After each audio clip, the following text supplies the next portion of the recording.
Hello, I'm Richard Barwick and welcome to Oulton Park for round 3 of the Britcar and Praga Endurance Championship.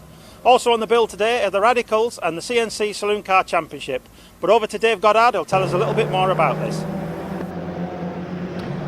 Thank you, Richard. Good morning, race fans, and welcome to the beautiful Oulton Park circuit here in Cheshire for this meeting promoted by the British Automobile Racing Club, the BARC, and we are live on BARC TV. This meeting promoted by the North West Centre, who are based at Oulton Park. Overcast but thankfully dry conditions, spectators in good numbers at trackside, and 3 great classes of racing for you here at Oulton Park today. It is the 3rd meeting of the season for the Goodyear Britcar Endurance Championship and the Praga Championship as well. Their qualifying session coming to an end in just a couple of minutes. And then we'll have our first races of the day. 2 one-hour races with a mandatory pit stop for the Goodyear Britcar Endurance Championship today. Can tell you that in qualifying it's the Pragas locking out the top 9 places with just a couple of minutes of the session to go. We'll try and bring you the classification in a moment. We also have the Radical Summer Cup for the very high-speed sports racing cars, the cars built in the UK. We've got about 20 of them here today, and also the championship that is based mainly here at Oulton Park, the CNC Heads Northwest Sports and Saloon Car Championship, which is open to, well, just about anything really, from standard hatchbacks right up to full-scale GT cars and some very special machines as well. We've got special saloons, kit cars and so on in there as well. Great field of nearly 40 cars set to race for them today. A single race but a big one. A couple of very noteworthy cars out in that series that we'll introduce to you later on.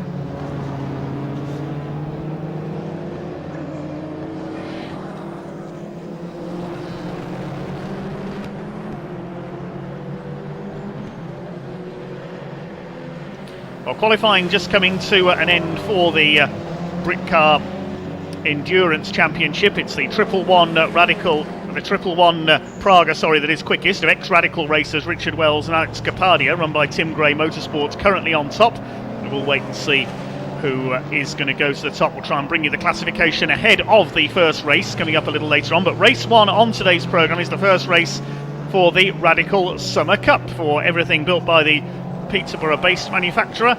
And we've got some extra background info coming up on Radicals. We've not seen them on our coverage this year. We've got some driver interviews as well.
Michael Clark, number 31, Radical. Fastest qualifier today, that puts you in a good position for the race later on? Yeah, I'm really pleased. The quali went well, got some nice space on track, and yeah, just really let it go. Really happy, really pleased. And conditions are dry so far, but there is a threat of rain in the air, isn't there? You'd be worried about that. Yeah, we've got the wet sat there ready, and if that comes, then so be it. I don't mind the wet, so yeah, let's get it on.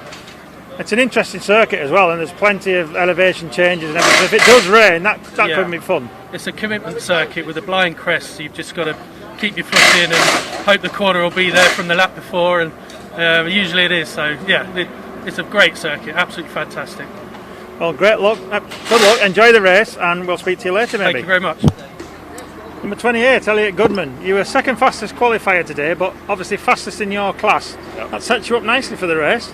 Yeah, good. No, it should be interesting. The guy on pole is in a quicker car, so hopefully he'll drive off and move out of the way and leave us to race in class.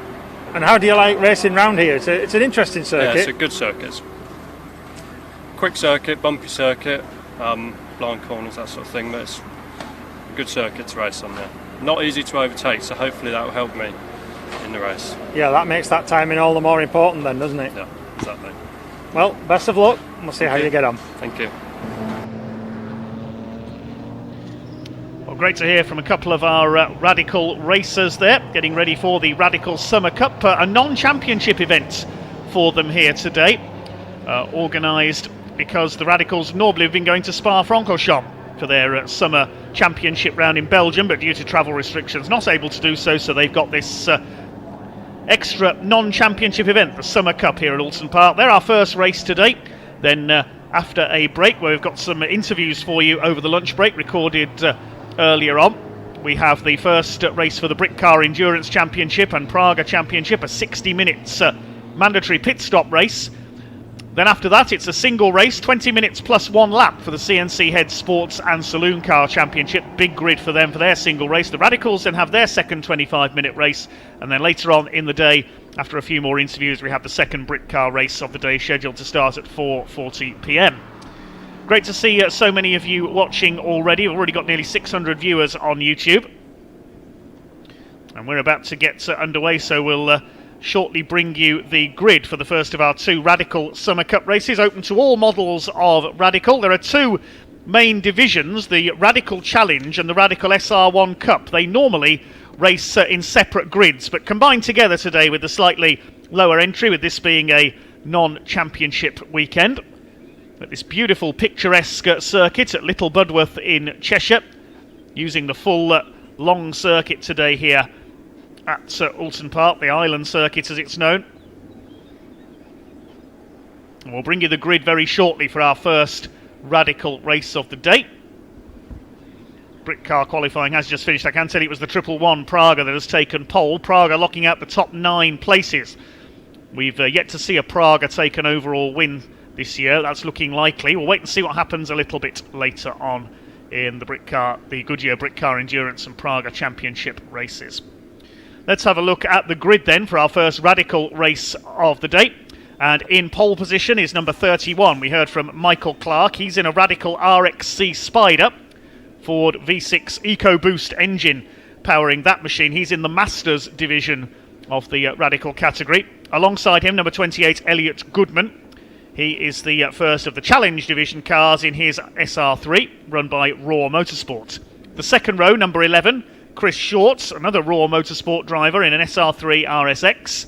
Alongside him, number 24, which is Peter Brooks, another Raw Motorsport run car. So Raw Motorsport with 3 of the top 4 on the grid. The third row, a very experienced Radical racer, number 23, Jason Rishover from Hertfordshire. That's a Works run car. Alongside him, the number 9 of Chris Preen in his Valo Racing run SR3. The fourth row, number 1, Michael Chen. And alongside him is number 77, Matt Jones in his privately run car, 2 SR3s there. On the fifth row, James Sweetnam, the Dubai-based driver from the southwest of England originally. Alongside him starts number 6, Stephen Lake from Staffordshire in the AIM Technologies Radical SR3. The sixth row, number 7, Fraser McFadden. He's the first of the SR1 Cup cars. The man from Leeds, run by Track Focused in his Radical SR1 Gen 2. And alongside him, number 4, Ben Stone. He's the first of the rookie category. The Londoner, also run by Track Focused. Row 7 is number 66, Brian Cordwell in the Scorpio run car, alongside number 18 of Mark Williams from Scotland. Row 8, we've got number 93, Alex Spooner, another of the rookies, also run by Track Focused, alongside number 17, which is Gavin McAlpine, run by Raw Motorsports in his SR1. The ninth row, number 34, Ian Cowley from Lichfield, run by TFL Racing, alongside number 16, David Sven Thompson. He's a team boss in LMP Racing, I believe, starting the number 16 car run by the Works Radical team. And there's one more car on the back of the grid, number 40 of James Hadley from Cheltenham in his Works run car. So he completes the grid for the Radical Summer Cup race number 1. This will be a 25-minute race. We should see 19 cars out there.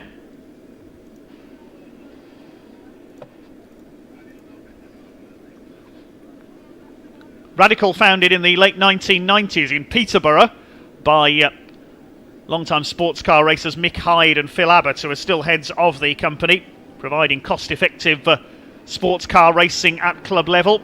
And now some of the biggest selling models of sports racing car in the UK and beyond. There's championships all over the world for Radicals, in the US and Canada, also in the Middle East. We mentioned James Sweetenham, he normally races in the Middle East Championship. There's even a championship in Romania for these cars. I didn't even know there were any race circuits in Romania until recently. It's great to see such a successful manufacturer. As we said, normally the Radicals race in two divisions, the Challenge and the SR1, but on a combined grid here at Oulton Park today.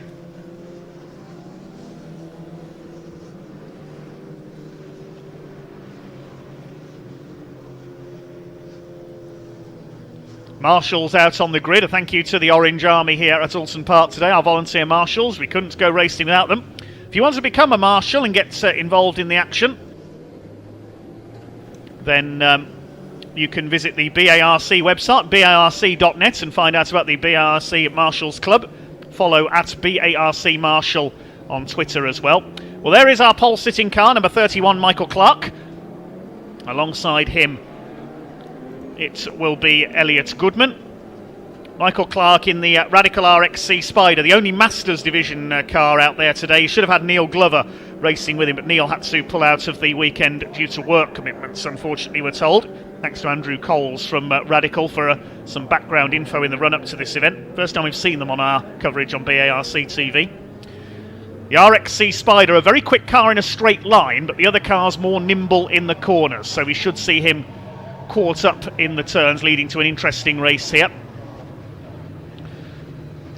The Challenge Division are SR3 models rather, and then the SR1s have their own championship a bit further back on the grid. But of course no points on these races, it's just a fun event, the Summer Cup non-championship here today. So the pace car leading them up to the grid. It will be a rolling start over 25 minutes. They'll line up on the grid and then head round on the rolling lap. There's the 28 of Elliot Goodman. He's been racing Radicals for a number of years now. Very quick driver in the Raw Motorsport run car. 66 there a bit further back is Brian Cordwell, another very experienced name. A lot of these drivers have come into the sport of racing through track days and through GT racing, but many of them stick with Radicals because they're such good fun to race, relatively cost effective as well. A BMW pace car in position, next racer Gareth Newton, that's the wheel of that. Number 40 moving into line at the back, that's James Hadley from Cheltenham. The previous winners this season not out, so we are going to see new winners here. Will Hunt was a double winner at the last round at Snetterton. And Jerome de Sadelaire, the Swiss driver, has had a couple of wins this year as well, if I remember rightly. They're not here this weekend. I reckon Elliot Goodman could be a favourite here. It's Michael Clark, the quickest man in qualifying. The second fastest qualifying time for each car sets the grid for race 2 later on. Michael Clark 1.6 seconds clear of everybody else in that big RXC Spider. Very potent looking car, isn't it? If you want more info on these cars, visit radicalsportscars.com. There's number 7, the black and green car. It's Fraser McFadden, the first of the SR1 Cup cars. Number 18 in Scottish blue there, that's Mark Williams from Dalkeith. As the cars head down towards the left-hander at Cascades, out of Old Hall. Then it's along the side of the lake, up towards Island Bend, and then the Shell Oils hairpin. There's the lake in the background, a very picturesque circuit, this one. Spectacular circuit for racing on cars, in cars or on motorcycles. We hope you have a great day here with us at Oulton Park on BARC TV.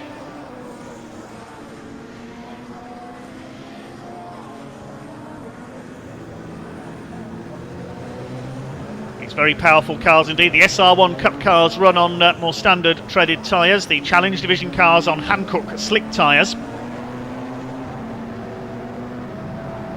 Head out through the left at Island Bend, then up to the Shell Oils hairpin, this tight banked hairpin there, a very tricky corner that one. Then it's through the chicane at Britons and up over Hilltop down towards Hislops and Knickerbrook. There is the rundown from Hilltop into the right at Hislops, the left at Knickerbrook. Good overtaking opportunities under braking here.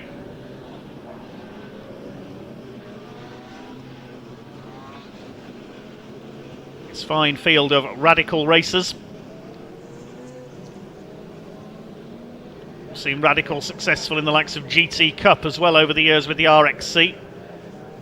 Number 18 Mark Williams, behind him the number 93 rather of Alex Spooner. 17 in the green and yellow car, looks almost like the Team Lotus colours, doesn't it? That's Gavin McAlpine from Oxfordshire. The cars go up Clay Hill under the bridge, then up towards the right-hander at Druids. They'll be forming up 2 by 2, ready for the rolling starts. It's going to be a blast of noise as they head down towards Old Hall Corner for the first time. Michael Clark in the RXC, the quicker car in a straight line, but the SR3's behind him, more nimble in the turns. They go under the entrance bridge and up towards Lodge Corner. Tricky right-hander, that one, easy to go off on the outside. So we're almost ready for a start then. 19 cars out there.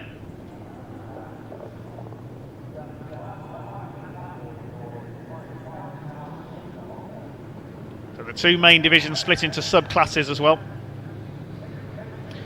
Cars formed up then 2 by 2, ready for a start. The Radical Summer Cup, first of 2 races here at Oulton Park today.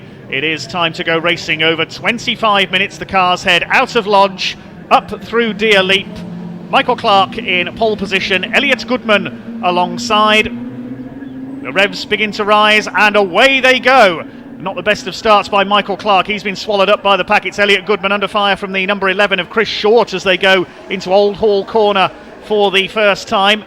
They head out towards Cascades for the first time. It is Goodman who's held his lead. Chris Short in second. It's Jason Rishover by the look of it up into third in 23.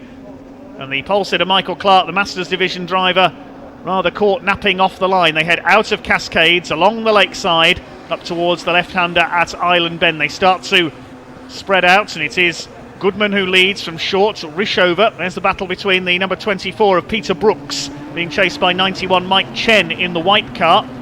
He's a presenter for the Red Bull Formula 1 team on Grand Prix weekends. Enjoys a bit of racing himself with the Radicals.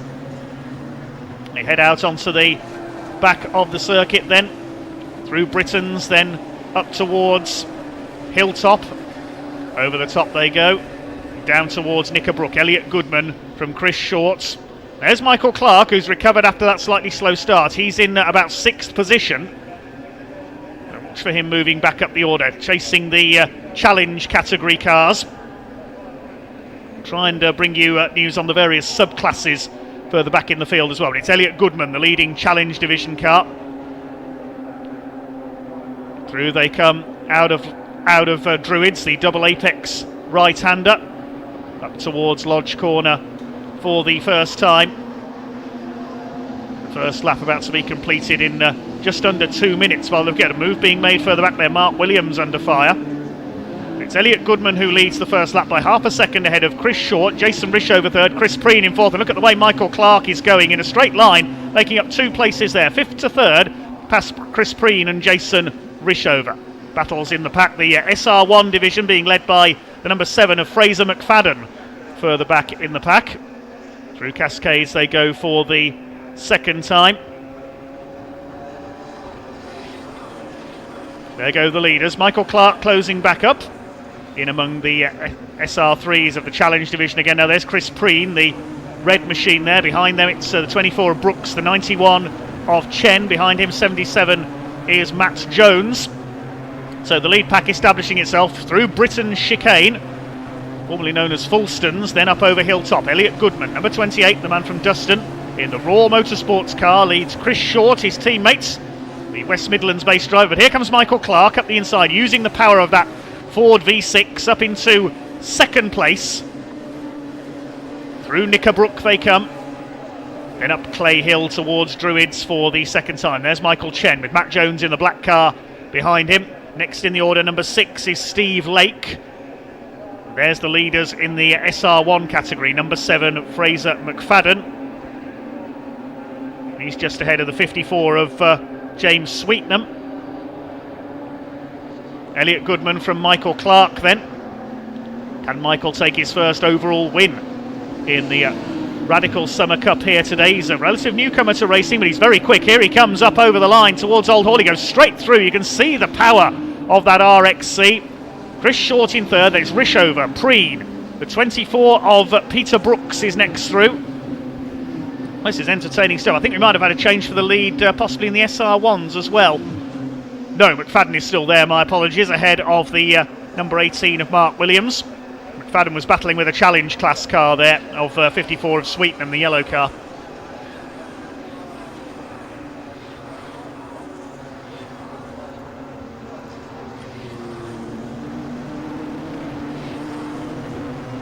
So Clark leads overall now out of Ireland up towards Britons. Just under 21 minutes of this race to go. Now can Michael Clark use his power to pull away? He certainly is doing as they go over hilltop there. Elliot Goodman in second. Chris Short in third place, number 11, the Wolverhampton-based driver. Quite a few Midlands-based racers from Staffordshire and the West Midlands in this division today. Jason Rishover battling it out with Chris Preen there. Chris Preen, a graduate of the 750 Motor Club Bike Sports Series for motorcycle engine sports cars. Then a small gap back to Brooks and Chen. Matt Jones next, then Stephen Lake and Richard Sweetnam, James Sweetnam, sorry, rounding out the top 10. Michael Clark increasing his lead. Swings it through Lodge Corner. It's into the dip and up Deer's Leap. Big elevation changes on this circuit. Some drivers have said in the past it reminds them of the Nürburgring in Germany, this circuit, Britain's Nürburgring, Oulton Park. Through Old Hall. Chris Preen closing on Jason Rishover for fourth place. His last lap a couple of tenths quicker, but Clark has done the fastest lap, 1:36.853 from the RXC Spider.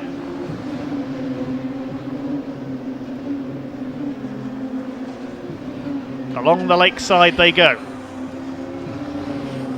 Elliot Goodman still leading the challenge category in second place overall. Through the Shell Oils hairpin. They're back up towards Britons along the back part of the circuit. Still leading the SR1 Cup is number 7 of Fraser McFadden. He's in 11th place overall. He's about 4 seconds off James Sweetnam ahead of him, the Dubai-based driver.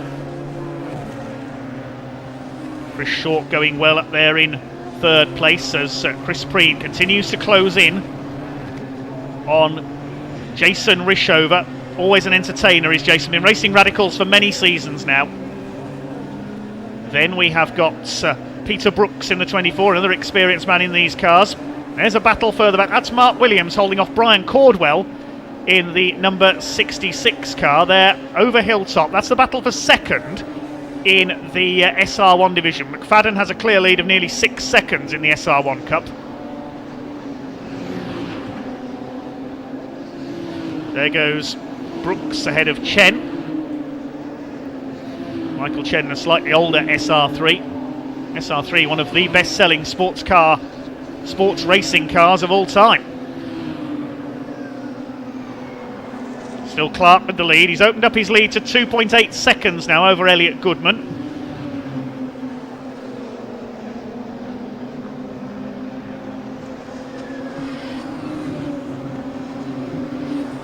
Through they go along the lakeside once again. The leaders fairly well spread out now. The main focus, the battle for third, fourth and fifth. There they go.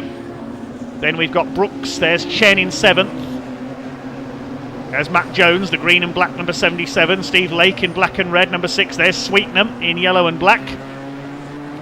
Now we'll pick up the SR1 Cup leaders a few seconds back on the more powerful SR3s in the challenge division. There is our leader, number 7, Fraser McFadden, looking for a victory in the SR1 Cup, running on different tyres, the slightly less powerful machines.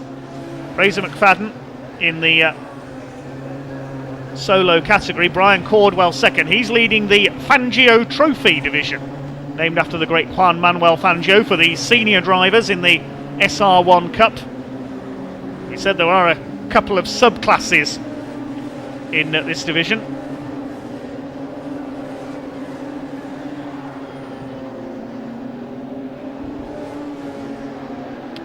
Just over 16 and a half minutes to go.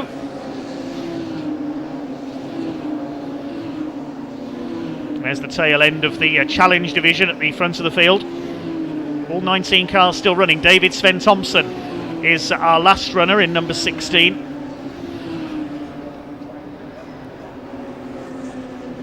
Well, the lead gap is just under 3 seconds between Clark and Goodman. Further 1.3 seconds back is Chris Short in third place.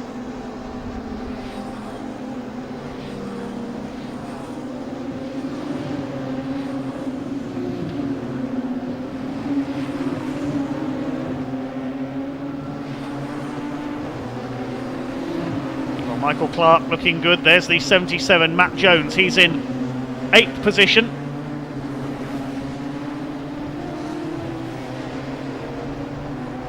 Leaders down into Knickerbrook.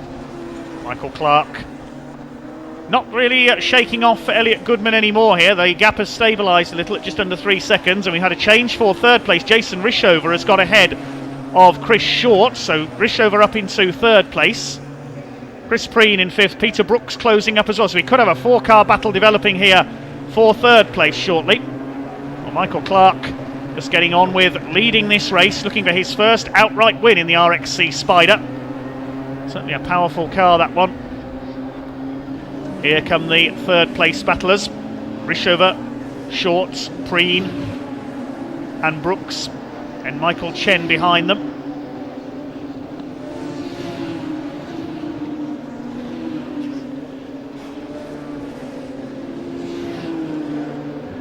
Through towards Old Hall.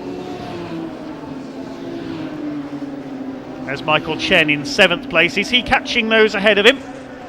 Not at the moment. A few tenths off on that lap. A 1:39.6 his last lap. Clark still with the quickest lap, 1:36.853.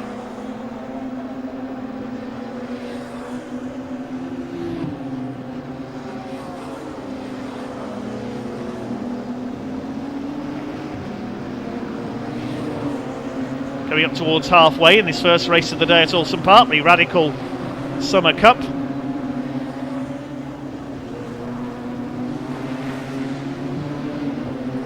There's the 93 car, that is Alex Spooner. He's got ahead of Mark Williams, who's dropped back a few places. He's down to 6th in the SR1 Cup division. Now here's the battle for third place. Jason Rishover, Chris Short, Chris Preen, and now Peter Brooks making it a 4-way fight, but Rishover's pulled away a little bit on that last lap by a tenth or so. Short now defending from Chris Preen for 4th place as they head up towards Druids. They're still clear of the number 91 of Michael Chen.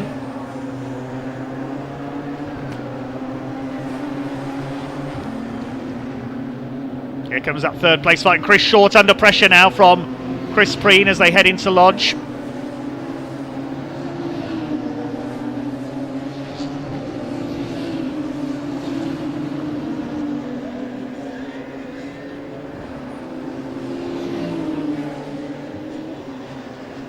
Still, he hasn't made the move there, Chris Preen. Down towards Cascades they come. Rishover's got away a little because Chris Short is having to defend here from Chris Preen. And now look at the way Peter Brooks has closed up as well, because Chris Short is rather the cork in the bottle in this battle. Chris Preen is having to attack and defend at the same time shortly as they go up towards the Shell hairpin. Still just over 12 and a half minutes to go, so we're up to half distance in this 25-minute race. The leader has completed 7 laps, Michael Clark. He's just over 4 seconds clear of Elliot Goodman. The main focus, the battle for third place and second in the challenge division. They're 3.5 seconds behind Elliot Goodman now, who's leading the class.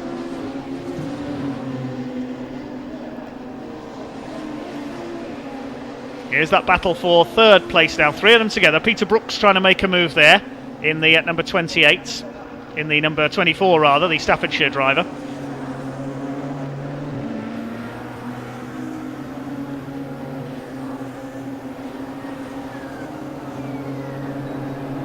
There's Elliot Goodman. We haven't seen much of him. This is the fight for second in the challenge category, the Radical Challenge. Still Chris Preen trying to make that move on Chris Short. Out of Lodge up to Deer Leap.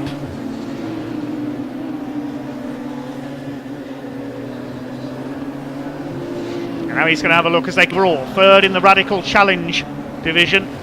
McFadden still leading the SR1 Cup in 11th overall.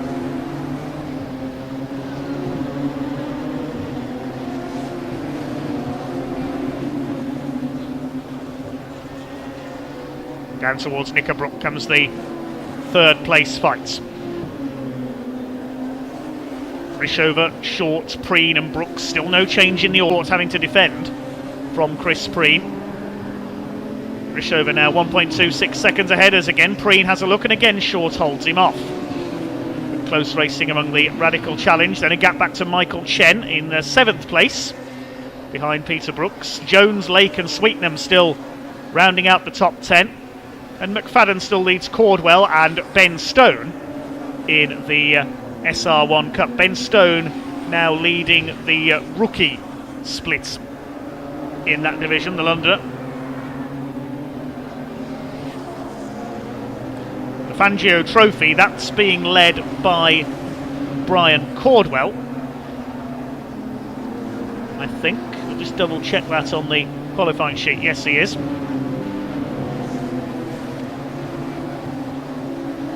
All 19 cars still running in this race. There goes Michael Chen over the top, still in 7th place. There's 8th, 9th and 10th. That's Jones, Lake and Sweetnam.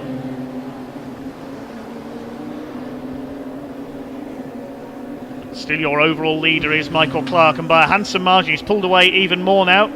There he is up towards Lodge. He's just over 6 seconds clear of Elliot Goodman now, looking for his maiden overall victory. Here come the third place fights. Rishover from Short and Preen. Very purposeful looking cars, these Radicals, particularly the SR3s. Very nimble little machines. Certainly nimble in the hands of Chris Short as he works to hold off Chris Preen, the Warwickshire driver in number 9. Raced his Radical in various events over the years, now with the Works Championship, and he's really harrying Chris Short now. Peter Brooks looking on behind them in the number 24.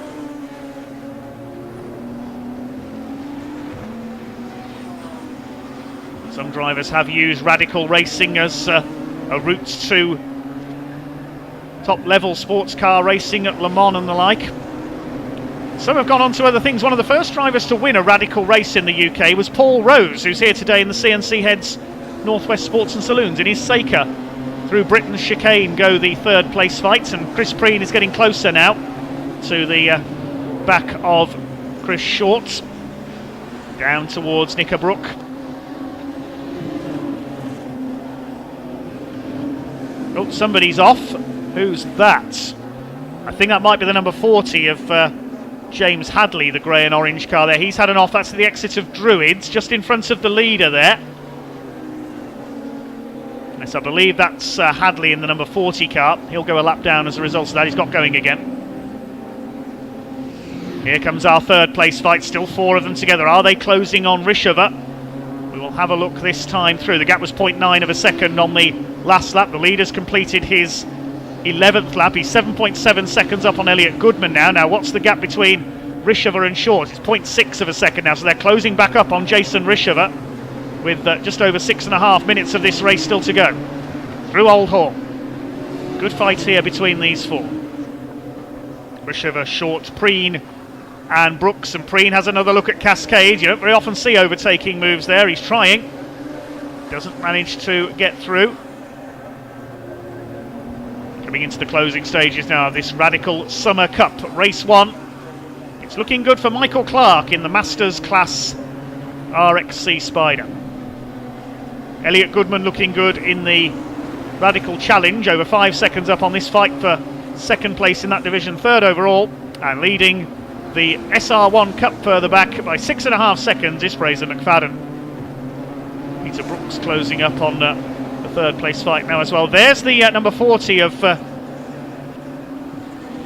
James Hadley in his SR1. He's got going again after an off at Druids. Still this battle goes on up towards Clay Hill. There's our leader in the SR1 Cup, number 7 Fraser McFadden. He's in 11th position overall. He's some 40 seconds off the more powerful challenge cars ahead of him, but leading his class by over 6 seconds ahead of Brian Cordwell, the Fangio Trophy leader. And behind them, number 4 Ben Stone, the leading rookie. Behind him is number 17, which is Gavin McAlpine. 5th in that class, Alex Spooner in number 93. And a car off, that's Chris Short.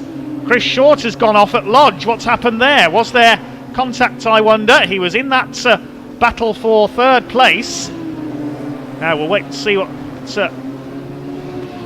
happened with number 11 there. He's spun going into Lodge on the outside. I wonder if Chris Preen made a move and just caught out Chris Short, or whether there was contact. I can't see any damage to the number 11 car. The marshals will go to him.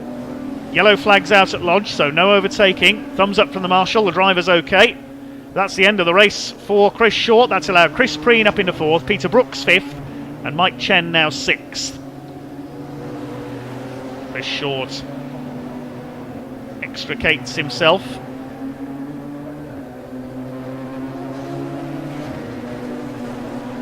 Well, there is our leader, Michael Clark.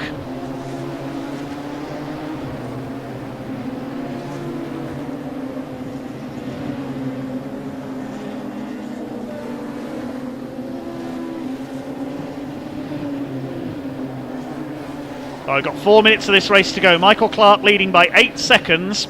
Yellow flag still out at Lodge with the number 11 car stranded there on the outside. There is our leader. Just taking it easy through there. Slow down, no overtaking when you pass a yellow flag until you pass the green. You can see in the background there at the next marshal's post. Oh, and is the race leader slowing there? I think Michael Clark's got a problem. Yes, he's pulling off. Oh, what a shame. He's hit trouble there. I thought he was pulling into the pit lane. What has happened? Elliot Goodman takes the lead. Something's happened to the number 31 car. I thought he was slowing for the yellow flag coming through Lodge there, but no, it's a problem with the car. That's a great shame for Michael Clark. He's pulled up. So Elliot Goodman now has the lead overall by 6.5 seconds and leads the challenge category.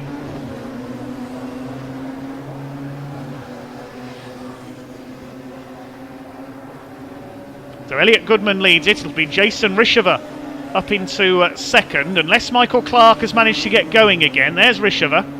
There is Peter Brooks. What's happened to Chris Preen? We've lost him as well. Maybe there was contact between him and Chris Short. We didn't pick it up, but they must have tangled at Lodge Corner somehow. So we're losing leading runners all of a sudden. Chris Preen is still going. He's just come out of Knickerbrook. So he's still going. There's the 93 of Alex Spooner further down the order. So the order now showing us Goodman ahead of Clark, Rishover and Brooks. Chris Preen came through on the last lap. In fact, he hasn't come through yet on the last lap, so maybe he has disappeared somewhere. There he is. Oh, and he has got damage. There's Chris Preen. There has been contact with Chris Short. Look at the state of the front of his car. He's heading for the pit lane, I wager. Elliot Goodman, the race leader, with 2 minutes to go, so we'll get a couple more laps out of this. Chris Preen is surely going to peel off into the pit lane. So he did have contact there with Chris Short. Yes, there goes Elliot Goodman into what will be his penultimate lap, leading the race from Jason Rishover by nearly 8 seconds now. Down the avenue, through the flick at Denton's, then into Cascades. Elliot Goodman heading for what I think will be his first win outright of 2021. Oh, what a shame for Michael Clark. I don't know what happened there. We've got somebody else off at... we've got a couple of spinners at the hairpin. The 17 of McAlpine and the 93 of Spooner have had a tangle. The leader's got to get through this. There he goes. What is going on out there? It's suddenly all gone mad in the closing stages of this Radical Summer Cup race. The number 17 of Gavin McAlpine stuck facing the wrong way. Now he might see an early finish if he can't get that car moved, but we'll wait and see. And I think we may have, I think we've got a red flag, yes, with that car stranded at the Shell Oil's hairpin, so the race will finish a lap early. Okay, the red flag has come out, the race is being stopped. I thought that may be the case with that stranded car at Shell Oil's hairpin facing the wrong way. And that will be a win for Elliot Goodman. Michael Clark did make it into the pit lane, so he will not be classified. So it's a win for Goodman. Second will be number 23, Jason Rishover. And third, number 24, Peter Brooks. The win in the SR1 Cup will be number 7 of Fraser McFadden for Track Focused. And in the Masters division, unfortunately no finishers, because Michael Clark was the only runner. The other classes, because of course a couple of classes in the SR1 division, in the subclasses, the Fangio Trophy will go to Brian Cordwell, number 66, and Ben Stone, number 4, is the leading rookie. Okay, checkered and red flag then. We finish a minute early. There was 1 minute on the clock when the red flag came out. So we'll confirm the results of that one as soon as we can. The Radical Summer Cup comes to an end early with the spun car, number 17, Gavin McAlpine, stranded at Shell Oil's hairpin. He tangled with Alex Spooner.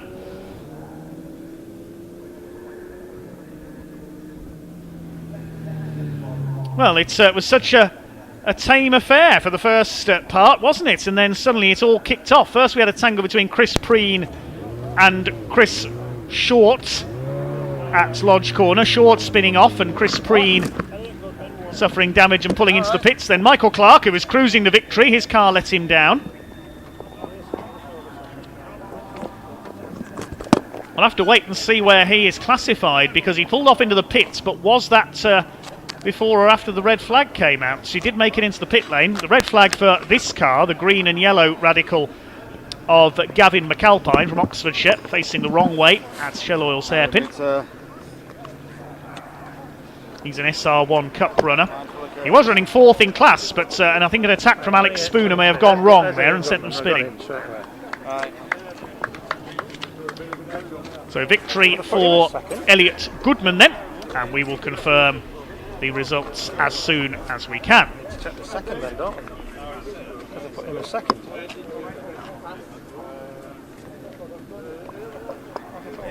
Right, we can bring you the provisional race results in a second of the Radical Summer Cup Race 1.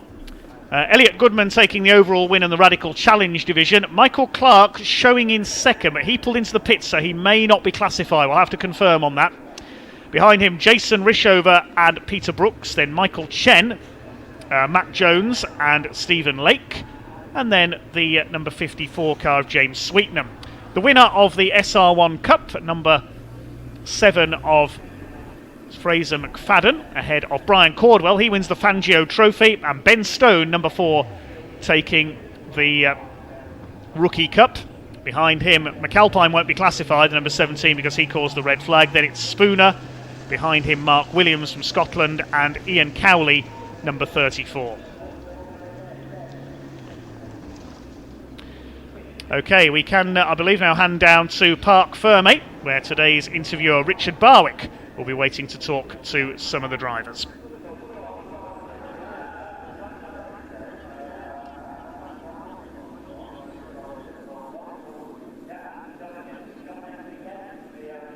Even better. Yeah, it's good. I got a good start. The RXC, he had a poor start, so into turn 1, short.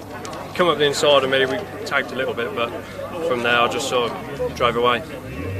Yeah, Michael had got a good lead early on as well, but he broke down, so that gave you the lead. He come back through, quicker car, so he come back through and he just stopped. I was kept with him for quite a lot of it, but he should be quicker. So there's quite a lot of incidents going on behind you, but you saw none of that. No. So it's just a shame that it ended on red flag and I didn't get to take a checker flag, but you know. Well, yeah. Well, you've always got race 2 for that. Yeah, exactly. Yeah. Well, thank you very much. Right, we'll try and get an interview a second if we can.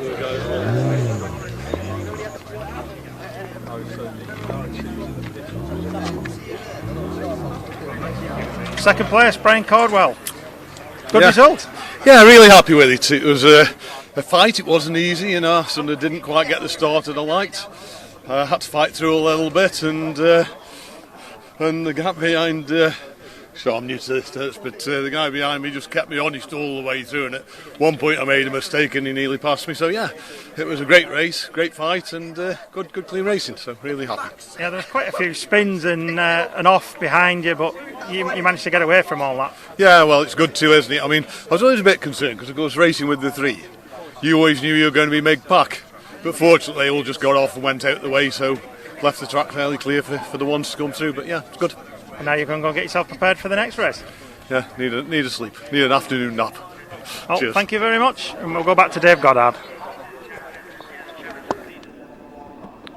Nice to hear from a couple of the drivers there in our Radicals Summer Cup, including Elliot Goodman, our overall race winner. The SR1 Cup runner-up as well, we heard from there, Brian Cordwell. That was won by Fraser McFadden in the number 7 car. Hopefully we can try and hear from him as well. So the marshals and the recovery crews just clearing a couple of cars off the circuit. So thank you to them for their volunteer services here today.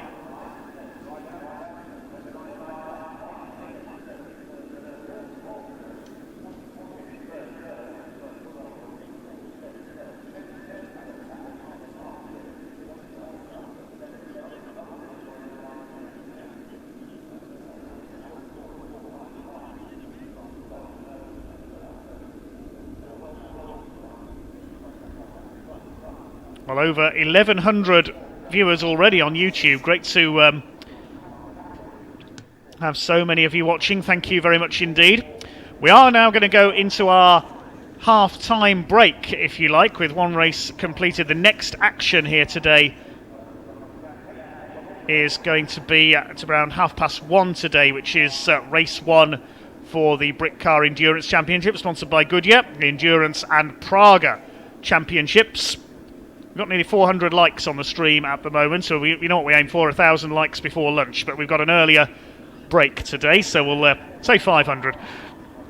There's the schedule for this afternoon, 1:30. We've got the Goodyear Britcar Endurance and Praga Championship, 60 minutes with a mandatory pit stop. That's followed by the 20-minute race plus 1 lap from the CNC Heads Northwest Sports and Saloon Championship. Some spectacular modified machinery in that one, open to, well, just about anything you like can race in that championship. Second race for the Radicals Summer Cup is after that, so over 25 minutes, and then the final race of the day, the second race for the Britcar Endurance Championship, sponsored by Goodyear, and the Praga Championship in with them. Praga's dominating qualifying. We'll see if they dominate the race as well. And yes, to answer your questions, everyone, yes, Jimmy Broadbent is racing today. I know most of you are watching to see him in action today. Yes, he will be racing in the Britcar Endurance Championship in his Praga. So we're going to take a break now then. And we are going to have a few interviews, including some ambassadors of Racing Pride. It is Pride Month this month, of course, and some ambassadors of the new Racing Pride movement we caught up with down in the paddock earlier on. And some interviews with 1 or 2 more notable personalities coming up as well. So enjoy our half-time break. And we'll be back with you at around 1:30. We're joined with some of the drivers from Racing Pride. We'll start with Richard Morris. What is Racing Pride and how did it come about? Racing Pride is an initiative to positively promote LGBTQ+ inclusion through motorsport. It was launched in June 2019 and I'm one of the founders of it. We developed it in collaboration with Stonewall, and the message really is to show that LGBTQ+ people can be part of motorsport, are welcome in motorsport, and are already being successful in motorsport. And you've announced an exciting collaboration with the Aston Martin F1 team. Can you tell us what that's about? Yeah, it's been amazing this month to announce publicly that Aston Martin Cognizant Formula One team has been working with us, is supporting us and is supporting our message. We've been doing lots of stuff behind the scenes with the team for some time now, doing workshops with their staff, with their senior management, with their HR department, making sure they genuinely are as inclusive as they can be. And that work is ongoing. We'll keep doing that with them. And because it's Pride Month, they wanted to get our message out there a bit more broadly, and they're doing lots of activations with us this month, which is fantastic to see. And how important do you think it is to have a variety of partnerships in both national and international racing? Yeah, I think a really important thing about Racing Pride is that we want to include all levels of motorsport, from grassroots right up to Grand Prix, and so it's vital for us really to have partnerships that go through national racing, from absolute grassroots level to the highest level of national racing, and then obviously all the way up to Formula One now, because we want people in at all levels of the sport. And do you think, with the word getting out now about Racing Pride, do you think this is something that can raise awareness and break down barriers more in the future? Yeah, I think the thing with LGBTQ plus inclusion in motorsport is just people find those conversations difficult to have, and they haven't really had them in the past. And I think that's a really important thing Racing Pride's doing, is just essentially starting those conversations, providing a talking point, giving people as well a means to show their support for the community in motorsport. It's easy for them to follow us on social media, share our stuff, put a sticker on their car, and that lets LGBTQ plus people around you know that you're on their side, that you're going to be a great ally to them, and that way we can start the conversations, as I say, we can show the support, and we can make motorsport a more inclusive place. Very good, brilliant. We'll give you a little rest now. We're going to talk to Abby next. So Abby, later this month you're going to be racing in the W Series in Austria alongside the Formula One Grand Prix. How's racing the R1 Praga? Has it helped you for this? I hope so, yeah. I mean, my background is kind of sports cars as opposed to things with like slicks and wings and aero. So one of the reasons why I wanted to compete with the Praga was to just get a little bit more experience in that kind of format before I jump in the W Series car. And obviously being on the F1, in front of the F1 audience, it's a lot of eyes will be watching. So really pleased that I've been able to have the opportunity, and having a partnership with Racing Pride is obviously going to benefit from the F1 exposure as well. Yeah, and obviously the W Series, it's going to be an excellent opportunity to showcase the talents of female drivers. Yeah, and I think year one it kind of proved that. I know there were a lot of sceptics out there initially, and I was one of them. But watching that first year and the level of talent and just the sheer kind of excitement of the racing that was produced, it's attracted more girls to it. Maybe higher profile females to the championship for year two. So hopefully we'll put on a good show for the rest of the year. Yeah, and across motorsport in general, there has been a large uptake in female drivers. Is this a trend you think will carry on and grow? I think so, yeah. I mean, you compare for when I started nearly 20 years ago, I was probably only one of 2-3 maximum in a national karting championship. So there are more. Maybe in every single race there's 1 or 2 females, and I think organisations like W Series and the kind of push globally for women's sport is only going to be beneficial, and it's going to help in the long run possibly to get a female to F1. Yeah. And for any aspiring young girls that are watching who are thinking of trying to get into motorsport, what advice would you give them? Do it. It's the best thing I've ever done. It's so inclusive, and with more organisations like this, helping to push that even more. There are so many opportunities for people, and it's not just as a driver. You can do it as an engineer, mechanic, a team boss, even a marshal. There's so many people involved in making a race weekend happen that there's so many opportunities out there for people from all walks of life. Well, thank you very much. Richard, we're coming back to you. So your endurance season in the Britcar, it started really well. Your points leader's going into this weekend. Can you carry that on? Yeah, I mean, it's been really interesting for me. It's the first time I've raced in endurance. It's also the first time I've raced a car with this level of downforce and those sorts of things, so I've had to adapt as well.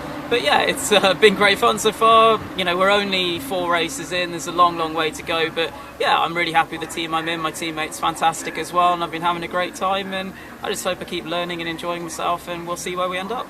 Yeah, so obviously it's a transition into this sort of racing. How have you coped with that? Have you had to change your techniques, your driving styles? Yeah, I mean, it has been interesting. The main thing is just believing how much aero grip there is and so on in terms of the car. And then it's just interesting being in a proper multi-class kind of series for the first time. I've been in series that are, not necessarily one make, but tightly controlled regulations, very similar cars before. And it just gives that extra challenge to kind of figure out where and how you're going to overtake people in quite different cars sometimes. And you mentioned earlier you are, of course, one of the co-founders of Racing Pride. How does it make you feel now to see the success and the growth of that? Yeah, I mean, I always had confidence the Racing Pride was going to grow because, as I say, I'd had some difficult experiences as a gay driver in the sport, but I think it was mostly just because people weren't talking about it, and I genuinely believe most people in motorsport want to see an inclusive sport. It benefits everyone to welcome more people to the sport.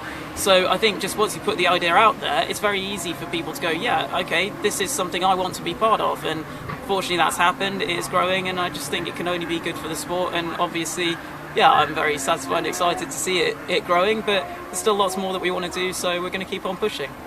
And speaking of keeping on pushing, how would somebody get involved with it if they're watching this now? So you can find Racing Pride in lots of ways. We're at Racing Pride HQ across social media. We have a website, www.racingpride.com. You can send us a message and contact@racingpride.com. And yeah, just look out for what we're doing, what we're sharing, and if you think there are things you can contribute to, if you think your series, your team, your organisation would like to get involved with Racing Pride, just get in touch and we can figure out what we can do. Well, thank you very much. Charlie, it's your turn. You became the first openly transgender driver to compete in the Nürburgring 24 hours. You must be really proud of that.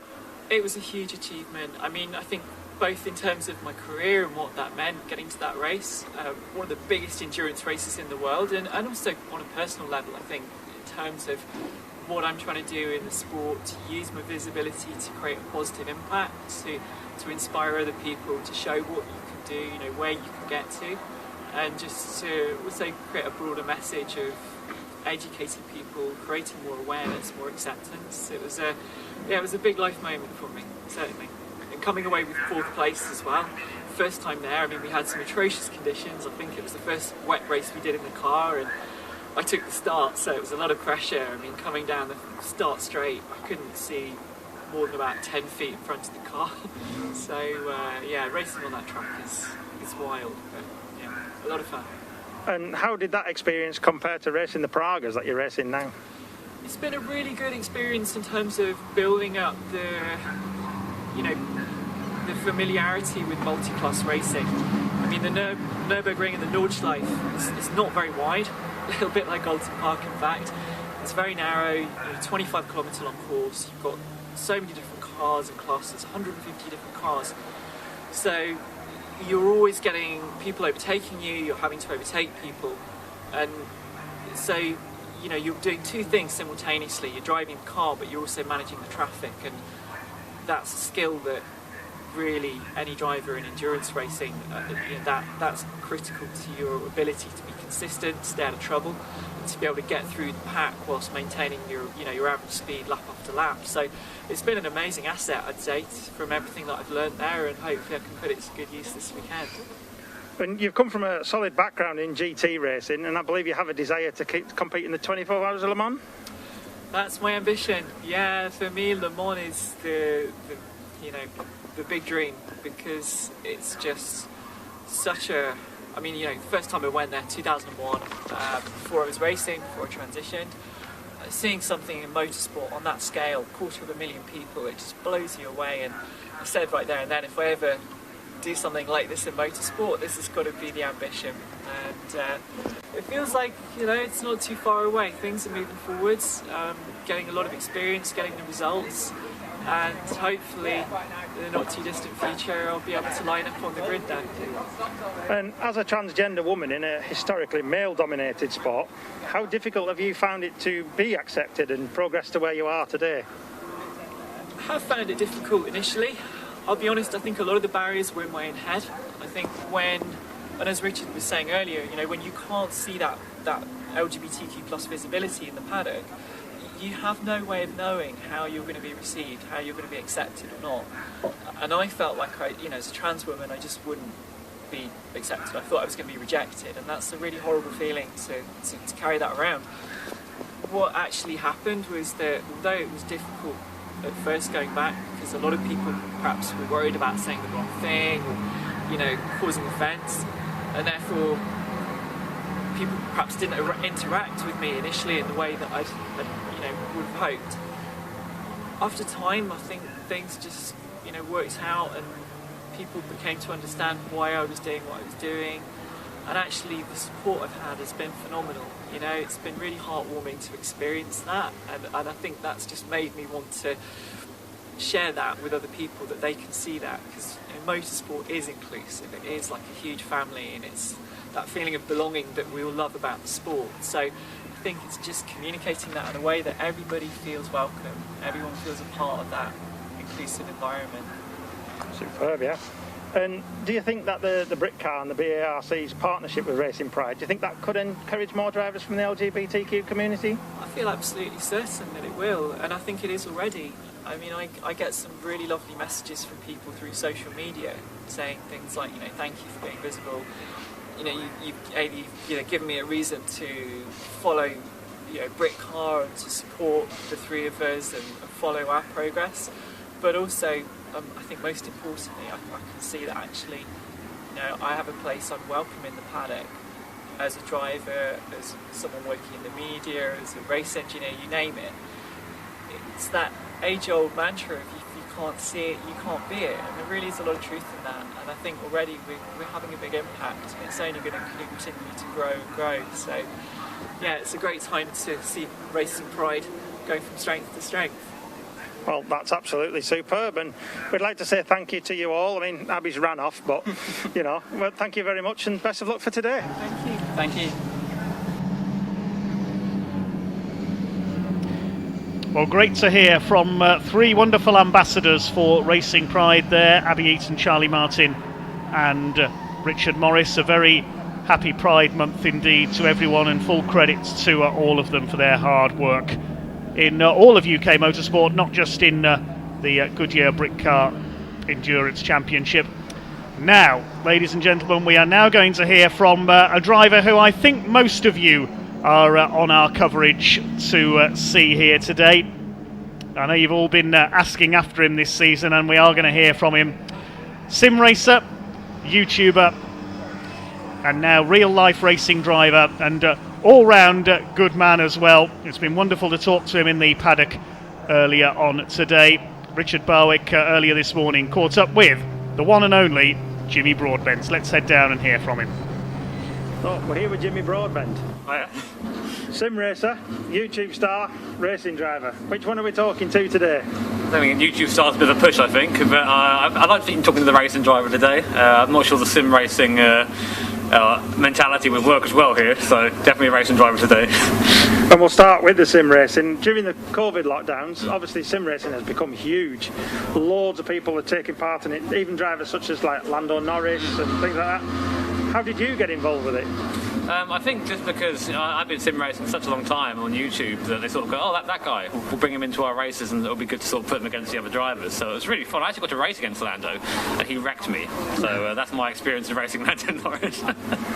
And the sim racing now, I mean, everyone thinks it's just on computers, but it's actually taken very seriously. There's some really fancy kits being built and things like that. Have you got a fancy rig yourself? Yeah, definitely. I've actually got a rig that simulates this car specifically, so the brake pressures and how the throttle feels and all that stuff and how the travel is. I use it to prepare for these races, and it's such an asset to training that I'd recommend it to anyone who's doing anything like this, 100%. Of course, we've said you are a highly successful YouTuber, 700,000 subscribers plus, and the channel was created for the sim racing, I believe. Yeah, pretty much. I mean, 5-6 years ago, I'd never been anywhere near a car at all. My first motorsport event was, I think, just before my 27th birthday, and now just before my 30th birthday, I'm here racing at Oulton Park. So it's a pretty rapid turnaround from just sim racing. And myself, I've subscribed to the channel and watched some of your content. Oh, thank you. One of the things I've picked up from that is you like to have a laugh. It's all about the fun. Yeah, definitely. I think that people can take racing a bit too seriously sometimes. Ultimately, it is a sport, but we do it because we like it and we're passionate about it. And that extends to sim racing as well. It's you can have a 24-hour race, but it's something saying you can't have a bit of fun along the way. So I think that's very important to sort of keep that in the back of your mind when you're driving. And I believe your setup's even in the mum shed at the bottom of the garden. It was, yeah, until very recently. I was living with mum and took over some of her land. She didn't like that too much. Recently moved into my own place now, but for the last 4 or 5 years I've been in there basically producing content and racing out of a room no bigger than a prison cell, I think it's fair to say. And I've heard you've also got a story about an incident with Emerson Fittipaldi, no less. Oh yeah, so we did a charity race. It was during lockdown. and Emerson Fittipaldi was racing, which is already amazing, getting to be in the same circuit as such a legend. And I came across him to overtake him, and I thought, okay, whatever you do, don't crash into him, it will be terrible. And then he lifted in a place I didn't expect to lift. I went straight into the back of him, sent him off the course. And I thought, oh no, he's going to come and break my legs now, isn't he? And, but then I got a phone call like about an hour later, a complete anonymous number. It's Emerson Fittipaldi. He rings up to say, oh, sorry that I was slow. So to have someone like that ring you and apologise for being slow was very surreal, because I was just sitting there in my pyjamas. It's a very weird experience, but what a humble guy, what an amazing guy. Yeah, experiences like that, they don't come along often, do they? Not at all. So what made you decide that you were going to take up real world racing, and a Praga at that? Well, really, it was just the opportunity sort of presented itself. I always wanted to try and get onto circuit eventually, because that's, you know, sort of a natural progression, I think, from what you're doing, go to sim to get into a real car. But I had a phone call sort of last May from Mark, the MD here, saying, fancy drive one of our cars next year? And I'll say the nice version. I said, yes, please. And I think I spent the last the 8 months or so before getting in the car just shaking and basically being super apprehensive about getting in it. But as soon as I got in the car, you can feel just how compliant it is, how easy and approachable it is. And I think it's a testament that someone like me with no experience can get in it and be on the pace. So, yeah, awesome car. Yeah, because I believe like up to 2 months ago, you'd never even raced at all, had you? No, I mean, I did my licences. I think we finished the licence requirements for this about a week before the first race at Silverstone. So, yeah, until then, nothing. So, making the transition from your racing sim to a real car, how have you prepared yourself both physically and mentally for this? Physically, yeah, I mean, you have to do something. I used to think that it'll be okay, but the main things are your neck, of course, and this G-force. You're putting it on the right setup in the right corner. You can pull 3G in this thing, which is 3 times your head weight put it with your neck, which might not sound like much, but basically get your good mate to pull your neck to one side for a bit to see what it's like. Same with your arms as well. We've got no power steering in this thing, so on the bottom corner is a long right-hander, the hairpin down there. It can really hurt your arms, so you've got to make sure you work on those things before you get in the car, otherwise it'll ruin you. And you have a very talented teammate in Jem Hepworth. She won the title in a debut series at 19 years old. Yeah, I know. Any tips? Oh yeah, so there's no pressure for me, was there, jumping in, but she's been really good so far, especially in changeable conditions. They're the things that as a sim racer you don't really experience that much, so having her insight on sort of where I should be on the circuit and what I should do has been pretty invaluable. So yeah, I mean, I'm quite glad that I got teamed up with a champion, because then it makes me look better. And we're now on the third round. Has it got easier as you've gone on? Easier isn't the right word. I think I've got more used to it and sort of understanding what the potential of the car is and how it works properly. Especially aero is a bit of a dark art, I think, so you have to, once you sort of learn what the car does and have the confidence in it, it's fine. I mean, the little kink before the hairpin for us is a blend in 5th gear, we don't brake, and to sort of work up to that, your brain's saying no, brake, and you have to say no, shut up, it's fine. So getting by that is a bit difficult, but it's definitely possible. And you're bringing in a large audience now to the live streams. Obviously the people are interested in the following. Does this add extra pressure to you though?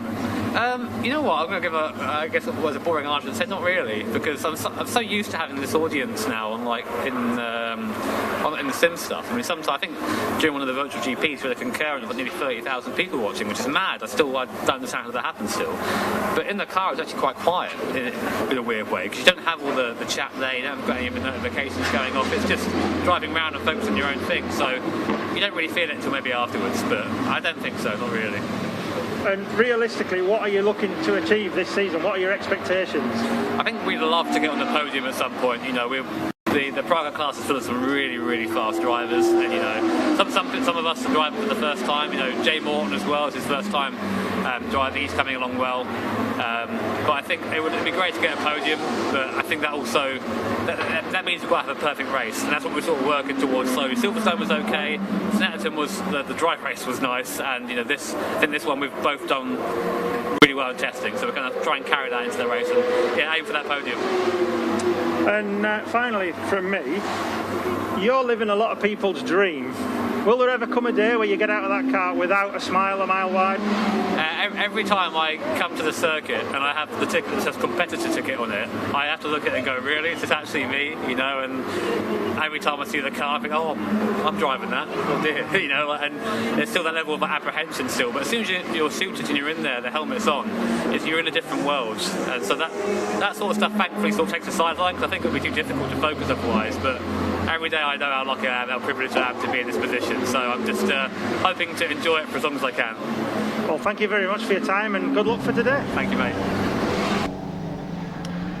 Well, absolutely wonderful to hear from the living legend that is Jimmy Broadbent. The YouTube chat has absolutely exploded since that interview went through. I'm not quite sure what everybody's saying because I don't speak sim racer speak, but no offence to anyone, of course. It's wonderful to hear from Jimmy. His story is fascinating. We've all heard about the sim shed, as he mentioned there, that he lived in for a few months and raced out of, and now doing so well for himself. Absolutely brilliant to hear from Jimmy. We'll pick his event up at around 1:30, the first race for the Goodyear Dunlop, for the Goodyear Britcar Endurance Championship and Praga Championship. Total of 9 Pragas here today. They've dominated qualifying. So thanks very much to Jimmy for his time. Best of luck to him and all the other drivers who've got almost 30 cars here in the Goodyear Britcar Endurance Championship today. Well, waiting for that race to come up in about an hour's time. We've got some more interviews coming up for you now, meanwhile, with Richard Barwick. Will Powell, fastest qualifier in Class 1 today. Very happy to be at last. We've had a lot of work to do this season, both from myself and the car and with Dave, and we've been chipping away, and yeah, to comfortably be at the front of the class today. Just wanted to do what we needed to do, knew where the time was, happy to let the Praga class, who are having their own race, go and just be at the front of the field. So, yep, not going to count our chickens, but we just need to have a clean race now. Yeah, you've certainly got the McLaren dialed in today. It looked good on track. Yeah, I mean, look, we got the car quite near to the start of the season, so in some ways we've been doing, you know, racing has been, in some ways, the testing that we would have liked to do pre-season, but yeah, it's a tricky track, Oulton Park, with all the undulations to dial a car into, and I think the guys have done a super job today, so I'm very grateful to them. Moorgate, Motorsport Finance, our sponsor, are here supporting us as a Goodyear, so it's a good time to do it. Well, get ready to race and let's see how you do. We're all ready. See how we go. Thank you very much. We're here with the 111 Praga, qualified the fastest car on the grid for today. And Richard, you took first stint in it. How did you find it? It was good. There was quite a lot of traffic out on the circuit. It was difficult to get a clear run. The car in testing yesterday was pretty mega, so we were confident we could try and get a good time. I think with the red flag coming out as well, you know, we lost some time on circuit, so then kind of came in fairly quickly really to hand over to Alex, who then put that mega time. You know, we were watching keenly on the screen, and you know, I think we were sat in P2 for a little while, and then he went and I don't know how he did, but yeah, 32.7. Yeah, so to you, Alex, it must be nice when you put in that good lap. You know you've done a good lap. Yeah. And obviously it was good enough for Paul. Yeah, it was a couple of moments earlier on in the session where I felt I had a really strong sort of first half of a lap, and then I kept getting held up in traffic, and then the peak of the tyre started to go away and the pressures had gone right up, but luckily I managed to get a lap where, although I caught traffic, I caught it in the right places, so it didn't lose me too much time. So yeah, felt pretty good, and car's feeling strong, and I think more importantly for the race, we've both got good pace, so I think that we're feeling quite confident for the race. Hopefully things go our way. So you're both the cars to watch today then? Well, we hope so. I mean, we've not had so much luck so far this season, so we've had a couple of issues on circuit. I think we've been getting some decent starts, and we've got the pace, so you know, hopefully we can have a clean run and see how we get on. Well, good luck. We'll see how you do. Thanks very much. Well, good to hear from a couple of our crews there. Will Powell, who's in the Motor1 with Moorgate's McLaren in Class 1 of the Goodyear Britcar Endurance Championship. He's taken class pole.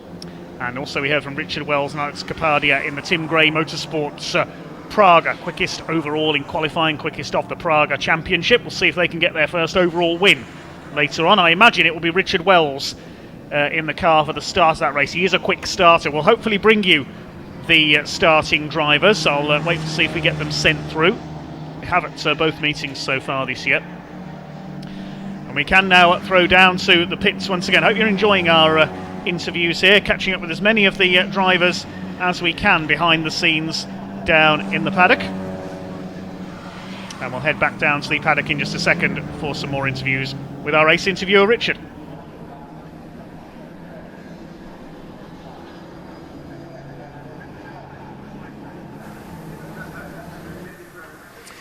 We're joined by Mike Newton, who's the Vice President of the British Motorsport Marshals Club.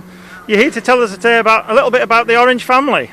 Absolutely. Well, I've been a marshal, started here in 1978 and marshaled for many years until I moved on to the other side of the barriers as a driver. But all the way through my career I've been a big supporter of the Marshals Club, and it's very important, especially this last week was Volunteers Week, to remember that without the volunteer marshals none of us would be here motor racing, and I think it's always important that we remember that. Yes, of course, without marshals motor racing doesn't take place, but you're no stranger to being on the other side of the barriers as well. Absolutely. I mean, Oulton Park was a great place to learn. Once you've learnt Oulton Park, my next big race after Oulton Park was Bathurst, so there's a bit of a step, but it's the sort of similar sort of changing circuit that needs a bit of getting used to. And then I went on obviously to the Le Mans with the MG Lolas, and we had a very successful career there. And now we're working with Praga, that have got the dominating 9 cars on the front of the grid here today, and they've just opened their new headquarters, which is based at our facilities just down the road at Antrobus, so it's everything's still moving forward very interestingly. And speaking of Le Mans, we have a guy stood next to you, Freddie Hunt, who is of course the son of legendary Formula 1 driver James Hunt. What brings you here today? Well, very kindly, Mike invited me down for the launch of the Praga event, and they're opening their headquarters, and obviously stick around for the weekend and watch the racing. And they're great cars, and well, evidently by the grid, they've got all the top 5 rows of the grid, and looking forward to the race. Are you tempted to have a go yourself? Absolutely, yeah. First opportunity I get, I'll be straight in there, definitely. Well, thank you very much, gentlemen. Thank you for your time. Thanks a lot. Thank you.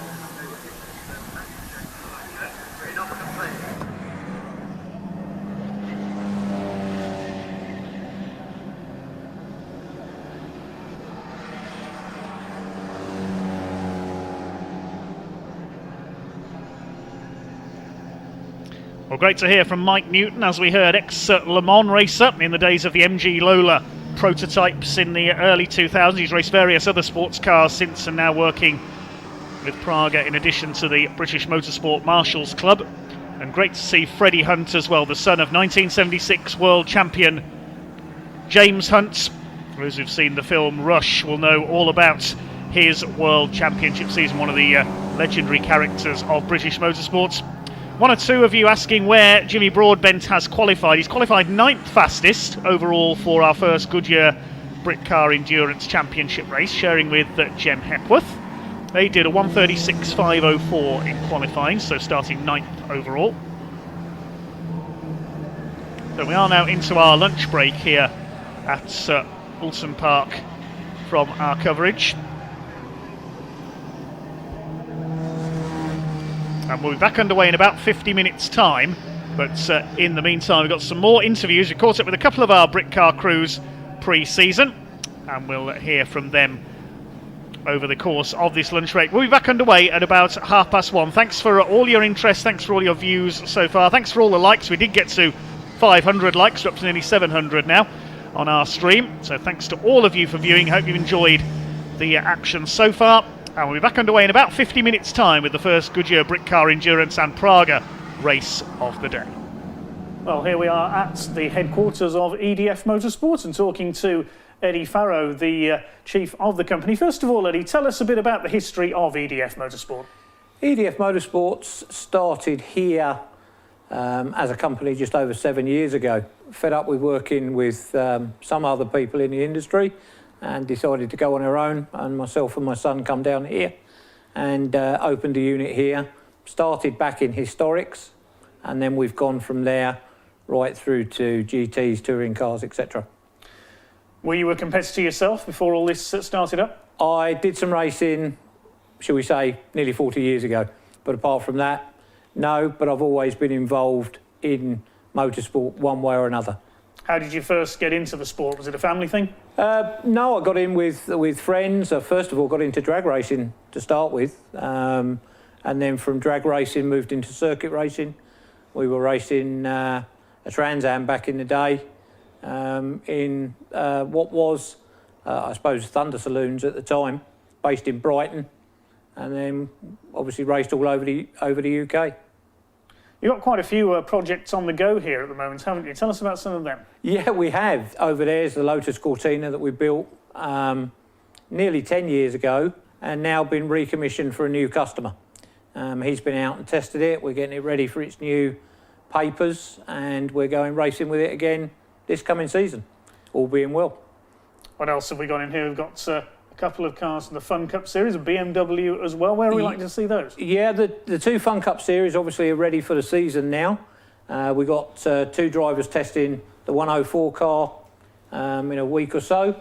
And we've got two new guys coming along into the 246 car. The BMW is a project that the guys have built here in the workshop, along with a Clio, to run for track day tuition. It could be used for a race car. It will probably end up racing at some time or other. It's built to spec to race, but it's for tuition, corporate days, etc., etc. Well, the main focus at the moment is the car that we've got behind you there, the Britcar series Cupra TCR. Tell us about that car. Yeah, it's a great car, this. We got this at the start of last season as a replacement for Ash's previous TCR car. Again, I got it in from Germany.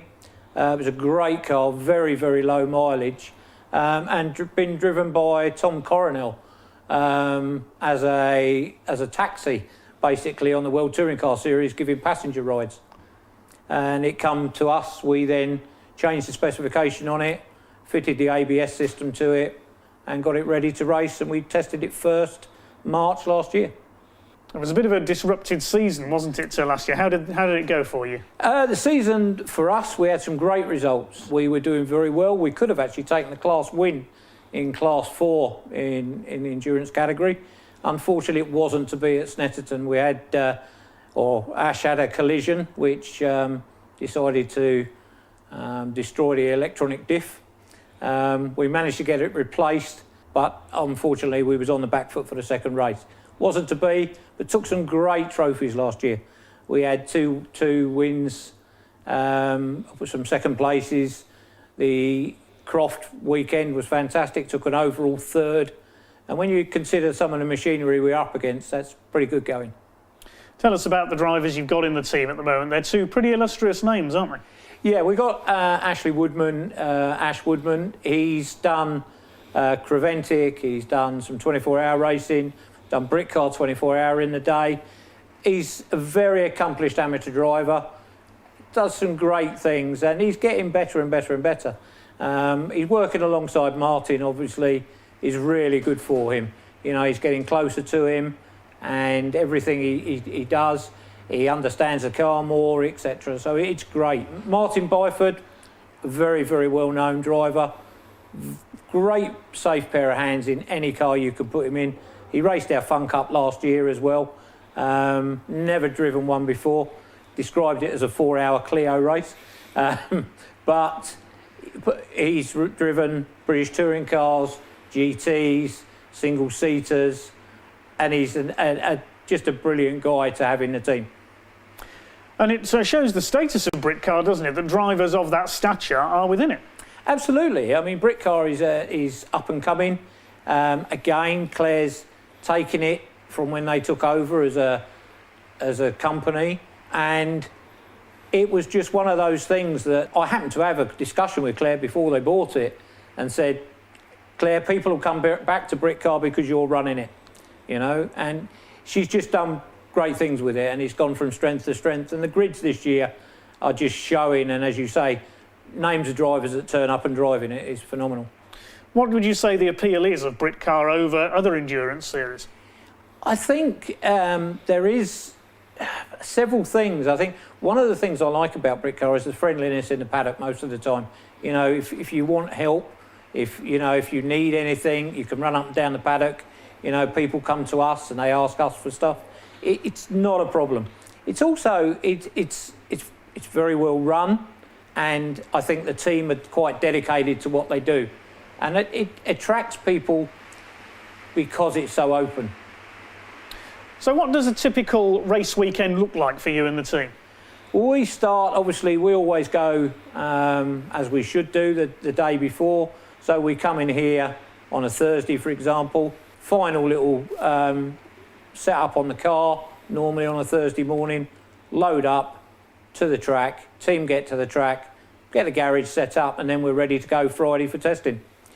Testing all day on the Friday, making any minor changes on the car that we may need to, which the boys get stuck into straight away.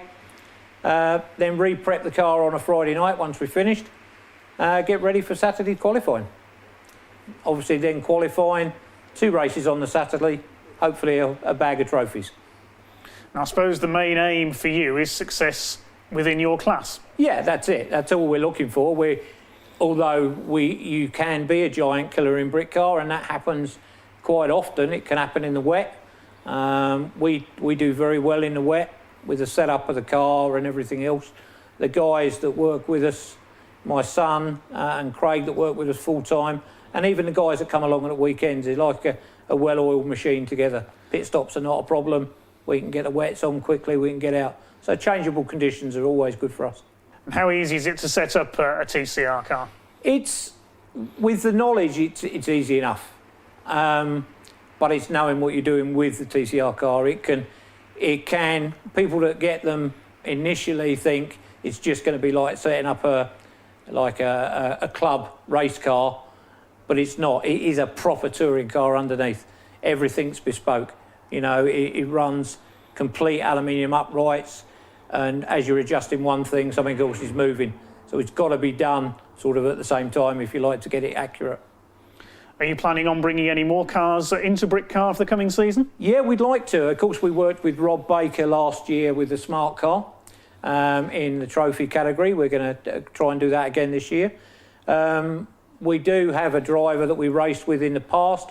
We would like to see him back out in his Ginetta, in his G50 GT4. And we've also got an ex-Sport Max Astra that's sitting there waiting for drivers. We'll see. We'll see what happens this season. Mentioning a smart car there, that's another part of the appeal of Britcar, isn't it? You can use anything you like. Absolutely, absolutely. And the development done on that car last year by Rob, who owns it, in putting a new chassis together with the input from my guys, the car just got quicker and quicker through the season. And we put John Packer in it, who's a driver I've worked with in the past. He's an amateur driver, but a very, very good amateur. And he brought Rob on in leaps and bounds. Again, with our data engineer, you know, bringing stuff forward. Mentioning data engineering as well, I believe EDF have been working with VBox, among others, as well, haven't they? We work with VBox a lot. We're one of their big dealers. We sell a lot of their kit. But what we do is we offer a bit more of a service than that. Is we'll go and install the kit, or the car can come here. We can set the kit up. We can teach people how to use it. And we offer support at race weekends as well.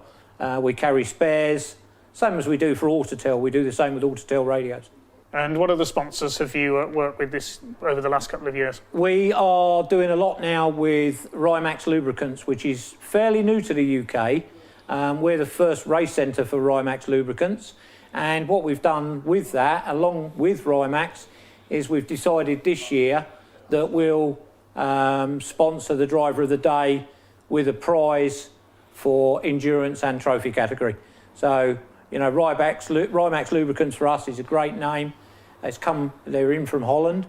Fantastic product, wide-ranging product, everything from motocross bikes to tractors. But we concentrate on their motorsport products. Do you ever get the urge to get back behind the wheel yourself? Probably not, because I think if I did, I'd want to carry on. It's expensive. It's bad enough that, you know, my son's got his race licence, and, you know, if anybody, he would be quicker than me now. So if anywhere we would do that, it would probably be him in the car. Well, it's clear that the family gets quite involved with the business as well. Yeah, I mean, my son runs the garage, he runs the workshop now. Very hard for me to get my hands off the car, but I have done now, I don't touch them. And it's family, it's a small family business, and Craig that works for us as well, he's part of the family. My wife does the catering for us, she does it all at home, and then we take all the food to track with us. So it's all very much an in-house operation, but seems very successful. Well, we try. That's all I can say is we do try and keep it, and it keeps it like the team together at weekends. We like the team to be together. You know, there's nothing worse than you see guys going off in different directions from a team. I believe that the team ethos works, and that is we always have a chat in the morning, we always have a chat in the evening and a beer, and just try and chill out together and just make it a whole weekend thing. Running a team, particularly an endurance racing team, must have been a challenge with all the new rules and regs brought on by the pandemic last year. How difficult was it to adapt? Yeah, it was difficult because some of the regs you think probably are over the top, although we know we've got to be careful. But we try to make sure we do everything we need to for, obviously, because of Britcar as well, they have regs that they have to stick to. It hasn't really cost us anything in the way of time. It's just a bit strange with everybody wearing masks and, you know, having to wear a mask on the pit lane, etc., etc. But we get through. We do what we've got to do to go motor racing. Looking at the business headquarters here with the variety of projects you've got going on, could any competition car be worked on here? Absolutely.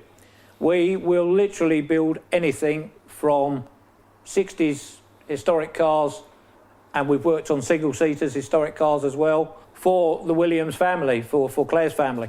But we'll work on anything up to GT cars from there, basically. We build cars from scratch. We've just finished an MGB FIA car, which has gone into storage now, and that's ready to hit the track this year. We've been tested it, car's brilliant, and that was literally every nut and bolt on that car is brand new.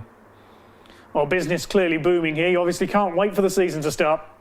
We can't wait. It's just this stop-start business. We had some dates, a couple of dates been cancelled, and obviously we haven't run the amount of test days we would have done normally. So yeah, we're itching to get out on track. Well, it certainly looks as though things are raring to go with the new Britcar endurance season, and we wish you every success with it. Thanks very much indeed for talking to us. Thank you. Brilliant.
We're here with the CNC Heads pole sitter, Steve Harris. You've got to be happy with that. Oh, well pleased with it. The car seemed okay. Very surprised that I actually got it on lap 7 going through all the traffic, but we're there, so, you know. Normally you're in a battle with Paul, who sat beside you for pole, but you've beat him this time. Yeah, it makes a change. It's only happened a few times in the past, but today's the day. But I can only go one way from here, can't I? Oh, that's exactly that. I was just going to say, can you beat him in the race as well? We'll have to wait and find out. Well, best of luck. Let's see how you do. Yeah, that's great. Thank you.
We're joining Jamie Cryer here. You're the current CNC Heads champion. You must be overjoyed at winning that. Yeah, absolutely over the moon. Yeah, it's been 11 years, or 10 years trying. So yeah, really good season last year.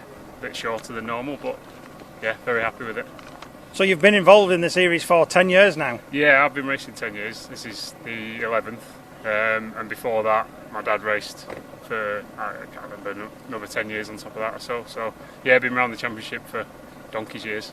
Almost a veteran now then? Almost. Can you tell us a little bit about the car that you race? Yes, it's a G20, Ginetta G20, ex-Ginetta Challenge car. It was standard when we bought it and just gradually developed it, bigger engine, suspension mods, things like that. So it is as you see today. So. What made you decide to join this series? Watched it since I was a kid, so we used to come spectating when I was a youngster, and just watched it since day one. And it's a very friendly series. Everyone welcomes you with open arms, and everyone's good mates as well as racing on track together. So it's a perfect series, really. And is it reasonably cheap to compete in as well compared to some of the other motorsports? Relatively, yeah, because you can sort of spend as much as you want or as little as you want, and there's always someone to race with in class or anywhere on the grid. So yeah, it's good. And at the moment you're tied in a three-way battle at the top of the points as well. So you must be expecting you're going to have a tough challenge this year. Yes, yeah, it's always tough in class and overall. So there's a lot of opposition. So, but as long as I have a good race and finish and go home in one piece, that's the main thing. Of course, we're enjoying the glorious sunshine here today as well. It's a circuit like this in this weather. It must be great fun. Yeah, it's brilliant. Yeah, it's being open top. It's a lot better when it's dry rather than wet. So beautiful day and hopefully a good clean race. And out of all your competitors, who would you rank as your biggest threat this year? In class, probably mate Steve next door with the BM. He's just behind me on the grid. So he's always good fun to race with. So probably Steve. Well, we'll let you get ready for the racing and good luck. Thank you. Thank you very much.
Well, good afternoon, race fans, and welcome back to fine sunny Oulton Park here in Cheshire. Welcome back after the lunch break here on BARC TV Live. This meeting presented by the British Automobile Racing Club's North Western Centre, and we'll be going racing very shortly. The cars on their way to the grid for the Goodyear Britcar Endurance Championship and Praga Championship categories. Their first of 2 one-hour races here today, gridding up. And we'll bring you the starting grid for this one very shortly. We haven't got the starting drivers, unfortunately, so we'll go by the teams and drivers for this first race of the day. It is the Praga category that's have dominated.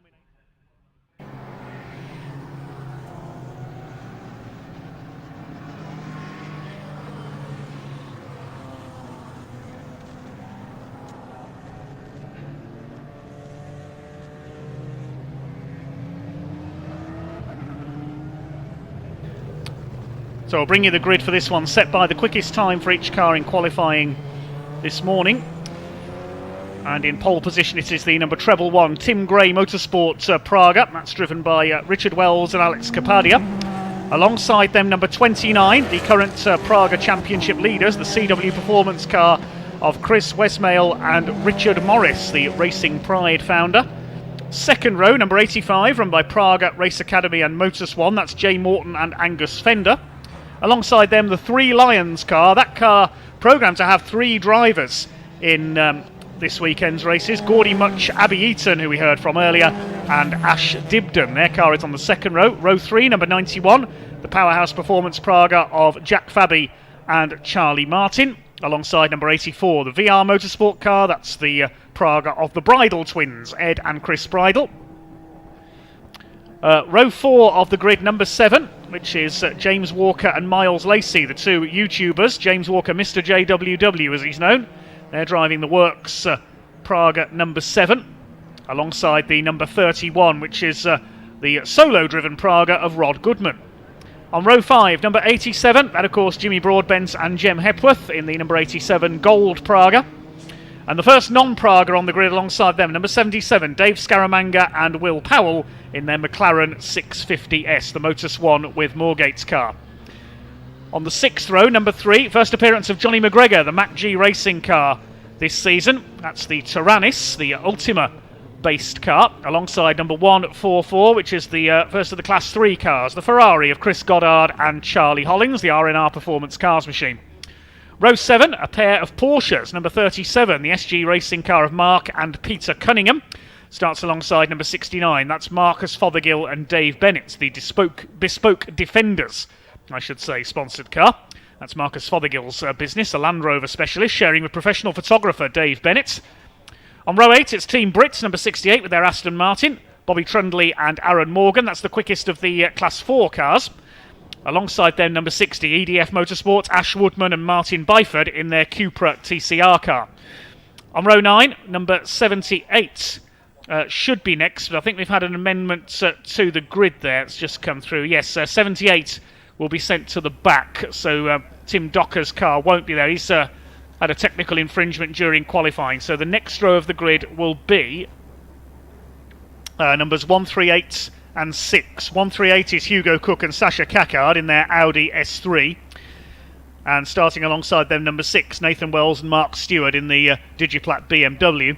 So a couple of cars with technical infringements during qualifying. So 138 and 6 on row 9. The 10th row, number 9, Peter Erseg with the PB Racing Porsche. Alongside 38, the Albert family, Dale and Mark Albert in their Aston Martin, the Triple M automotive car. Row 11 is number 88, the Thompson family in their Jaguar F-Type, the New Barn racing car. Alongside then number 66. We're not sure if that car is starting, the Motus One number 66 Cupra. Nicole Drought on her first appearance of the season alongside Danny Krivich in the Motus One Cupra. They had an incident during qualifying, so may not be starting. And then the 3 cars that have been sent to the back of the grid following technical infringements in qualifying. 78 is Tim Docker with his VW Golf TCR. 44, the CTR Alpha Tune Cupra of Alex Day and Will Foster. And finally, number 99, Jonathan Beeson and George Healer in their Cupra TCR, the shared Autosports machine. Let's try and get the reasons for those changes to the grid in just a moment. No news at the moment, and again, apologies, we haven't got the starting drivers for this one. This will be a 60-minute race. And here they go, off and rolling behind our pace car. Now, it's normally Richard Wells that takes the start in the 111 car, so I would expect it's him on pole position. Handing over to Alex Capadia later on, the Tim Gray run Praga.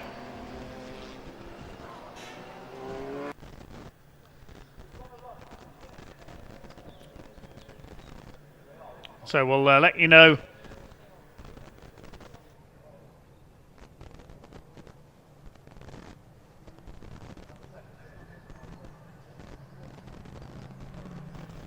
there's the Tyrannus, the yellow car there, Johnny McGregor. Raced a number of interesting creations in this championship over the years.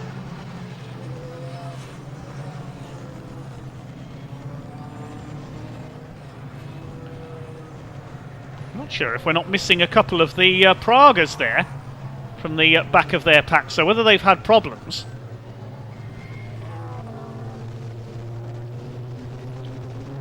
Audis, BMWs, Porsches, Aston Martins, great variety in this Goodyear sponsored Britcar Endurance Championship. There's the Nathan Wells Mark Stewart BMW, Peter Essex Porsche. Yes, I definitely only see 6 Pragas, unfortunately, so whether the others are starting from the back, I'm not sure.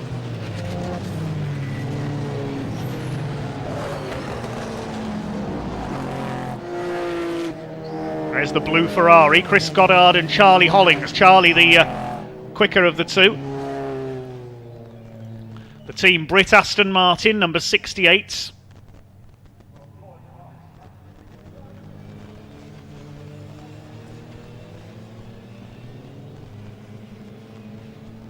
.38 is the Albert family, ex-Ginetta racers in their Aston Martin GT4.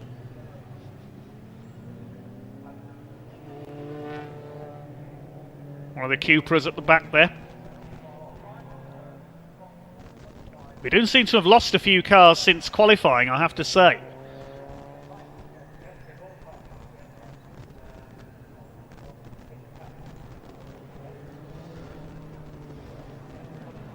Richard Wells in pole position, number 111, alongside the number 29 car, which is the Wesmail Morris Praga.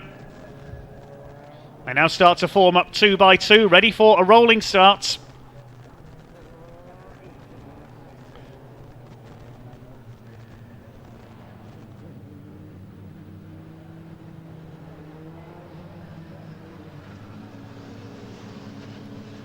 This is race 5 of the Goodyear Britcar Endurance Championship 2021. The Alex Day Will Foster Cupra at the back of the field. Pace car pulling into pit lane. Up over the line they come. And away they go. Down towards the first corner. It is the 111 car, the Tim Gray Motorsport machine, who leads them away. Down towards Cascades for the first time. It's Praga's 1, 2, 3, 4, 5 and 6. Then the Tyrannus ahead of the McLaren. They start to sort themselves out around the circuit. Out towards Island for the first time.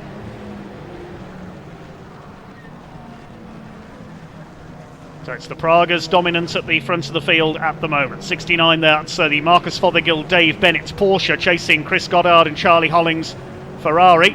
Good start by Hugo Cook and Sasha Kakard in the Audi S3 TCR Saloon. But it's the 111 Praga that leads, the 29 Praga, the CW Performance car, in second place. It looks like it's the number 85 in third position. There's the Tyrannus, Johnny McGregor trying to make a move on the inside, challenging one of the Pragas there. That's the 91 car, Jack Fabi and Charlie Martin. The blue Ferrari looking good there in the sunshine, chasing the number 60. That's the Ash Woodman and Martin Byford Cupra, the EDF Motorsport car. It's the Pragas dominating overall proceedings as expected, the first 4 breaking away.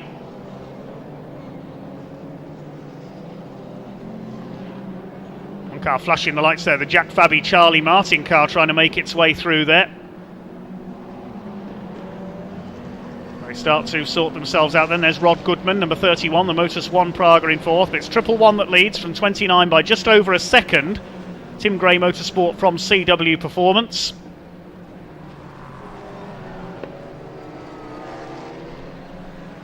A couple of Pragas towards the back of the pack, as I expected there, starting to make their way through.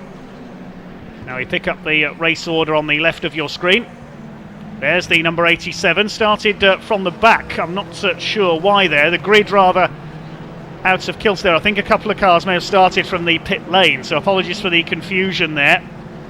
But then we've now got a couple of Pragas coming through the field to join this group at the front of the pack. It's Tim Gray Motorsport leading from CW Performance. VR Motorsport number 84 in third. That's the Bridle twins. And behind them Rod Goodman in the black and yellow number 31 car there.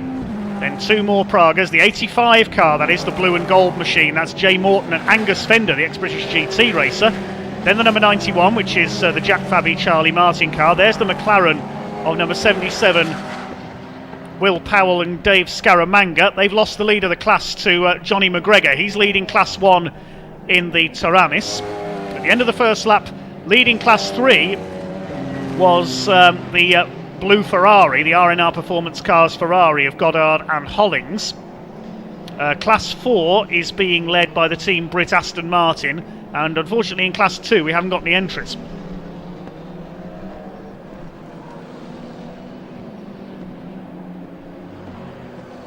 So the race starts to sort itself out then. Fastest lap of the race by number 29, Richard Morris, I think it is, who has started that car, along with Chris Wesmail.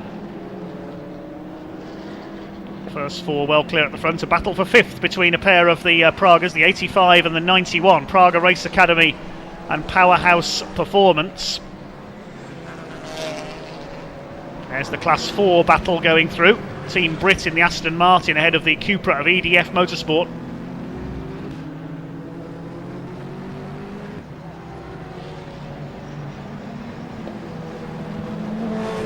The old buttons under fire from the Day Foster Cupra towards the back of the pack. Here's the number 7, that's the car shared by Mr. JWW, James Walker and Miles Lacey, gorgeously liveried number 7 Praga. Who's he got behind him? That's the 3 Lions car, the Gordy Muchabi Eaton and Ash Dibden car.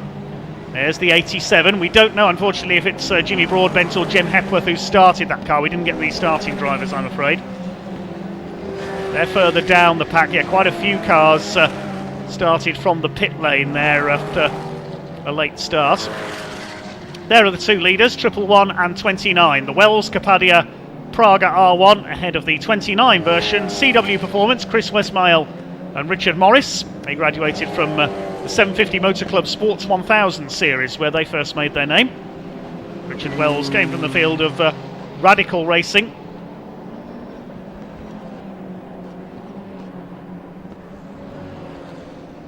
Through Cascades go the leaders then. New fastest lap of the race for 111, 137.030.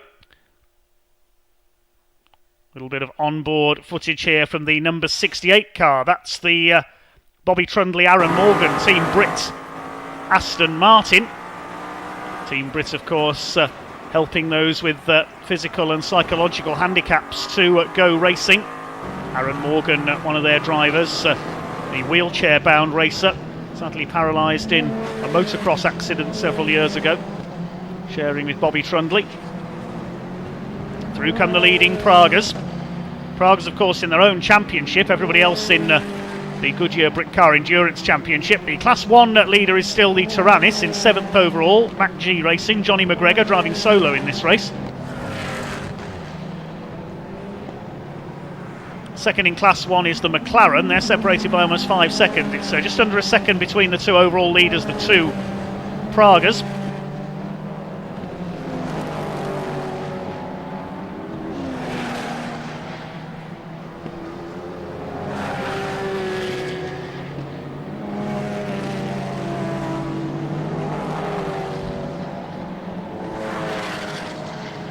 Leaders down towards Old Hall. Well, we said this white Praga is always very quick off the line, often shoots into the lead at the start of races, and that's just what it's done here, increasing its lead by 0.7 of a second on that previous lap over the 29. In second place, the points leader in the Praga Championship. There's the 91, the Jack Fabi and Charlie Martin car.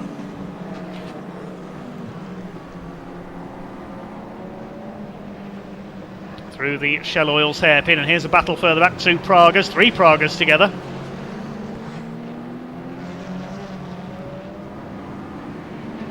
Total of 24 cars out there for this first of 2 races here today. There's the Albert family Aston Martin, chased by the Alex Day, Will Foster Cupra. Get your words out eventually, Goddard. Peter Erscheg's Porsche behind them.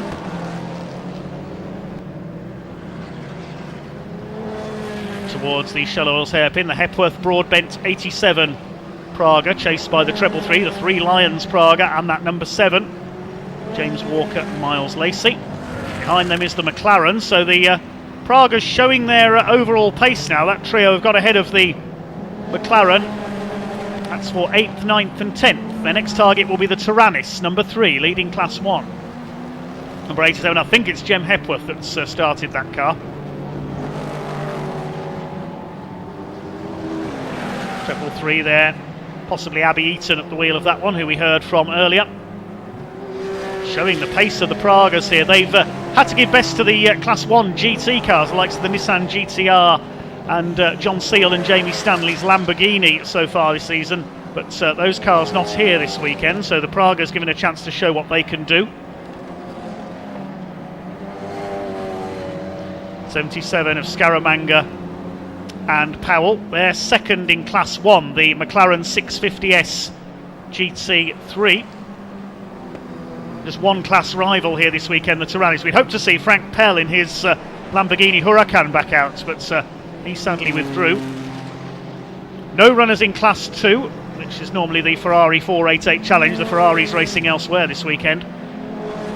The 87 Praga has lost a couple of spots there because the 3 Lions car and the number 7 VR Motorsport run car have got through. So change among the Pragas. I hope that's not a problem for the 87 car. It seems to be dropping away there. Try and keep an eye towards the gold car.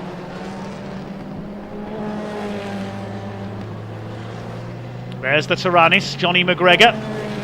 Mac G Racing running that car. He's raced a variety of different machines in this series over the years, including, if I remember rightly, the Aquila a few years ago, and also an Arinara Husaira as well, the Polish-built car. The Jaguar F-Type has been lapped. Callum and Adam Thompson driving that car, the New Barn Racing car. There's the Cunninghams in their Porsche. They've got ahead of the blue Ferrari. Now that's a change for the lead of Class 3, I think. Yes, so the Porsche, the yellow Porsche now leading Class 3. Class 4 is still being led by Team Brit in their Aston Martin, but only just ahead of the Woodman and Byford Seat Cupra TCR. There's the 87 car, it's the Broadbent Hepworth car, being caught now by the McLaren once again. Of Will Powell and Dave Scaramanga, the ex-Castle Combe Saloon Car star.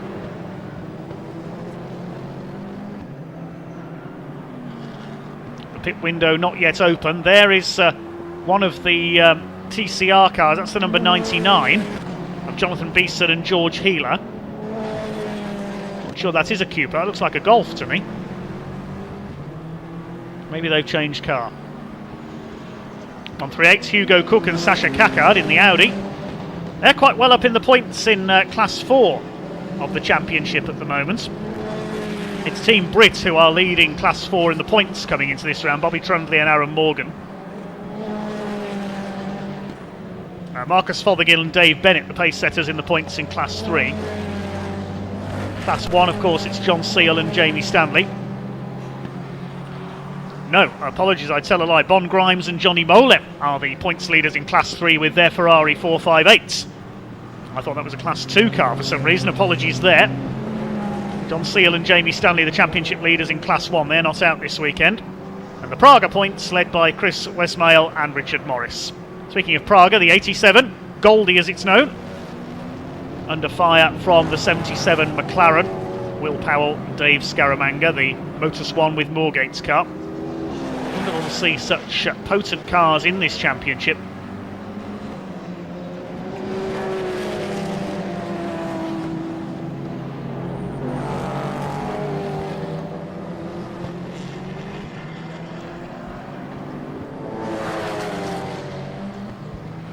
Well, there is the Class 1 leader, the yellow Tyrannus. He's got a pair of Pragas swarming all over him there. So a battle developing here. There is the Tyrannus, losing out though to triple 3. I think it's Abby Eaton in that car, the treble 3. And then the 7 Praga behind him. So Mac G Racing has lost the place there. He won't mind though, Johnny McGregor, because they're in different classes, so he still leads his class. First time we've seen the Tyrannus on track this year. Behind him there's the 7 Praga. Praga's the Czech Republic built car, as their name suggested, powered by turbocharged Renault engines.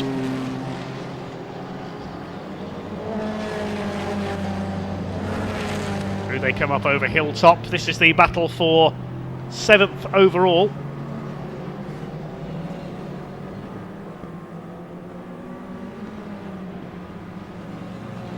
Still your leader overall is Triple One, and they've pulled away now, the Tim Gray Motorsport Praga, nearly 5 seconds clear of the field. Of course, pit stops to come yet. And the different classes will have penalties for the second race as well. A few extra seconds for the top 3 in each class at their pit stops. 15 seconds for a class win, 10 seconds for second place, and 5 seconds for third. Lapping the Jaguar F-Type there. The 7 car trying to make a move here on the number 3 Tyrannus. Based on an Ultima sports car design, that car, but plenty of changes to it. Still leading Class 3 is the SG Racing Porsche, the Cunningham family. Class 4 Team Brit in the Aston Martin. It's first of 2 races today for the Britcar Endurance Championship. There's a battle between the number 9 of Peter Erseg and the 99. That is a Golf. It's not a Cupra, so an error on my entry list there. TCR Golf on the back of the Porsche of Erseg. Currently fighting for 21st place and 6th in Class 4. So every place being keenly contested here. Here come the Albert family in the Aston Martin, the Triple M automotive car. They're 19th. Behind them in 20th, the CTR AlphaTune Cupra. And they're going to be lapped by our race leader, the Tim Gray Motorsports Praga.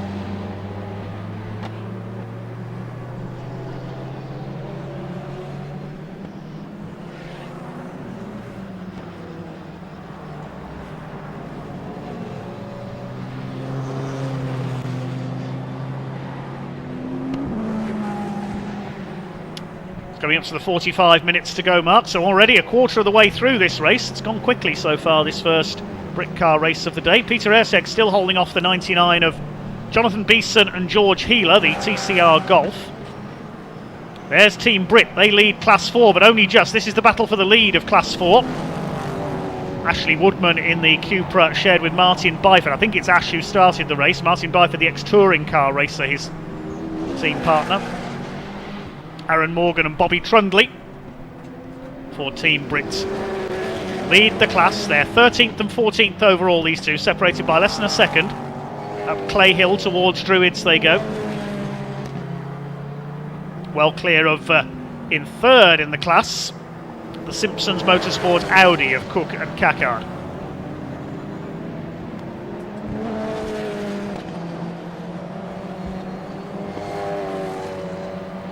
The Class 4 leaders down into Lodge.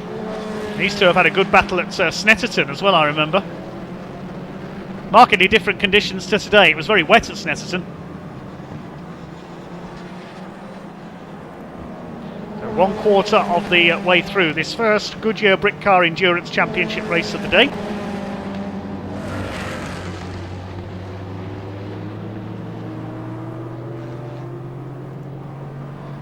And we have a safety car, so something's happened somewhere.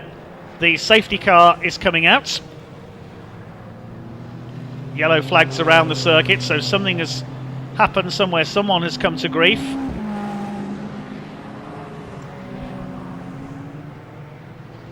So the field will slow up, no overtaking, and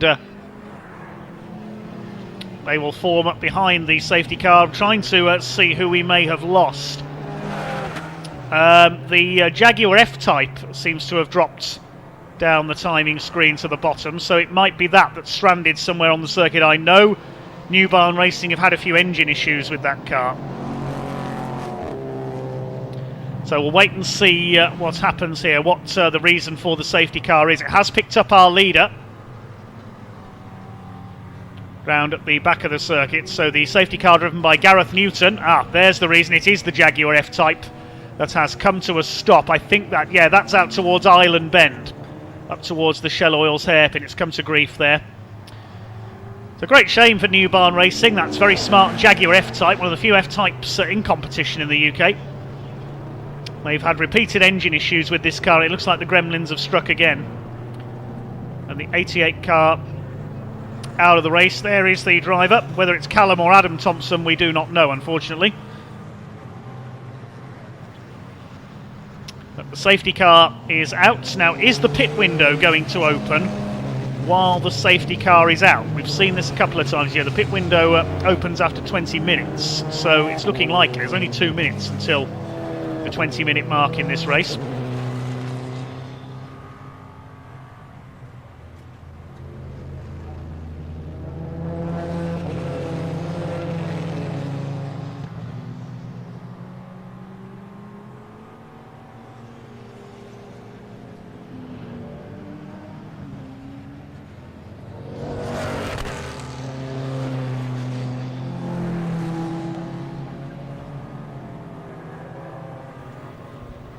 So the car's forming up behind the safety car then to allow the marshals time to remove that stranded car of New Barn Racing. It's on the inside of the Shell Oils hairpin, just before the entry to the hairpin there. It's pulled up.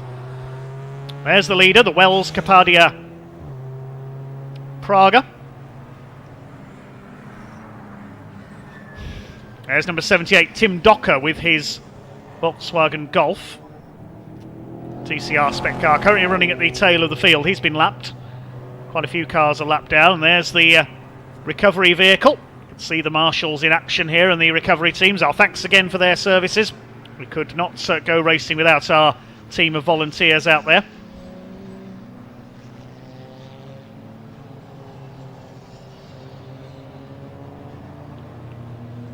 See a few of the Pragas that have started lapping traffic further back.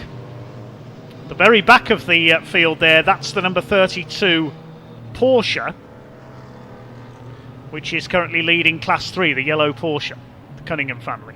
They've been with Britcar for many years now. Been racing Porsches for even longer, as have Marcus Fothergill and Dave Bennett, the pair in car 69, just going through there. The Jaguar being towed away, that's the Shell Oils hairpin, that's the end of their race.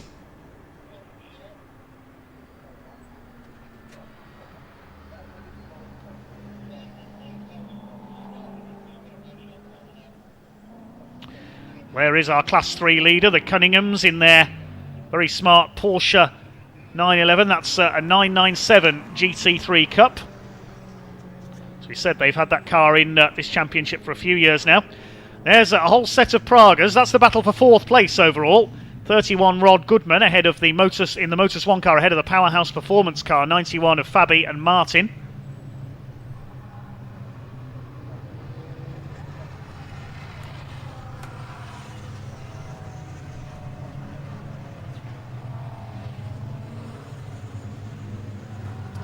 Okay, I think the car is now being cleared. The American tow truck, there it is.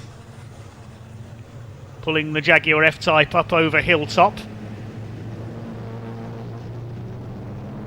That's going to be heading back to the paddock. Hopefully they can get that car out again for race 2. The grid for the second race, incidentally, set by the second fastest time for each car in qualifying, not by the result of race 1, as it previously used to be. So Wells and Capadia still with the lead, ahead of the number 29 in second, which is Chris Wesmail and Richard Morris. Third place, we have number 84, Praga, which is the Bridle family, Ed and Chris. Fourth, number 31, Rod Goodman. Fifth are number 91, Jack Fabi and Charlie Martin. Sixth, Triple Three, Gordy Much, Abby Eaton and Ash Dibden. Seventh, number 85, which is Jay Morton and Angus Fenders, Praga. Eighth, number 7, James Walker and Miles Lacey. Ninth, number 3, which is the Tyrannis, leading Class 1, Johnny McGregor. And 10th, number 87, Jem Hepworth on board that car, sharing with Jimmy Broadbent. The pit window is open, and the first cars have come in. The first 3 cars to make their stops were the blue Ferrari, number 144, the Team Brit Aston Martin and EDF Motorsports in the Cupra. Now they're just rejoining at the moment. I can tell you the Aston Martin has retained its lead in the pit lane ahead of the Cupra. Well, they're together then. They're the first to stop.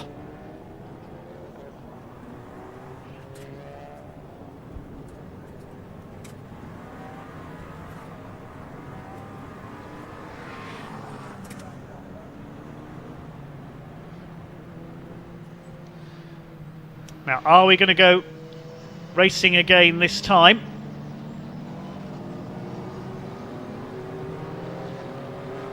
No, the lights are still on the safety car. I think most drivers are going to come into the pits this time.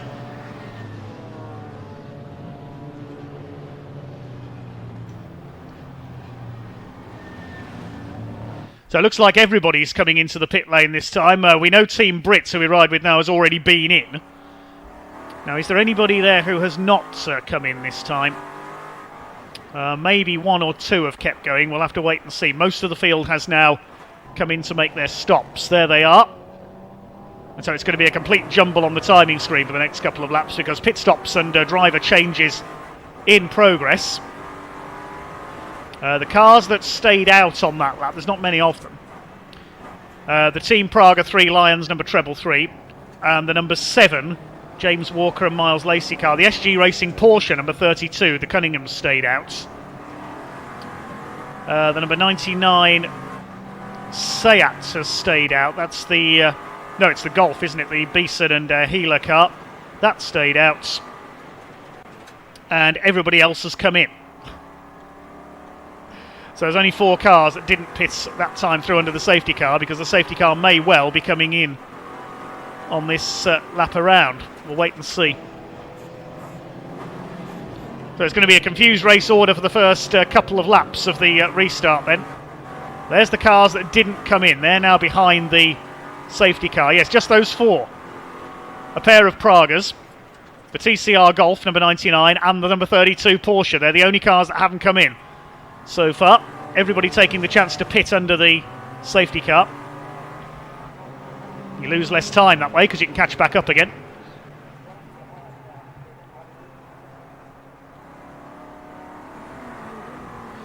The light's still on top of the BMW. So we may do another lap here.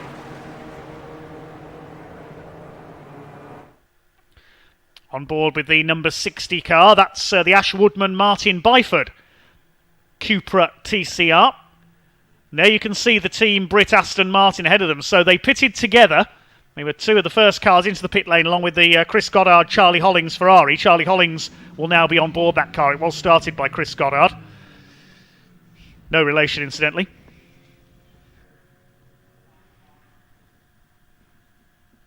Okay, the 2 Pragas that were behind the safety car have come in, as has the SG Racing Porsche. Now, what's this going to do to the race order? Has the number 99 car come in as well? No, I don't think it has. We'll wait and see if that's come in. No, just the 3 cars in pit lane. And we are now back underway. So 3 cars in pit lane. The race is back underway. The safety car has come in. So have they left it a little too late there? We're back under green flag conditions. We're going to wait to see who comes out in the lead. I suspect it will be the Charlie Hollings Chris Goddard Ferrari, because that was the first car to come into the pits. We'll wait and see how the timing screen all cycles through at the moment.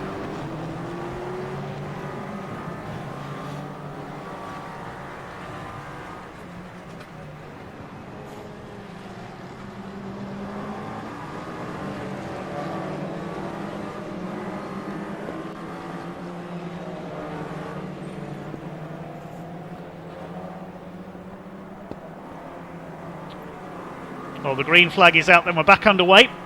And we'll wait and see what happens when everything cycles through. Looks to me as though the 29 car has got ahead there of the 111, the CW Performance Praga. Yes, they have, so that's for the lead of the race. The Wells Kapadia car fighting back, but they're in back marker traffic. So 29 has gained it there. We'll see what happens as they come over the line this time through. So that's effectively for the lead of the race between those two Pragas. It'll take time to cycle through, of course, because everybody's stopping on different laps. 29 there, the Westmail and Morris car now has the de facto overall lead ahead of the 111 of Wells and Kapadia.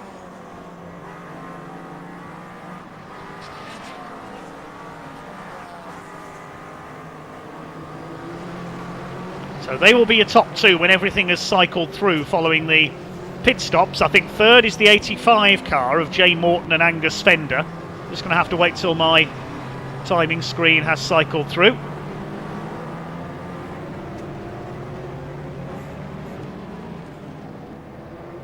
Triple One having a look here as they come down into Knickerbrook. Now showing at the top of the times are the three cars that came in a lap earlier. That's the 144 Ferrari, the blue Ferrari of Charlie Hollings. I thought that might appear at the top ahead of the Team Brit Aston Martin and the number 60 Seat Cupra, the EDF Motorsports car. So they came in earlier and have got the advantage here. Now let's see how it works out. It should be, though, these two Pragas that appear at the top of the times eventually. Let's wait and see what happens as they cycle through. These two are 4th and 5th. Now, can they catch the three cars ahead? What's the gap? They are lapping considerably quicker, of course, the Pragas, than the lower class cars ahead of them.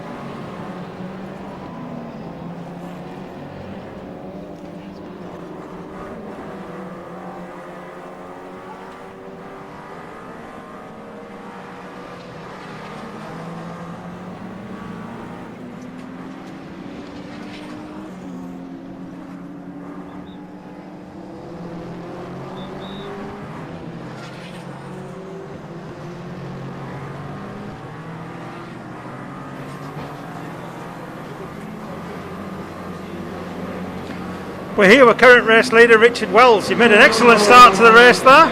Thank you very much. Yeah, we obviously had an advantage starting on pole position. I just wanted to, make sure we had a good start going into turn one.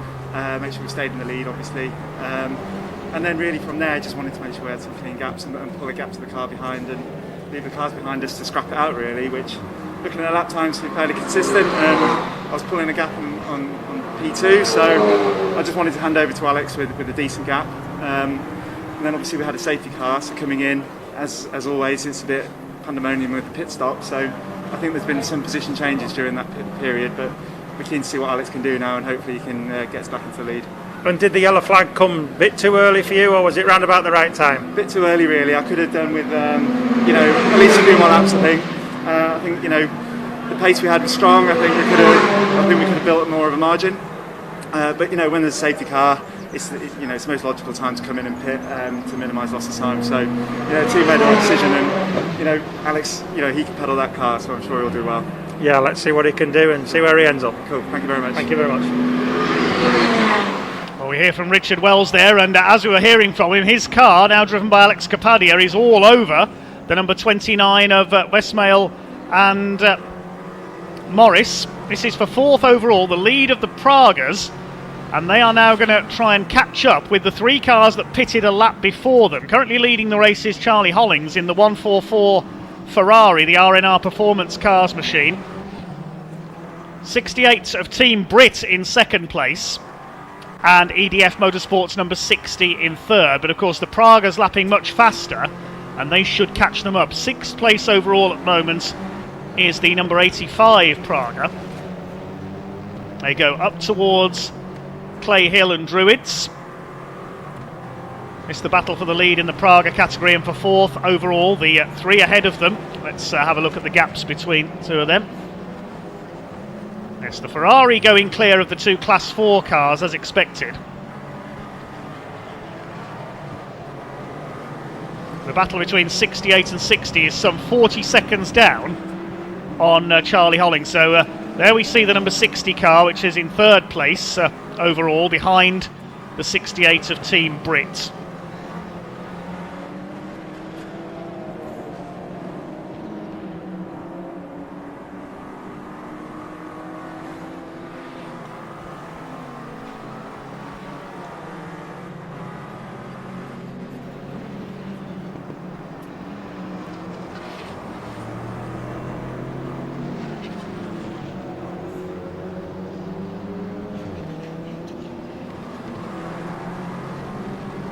.27.5 minutes of this race to go then. There's the 68 Team Britcar. That's leading Class 4 in second overall. And now, look, the Pragas have almost caught them. So the Pragas have very quickly caught these two up in Class 4. They're lapping the Pragas about 10 seconds a lap quicker than these two. And look at the 85 car go. They've done the fastest lap of the race. So I reckon it's Angus Fender on board that 85 car now, shared with Jay Morton. And he's almost caught these two up. There's the blue and gold machine, number 85. The Pragas have caught Ash Woodman and Martin Byford's Cupra up towards Druids. As we look at the Class 3 leading, number 32. No, not the Class 3 leading car, because of course it was the Ferrari. And in fact, the Ferrari that was leading overall has come back into the pit lane. So the 144 car is back in. I haven't had any notification of a penalty for that car.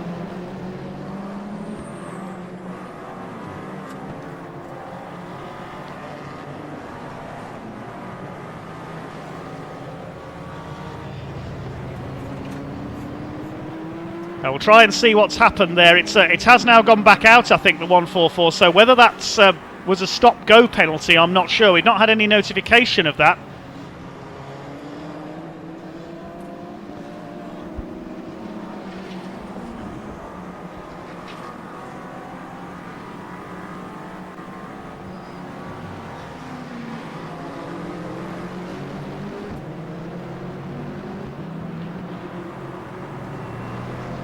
Okay, so the Ferrari has rejoined after a second stop. We know not why.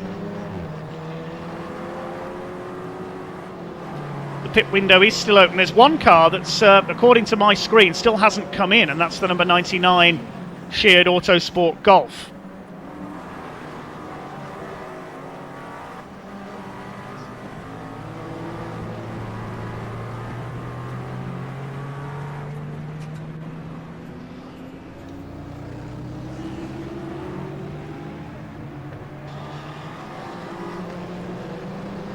So we've got 25 minutes of this race to go. Well, there is the Ferrari.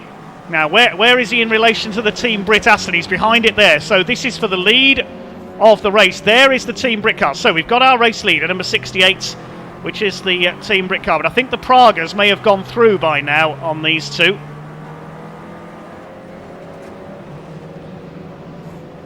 There is the Ferrari. Now, where has that come back out? It's down to 5th. So the Team Brit Aston now down to 4th. The three Pragas have gone through.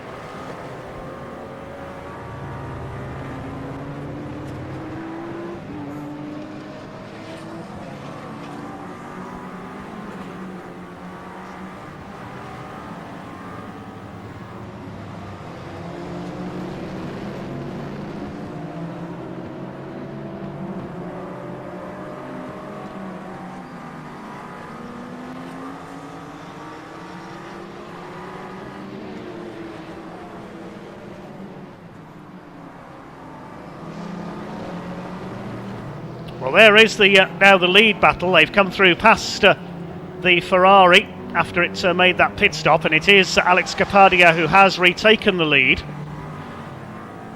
from the 29 of Wesmail and Morris, with Angus Fender and Jay Morton's Praga up there in third. So these three cars split by about a second, fighting for the lead.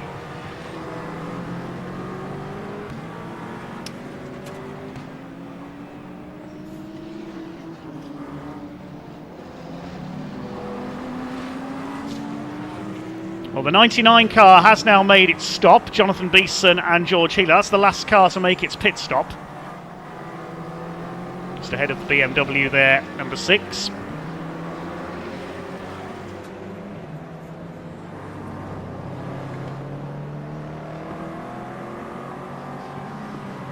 We've got a Praga slowing. That's the 333 car. That's the Three Lions car. Gordy Much, Abby Eaton, Ash Dibden. That car pulling off at Knickerbrook there.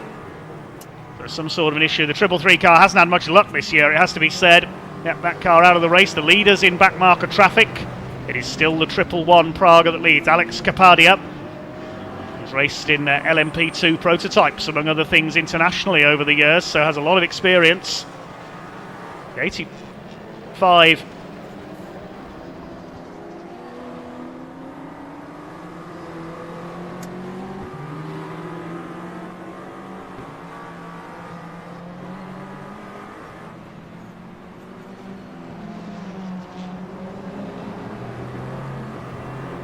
At the lead that Alex Kapadia has pulled out this time through as the 85 car there gets a wheel on the grass, lapping Peter Urseg in the Porsche.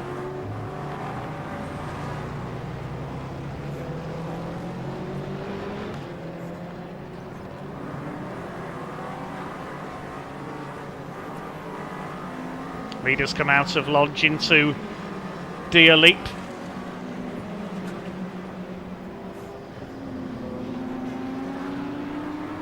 Leader heads through Old Hall, coming up to lap the number 32, which is the Cunningham Porsche.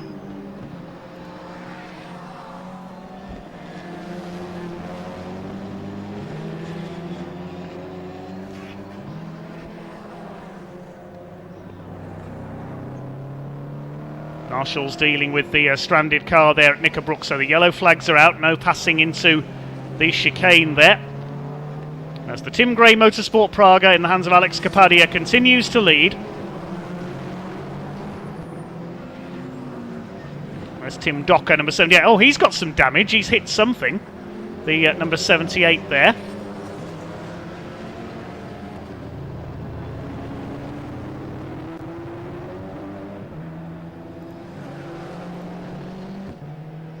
'85 there of Fender and Morton. That's the Praga Race Academy car, all over the back of the CW Performance car.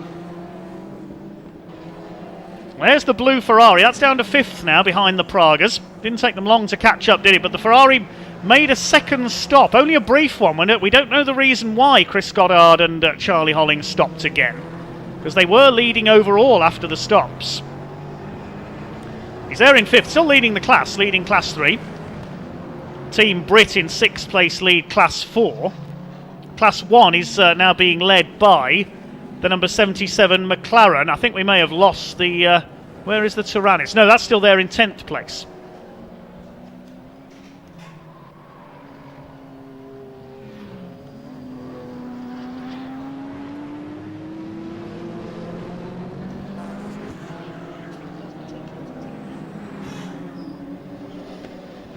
Okay, how long to go? Just under 20 minutes. The pit window will now have closed, I think, but everybody has made their stops. We've lost a couple of cars. Unfortunately, we seem to have lost the number 87 car, which is the Broadbent Hepworth Praga. I don't think that came back out of the pits after its stop, unfortunately, so they've had a problem there.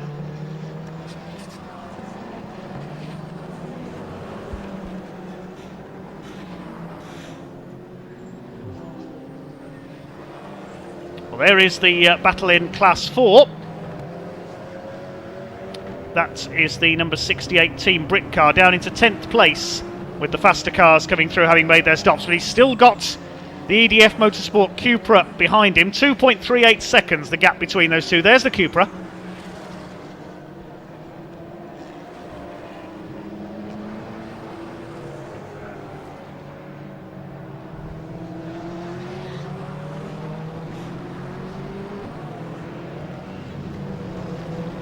Great to see Team Brit doing so well, among the favourites for the Class 4 Championship this year for the less powerful cars, taking on the likes of the TCR cars.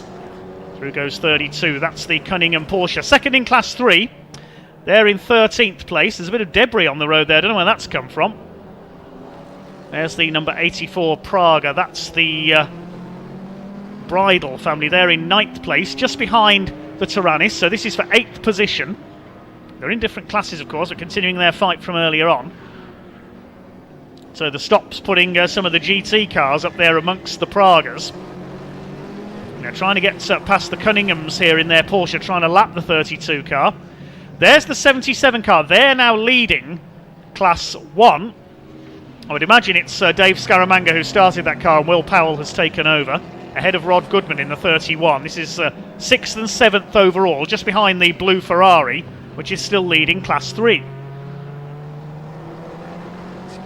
We've got somebody slowing on the run out of Old Hall. That's the BMW, number 6. Nathan Wells and Mark Stewart with a problem. That car involved a collision in the last round at Snetterton. And more problems for it here, the M3 GTR.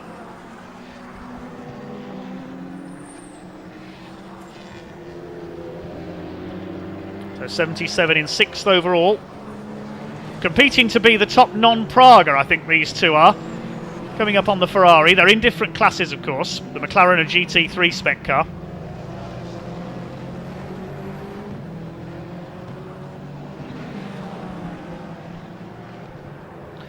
There's a flag out there. It's warning of debris, the yellow and red striped flags. A bit of debris on the road just coming over Hilltop. That stranded Praga still there at the chicane as well, the 333. The BMW was stopped on the exit of Cascades. I just glimpsed in the background there as the McLaren tried to make a move there. The Ferrari didn't see him.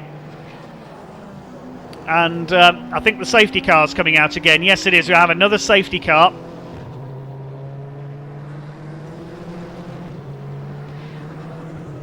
That will, I presume, be for the stranded BMW at Cascades. There's the number 44. Now, where is the Cupra? 18th place.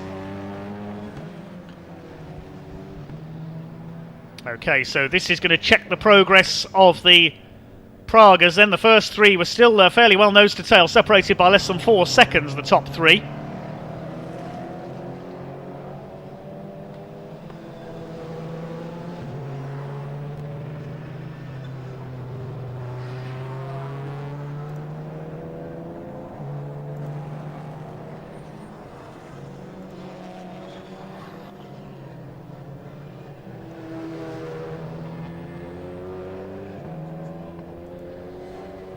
There are the leaders, just heading up towards the end of the lap. They'll have seen the safety car boards. They've slowed down. There's two back markers ahead of them, the Porsche and the number 7 Praga.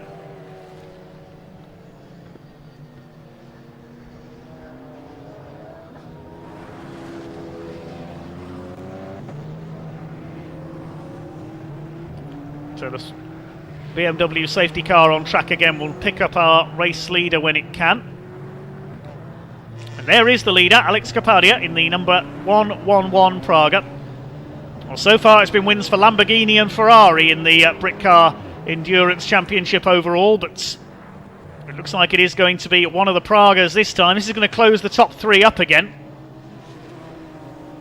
The 4th place car, number 91, is the Jack Fabi Charlie Martin car. That's further behind.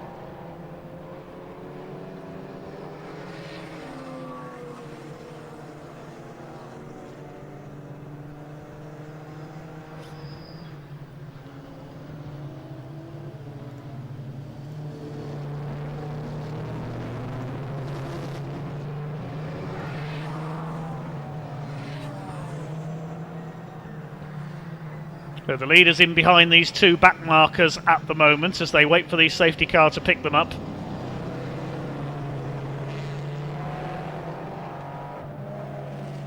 The number 7 there, the James Walker Miles Lacey Praga, they're 12th overall. And the Porsche, just behind them, is in 14th. So on different laps, those two. Porsche, the Fothergill Bennett car, number 69.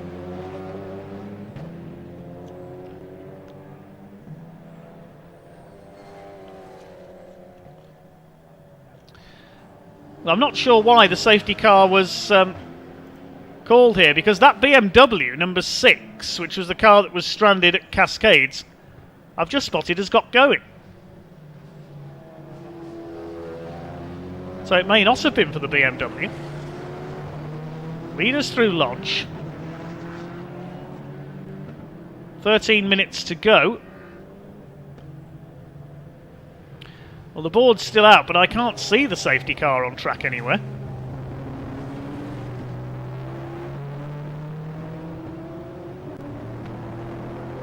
And the green flag now does come back out, so we're racing again. And already through into second is the number 85 car there at Old Hall, so wasting no time. 85, Jay Morton and Angus Fender. I think it's Angus in that car. He's going for the lead as they come up Lakeside towards Island Bend. Look at this.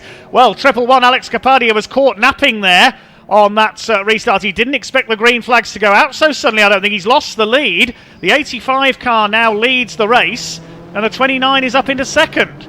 Well, confusion there. We were waiting for the safety car to appear. It didn't, and then suddenly the green flags came back out as they went into Old Hall.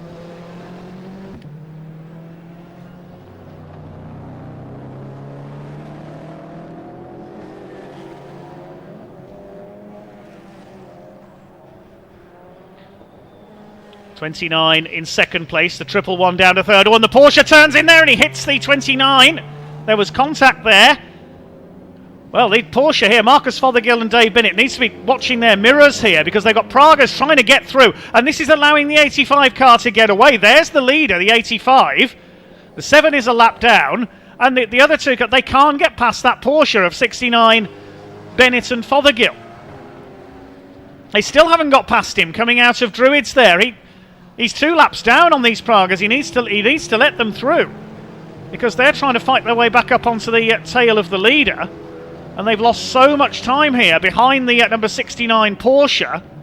Well, they're not going to be happy there, the CW Performance and Tim Gray Motorsport teams. That was a real confusing restart. And that's allowed the number 85 Praga to pull out a lead of nearly 7 seconds. Now here comes Capadia back again. He's going to go through into second into Cascades. And look at this, number 91, the Charlie Martin and Jack Fabi cars catching them now as well. Through goes Capadia. He's got second position now with just over 10 minutes of the race to go. But it's the 85 Praga Race Academy car of Jay Morton and Angus Fender who has got the lead. And 29 of Wesmail and Morris still can't get past this Porsche. They're trying to lap it. That Porsche's in 14th place. I think they've got him now as they went into Britain's chicane there.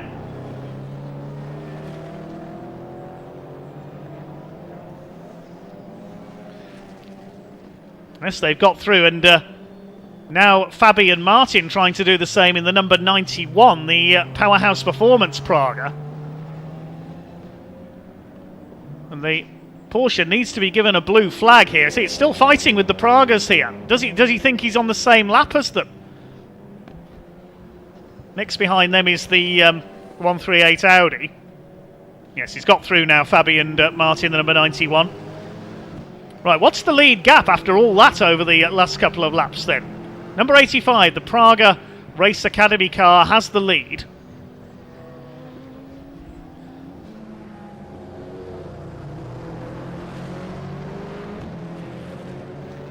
Well, there's the class standings at the moment then. Praga Race Academy leads from Tim Gray Motorsport in second and number 29 in third. Leader just going through there at Lakeside. Class 1 led by the Motor Swan McLaren. Class 3 led by the blue Ferrari, number 144, and Class 4 by Team Brit in the Aston Martin.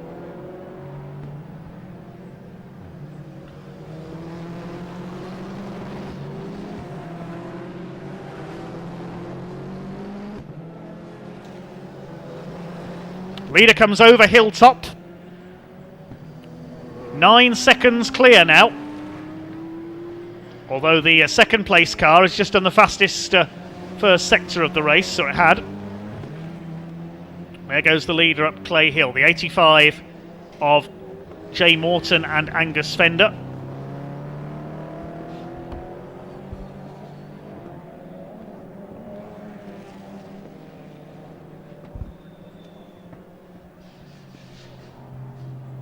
Going up to lap the Cunninghams in their Porsche, the BMW as well. That's the car we saw stopped at Cascades briefly earlier on. And he's trying to get out of the way of the leader there. The 85 goes through, no problem. So it looks like it is going to be a Praga victory, but after that restart, not the car we thought it was going to be. That was a great break by, I think it's Angus Fender on board that machine. It's either him or Jay Morton. As we say, we don't know which driver took the start and which has taken over, unfortunately, so apologies for that.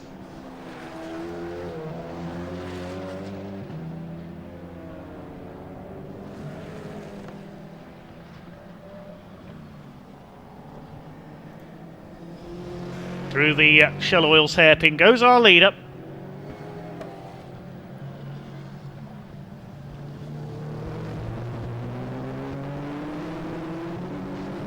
Through Britons goes the leader up over Hilltop. Just over 7 minutes to go.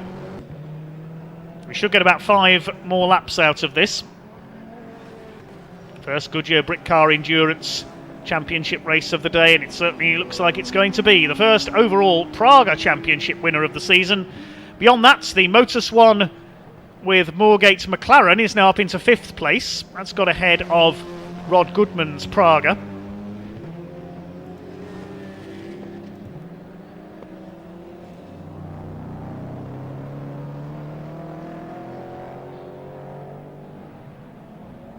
Class 3 is still being led by Chris Goddard and Charlie Hollings' Ferrari.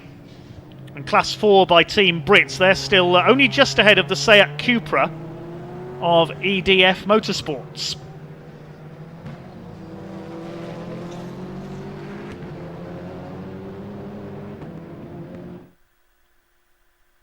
On board with Team Brits.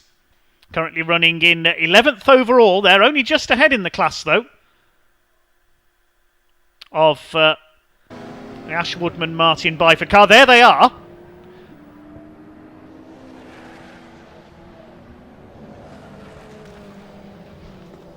Well, here they come, chasing the BMW, but that's a lap down after its problems earlier on. Ashwoodman and Martin Byford attacking for a potential class win here if they can get past that Aston Martin. Towards Island Bend, then into the Shell Oils hairpin. It is great stuff from Team Brits, looking to keep their title lead in Class 4. 4th overall in the championship coming into this round. Into Britons. It's certainly close, and the Aston a bit sideways there, coming out of the chicane. Can the Cupra TCR touring car catch them? Down to Knickerbrook. The right, the left, the right. That Praga still stranded there on the escape road. This is the best battle in the classes, certainly. The overall lead is now, it was 7.8 seconds. We'll see if Alex Capadia is catching up with 85 of Angus Fender and Jay Morton. Yeah, 7.5 seconds. So he's closing very slightly at the front of the field, but I think he's going to run out of laps, because we've got 4.5 minutes to go. Just over. The Class 4 battle heads into Lodge Corner. This is for 11th overall. Well, the Ferrari is safe in Class 3 and 7th overall.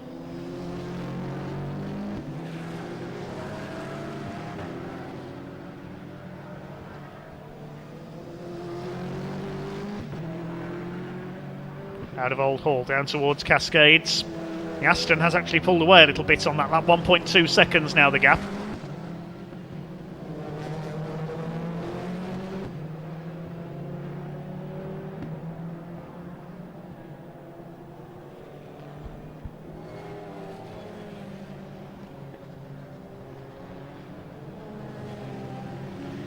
There's the McLaren, safe at the front of Class 1. Will Powell and Dave Scaramanga in 5th place. Johnny McGregor is back in 8th in the Tyrannus, the only 2 runners in Class 1.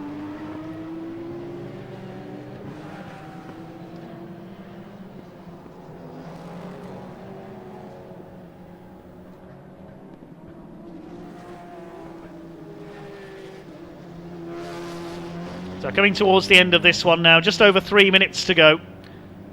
It's looking good for the number 85 Praga out front of Jay Morton and Angus Fender. They'll be very pleased indeed as the McLaren through Britons. Yeah, 8.28 seconds is now the lead gap, and a further near 10 seconds back to CW Performance in third place. Losing so much time behind a couple of the back markers. They've got Powerhouse Performance, number 91, not too far behind. A little flash of flame there from the back of the McLaren.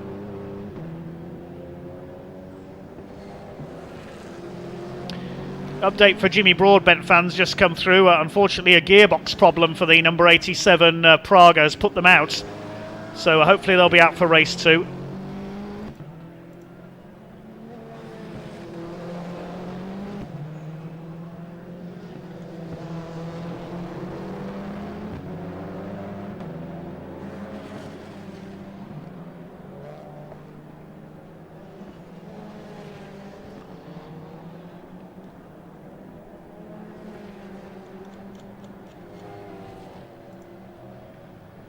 Two minutes to go then, so a couple of laps left in this first race for the Goodyear Britcar Endurance and Praga Championship. There goes the Ferrari leading Class 3, just about to be lapped by our overall race leader, number 85. There is the second place car, the 111. There's the leader. There's our Class 3 leader about to be lapped. So it looks like we're going to end up with only about 8 cars on the lead lap at the end of this one. Chris Goddard and Charlie Hollings heading for victory in Class 3. Of course, the Class 3 Championship pace setters, Bon Grimes and Johnny Molem, not here. There's the 84. That's the 8th placed Praga, the second of the VR Motorsport cars. Teammates the number 7. There's the leader. Great performance. They anticipated that restart so well there to dive past the 2 ahead of them. It's the 29, the 111.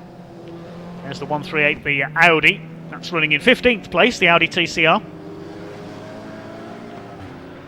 So Praga and the Taranis to be lapped here. 7th and 8th, those two are running. The Taranis up to 7th. And the blue number 84, the Bridles, in 8th. So that's a pair have got ahead of the Ferrari of Hollings and Goddard. Now coming up to, I think, start his last lap this time. I think they'll get one more lap in here. Number 85 of Jay Morton and Angus Fender. Up and over the line. 1 lap to go. The clock about to count down to 0. Coming up to lap the Taranis, the blue flag waving. Johnny McGregor needs to let the leader through here. He hasn't done so at Cascades. They're getting a bit frantic in here. There's another back marker, the Alberts Aston Martin ahead of them. And Johnny McGregor not letting... I wonder if he thinks that's the bridal car, because they do look similar in your mirrors, the 2 blue Pragas. Now he gets through up the inside. The leader is safely through. I'm wondering if Johnny McGregor thought that was Chris and Ed Bridle's car behind him. That's why he was defending.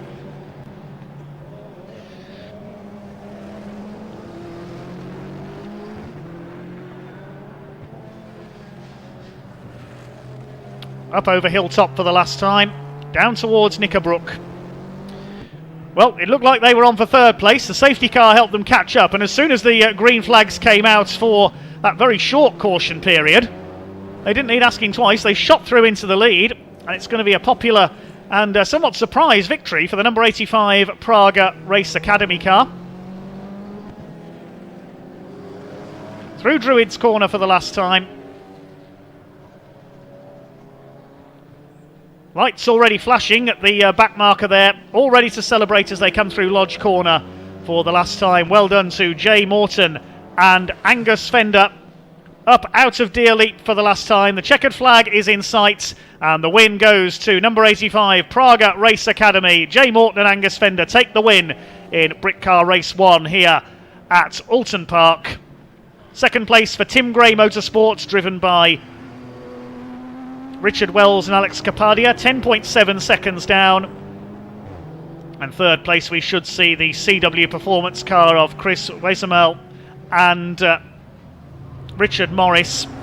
A Praga 1, 2, 3, then another Praga fourth, the powerhouse performance number 91 of Jack Fabi and Charlie Martin. The Class 1 prize will go to number 77 of Dave Scaramanga and Will Powell in their McLaren. The Motor1 Praga will be behind them, driven by Rod Goodman, driving solo in that one. Peter Erceg across the line in his Porsche further back. Class 3 is going to be won by the blue Ferrari, Chris Goddard and Charlie Hollings. They briefly led overall after the pit stops. And who's going to win Class 4? It should be a close fight to the line between Team Brit and EDF Motorsports. They'll be coming up to the line any moment now, I would think. Will it be an Aston Martin or will it be the Seat? They were separated on the last lap by only 0.4 of a second. Through come the two Porsches. They're a couple of laps down. And there is the battle in Class 4. It is Team Brit who take the class win. Just behind the Motor1 McLaren there. Team Brit win Class 4. Just ahead of EDF Motorsports in the Cupra. Looks like they're all in now. The BMW, the final finisher, number 6 of Wells and Stewart. We lost 3 cars in that one, unfortunately. The Jaguar F-Type dropped out early on with engine issues. Sadly, we lost Jimmy Broadbent and Jem Hepworth at the pit stops. A gearbox problem putting them out of the race. And the Three Lions Praga pulled up at Knickerbrook chicane.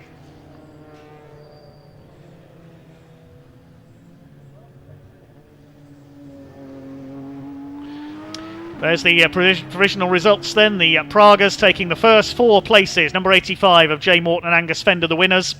Second for Richard Wells and Alex Kapadia, nearly 11 seconds down at the flag. And third for Chris Wesmail and Richard Morris. Fourth place going to Jack Fabi and Charlie Martin. In fifth place, the first non-Praga, the McLaren, winning Class 1, the number 77 Motus1 car. Sixth was Motus1's Praga, driven by Rod Goodman. Seventh went to the Tyrannis of Johnny McGregor. 8th overall was the number 84 Praga, that's the Bridal family. 9th going to the Class 3 winning Ferrari of Chris Goddard and Charlie Hollings. And 10th going to the number 7 Praga of James Walker and Miles Lacey. Great result for them. Team Brit win Class 4 in 11th overall with the Aston Martin, just ahead of EDF Motorsports in the Cupra. And then in 13th place behind them is the Bespoke Defenders Porsche. The SG Racing Porsche finishing 14th just behind them. Good fight between those for second in Class 3. The Audi TCR car run by Simpsons Motorsport rounding up the top 15. Behind them, we had the Alberts family in their Aston Martin 16th. 17th was Tim Docker in the Maximum Motorsports VW Golf. 18th place going to the CTR Alpha Tune Cupra, that's the Day and Foster car. 19th to Peter Erceg in his Porsche. Rounding out the top 20, the number 99, Jonathan Beeson, George Healer TCR car in a Golf, not the Seat. The final finisher was the BMW M3 of Digiplat. And of course we lost the 2 Pragas and the Jaguar F-Type, as I've already mentioned. We'll see the Britcar field back out a little bit later on then. Next up on the programme today is the sole race of the day, 20 minutes plus 1 lap for the CNC Heads Northwest Sports and Saloon Championship.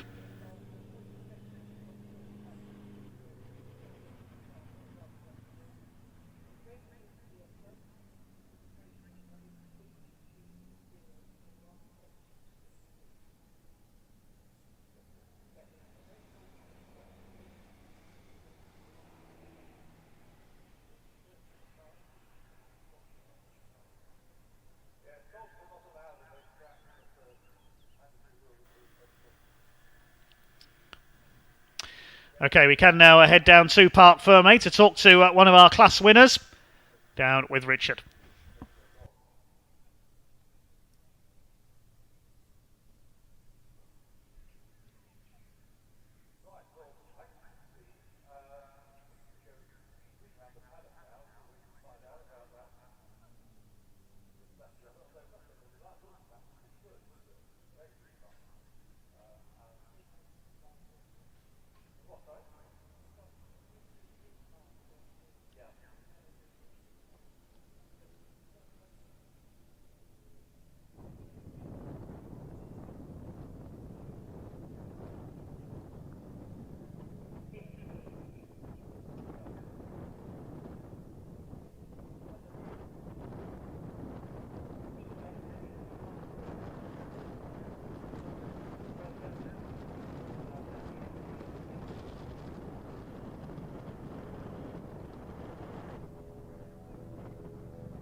Britcar Class 1 winners, Dave Scaramanga and Will Powell. Dave, we'll start with you. You did the first stint and you managed to get a decent lead early on.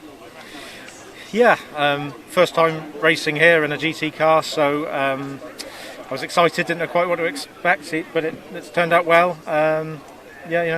Will did a great stint, so helped me out, and very pleased. Yeah. And you got an early yellow flag, I suppose, for your stint. You wouldn't have been expected to pit maybe just so early.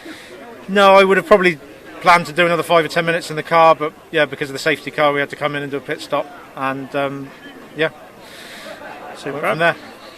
And coming to you, Will, of course, you got a healthy lead when you started, but you still had to maintain that, and there was all sorts going on track. Oh, it's busy out there, isn't it? Oulton Park, what can you say? It's just always the same here. So much going on. It's such a great circuit, but it's even the slower Class 4 cars, the backmarkers with the speed difference we've got in this wonderful GT3 McLaren. It's a job. Dave did a great job just to keep his nose clean and to run round at the front. I actually managed to go off over the grass at one point and had a bit of brake pad knock, which scared me. But other than that, good race, good little battle with the Tyrannus, very clean, so that was great.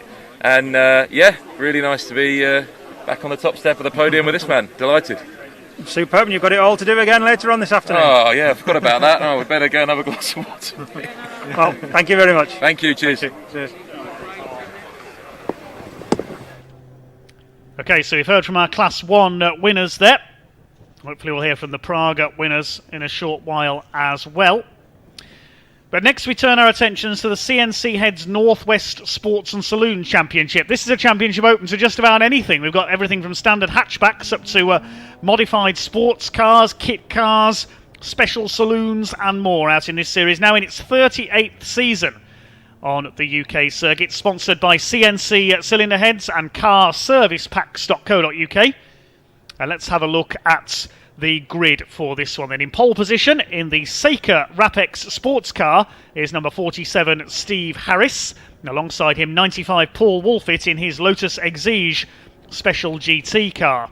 It's not a Lotus Exige underneath, more on that in a moment. Second row, 48 Paul Rose with his Seika alongside John Wolfett in number 94, the Spire GTR bike engine sports car. Row 3, number 32, that's Danny Bird in his Spire GTR, slightly smaller engine in that one. And alongside him, number 13, Paul Dobson in his low-cost 7, the 7 referring to Mazda RX-7, because that's the engine it's got in it. Row 4, 63 David Harvey with the Stuart Taylor Lokosaki, a low-cost with a Kawasaki bike engine. And 51 Roddy Patterson from Scotland in his Caterham. The fifth row, 46 David Clark, that's the third of the Seikas, and 221 Andy Bicknell with his Ginetta G50. The sixth row, number 12, welcome back Simon Alloway in his Lotus Esprit V8 Special, starting alongside number 3 Guy Carter in his TVR Tuscan.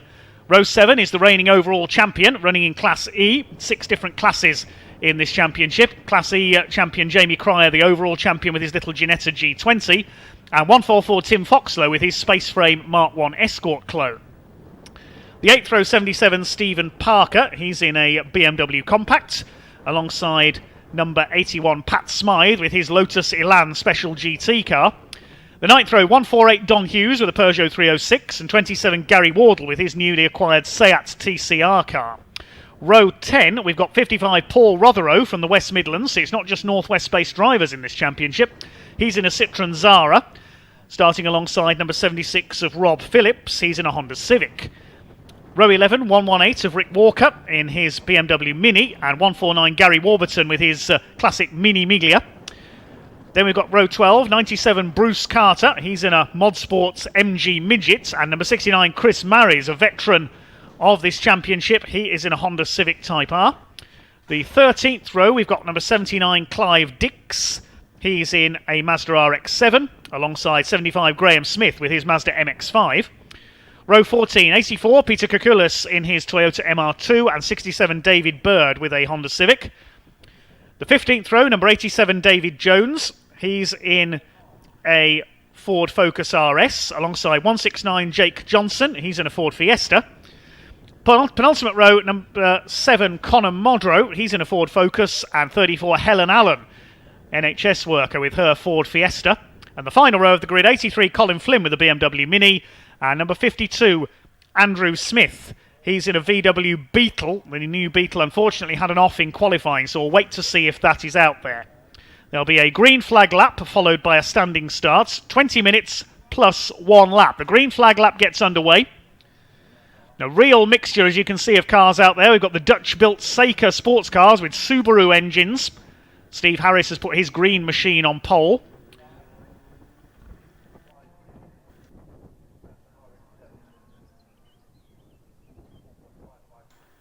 There's Simon Alloway, the Lotus Esprit special GT car. That's got a 5-litre Chevrolet V8 in it. It's effectively a Formula 5000 single-seater under the Lotus Esprit body.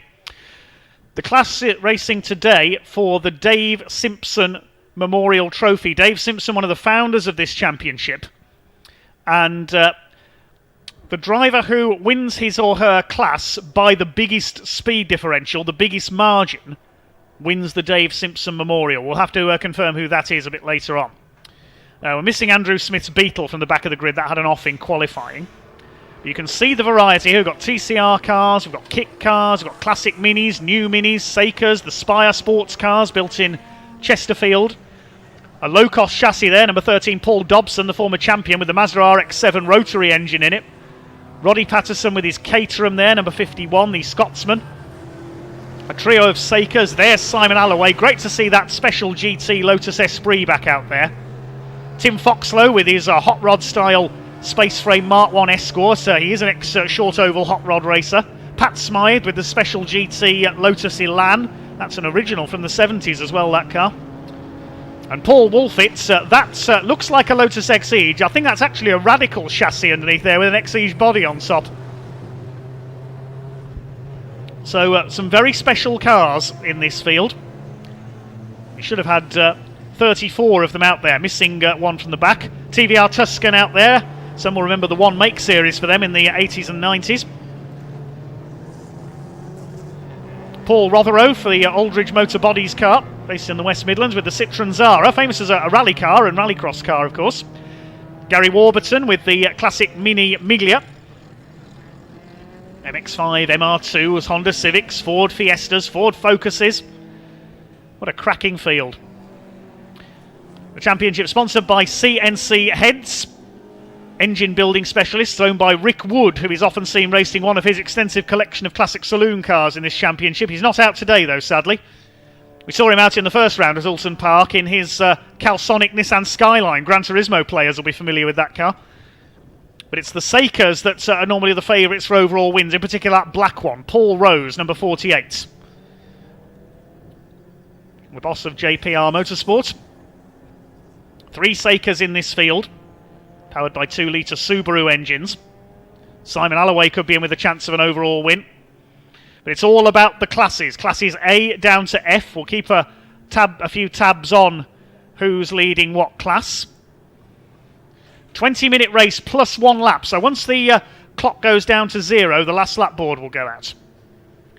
We've got the Wolfit family on the first and second rows. We've got the Spire GTR out there, built by Spire Sports Cars of Chesterfield.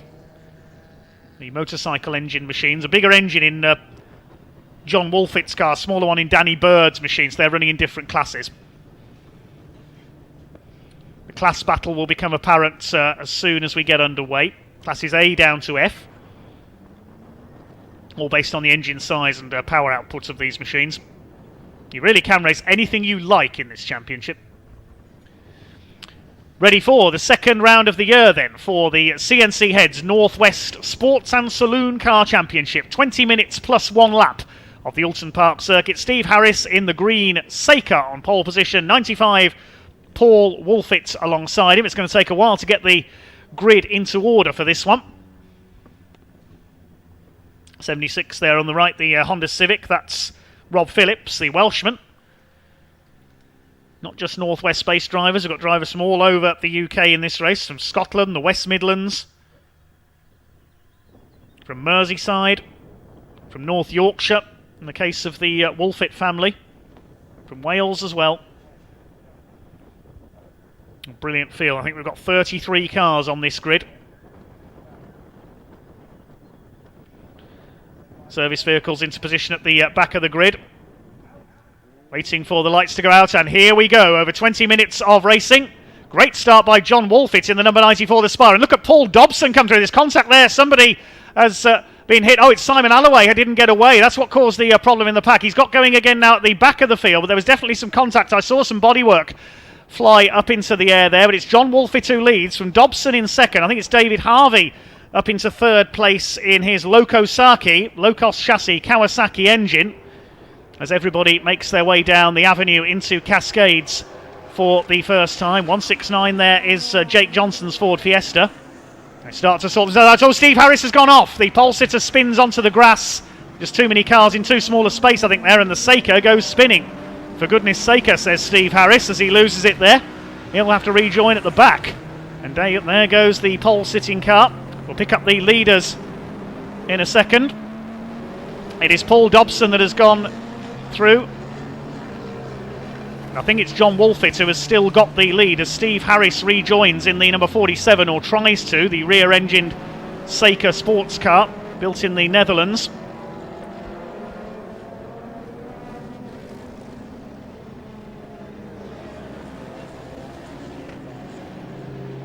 Couple of cars being delayed on the first couple of laps, and John Wolfett, we just caught him disappearing over Clay Hill there. There he is. He's got a huge lead as a result of that confusion off the line. The Spire GTR, a Class B car, leads the way.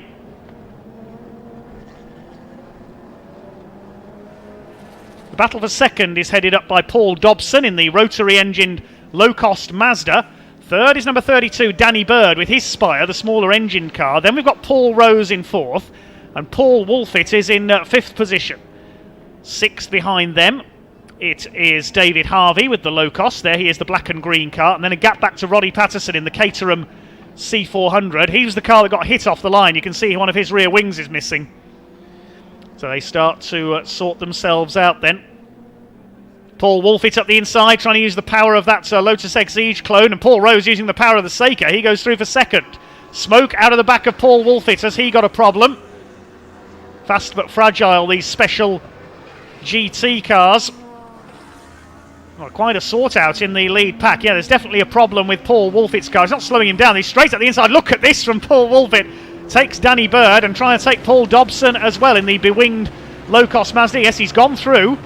Is he just a bit overfilled with oil there, perhaps? Paul Rose in second place, the man from Staffordshire in the number 48 Seiko. Next through there's Roddy Patterson.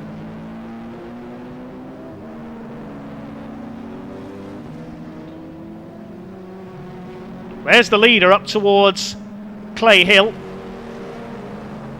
There's a battle further back. Don Hughes in the Peugeot 306. We've seen him out with the Classic Touring Car Racing Club this year a couple of times in the Pre-03 class. Gary Wardle, he's raced a BMW Mini and a Porsche in this championship in the past, now in the TCR Cupra. Away goes John Wolfett.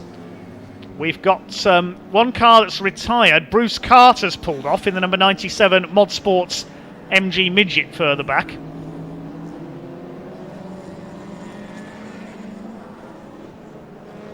There is John Wolfett leading the way, man from Beverley in Yorkshire.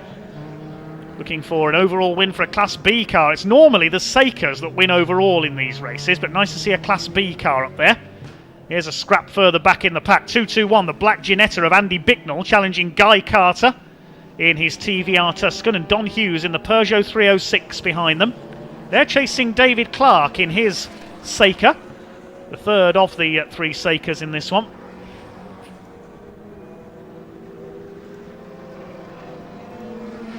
Gary Wardle, number 27. Now where is he? 14th in his TCR Seat Cupra.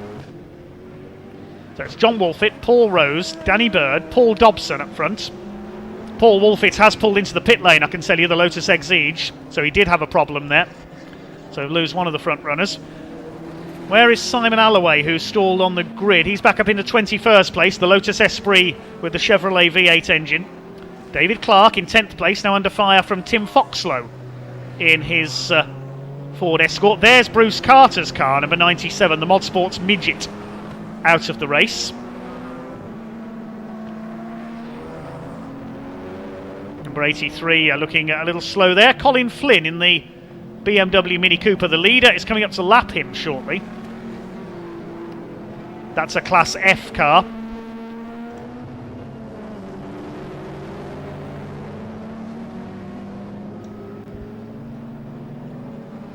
There's the 55, Paul Rotheroe, in the Citroen Zara. There's another car out of the race there. I think that might be the TVR Tuscan, unfortunately. We'll pick that up shortly. John Wolfett has lapped Colin Flynn in his BMW Mini. There's Paul Rose. What's the gap now? It is 3.2 seconds. Well, there's the class standings. Paul Rose leads Class A, Wolfett Class B, Danny Bird Class C in his Spire. Don Hughes is leading Class E. Class D is led by Gary Wardle in the Seat, and Class F by David Bird in his Honda Civic.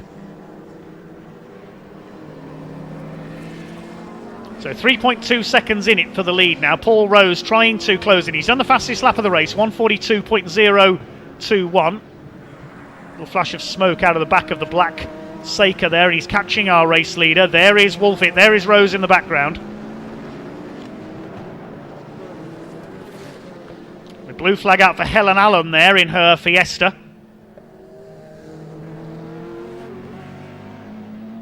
Simon Alloway continuing his charge back up the field in the Lotus V8, I can tell you. Where's he up to now? He's up to 17th. He's just got ahead of 76 of Rob Phillips in his Honda Civic. There's 221 Andy Bicknell's Ginetta from Retford in Nottinghamshire, chasing Tim Foxlow. He's got Pat Smythe in that classic Lotus Elan ahead of him. The Mod Sports Lotus Elan. Specialsaloons.co.uk, the place to find out about some of these cars, including this one. That is the Lotus Esprit V8. As we say, effectively a single-seater chassis underneath with a 5,000cc Chevrolet V8 in it. It's an incredible car, that one. And look now, Paul Rose has nearly caught our race leader John Wolfett in the number 94 car. All the classes trying to win the Dave Simpson Memorial Trophy today as well. I think the Seika is going to catch the Spire here in the battle of the sports cars at the front. Along the lakeside they go up towards Island Bend. And yes, Rose has nearly caught John Wolfett. Now he's surely going to make a move for the lead here. They're coming into Island Bend now any second. Jake Johnson's got some damage. The bonnet flapping away on his Ford Fiesta. Not slowing him down though. This CNC Heads Northwest Sports and Saloons Championship race. Second round of the year. The first one held at Oulton Park in April. There's Pat Smythe in the special Lotus Elan based car. 51 there, the caterer of Rod Patterson. There's Steve Harris, 47, recovering after his spin. Where's he got up to? 22nd. Scrap between some of the saloons further back, number 69. That's the Honda Civic of Chris Marries, a real veteran of this series. Conor Modrow in the number 7 Ford Focus.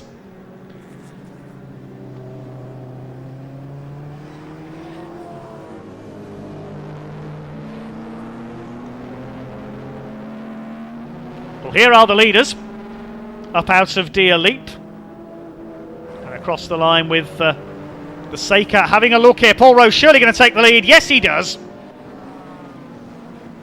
Well, Paul Rose has taken the majority of race wins in that Seika in the overall standings over the last couple of years, but it's all in the classes where you finish in your classes where the points count. Now, I have noticed as well, I didn't notice at the start of the race that Jamie Cryer, the reigning champion, did not take the start, so he must have had a problem in qualifying. So his Ginetta not out there. So Class E, his regular class, is being led by Don Hughes in the Peugeot 306.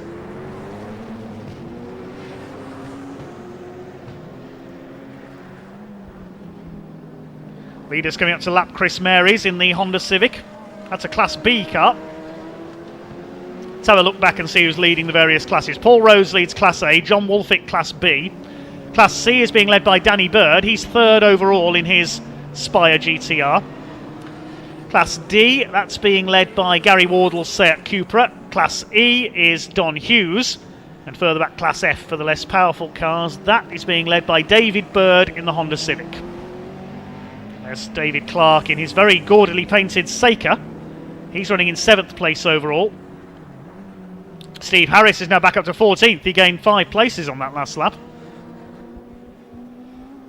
Leaders lapping Gary Warburton and the number 118 there of Rick Walker in two different generations of Mini. There's Pat Smythe in the Modsports Lotus Elan. I believe that's the car that in its previous guise was known as the Black Bullet in its heyday. The website specialsaloons.co.uk will tell you more on the history of that car.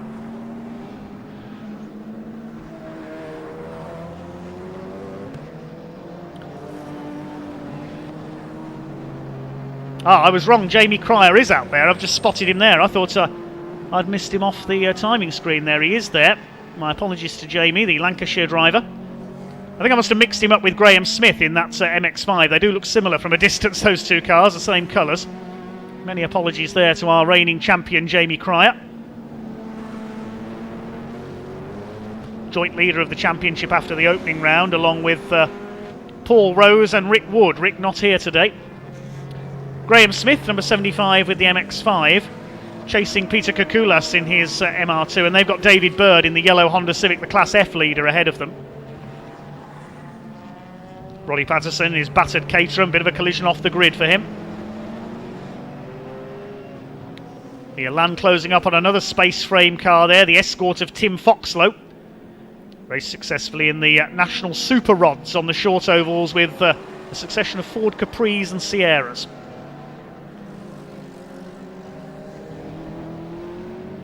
David Clark under fire from Andy Bicknell in his Ginetta. That's for 7th overall. But your race leader is still Paul Rose.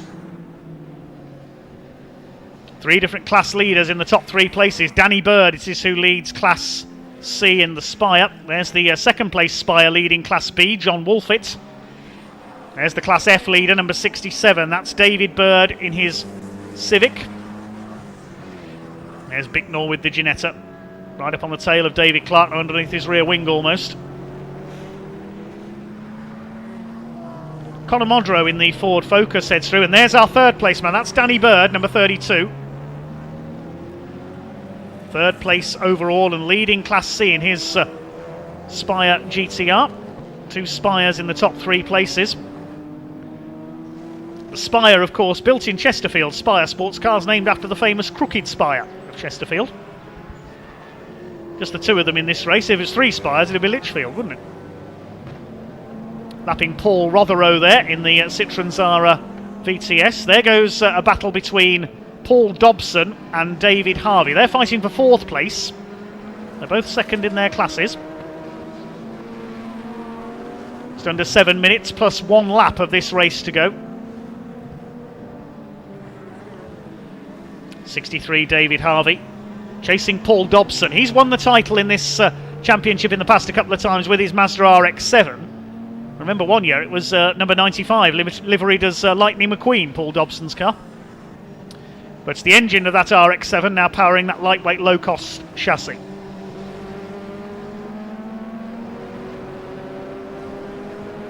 There's Tim Foxlow. He is currently 10th overall, 4th in Class B. There's the Class E leader, Don Hughes.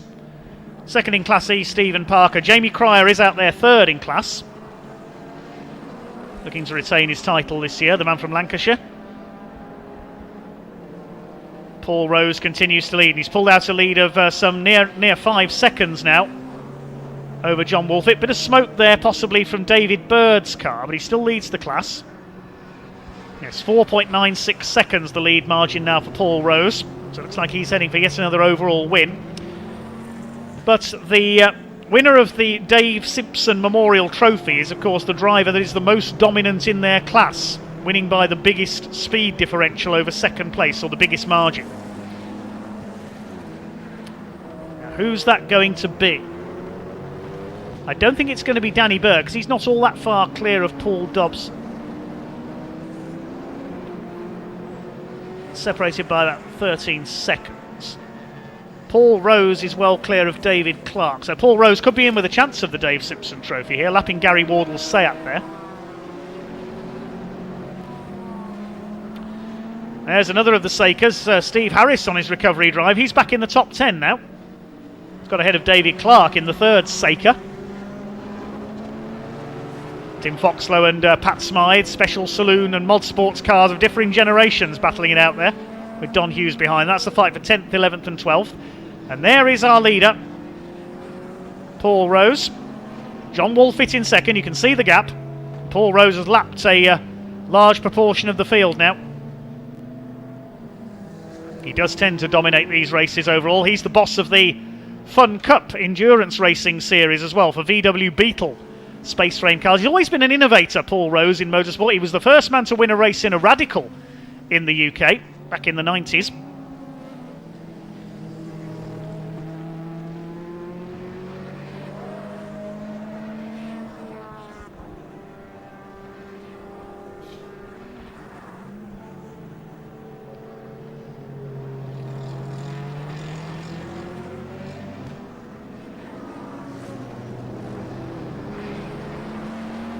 We're in the closing stages now, just under 4 minutes to go.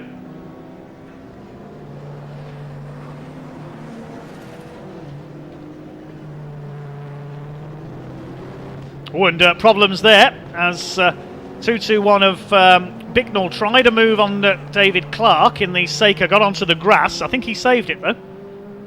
That was the battle for 8th place. I think the Ginetta has got ahead. There's Gary Warburton with his Mini Miglia.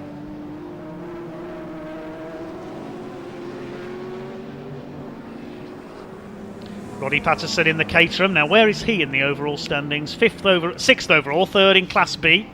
There's Paul Dobson. He's in 4th place and under fire from David Harvey, but they are in different classes, those two.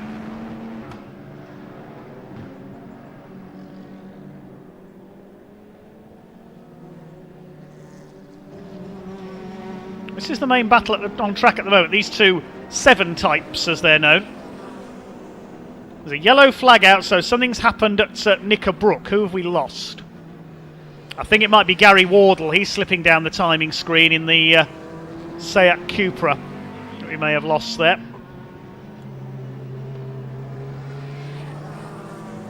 I think we have unfortunately lost our camera at Knickerbrook, so apologies there.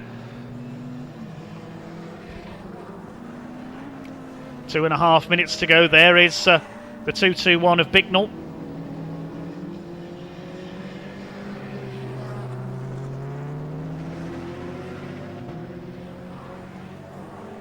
There goes Paul Rose.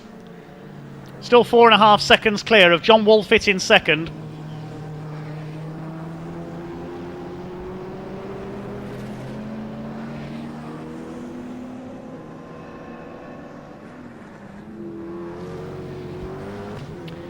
There's Bicknell coming up on Chris Murray's. They've dropped David Clark in the Seika. There is the Seika trying to fight back.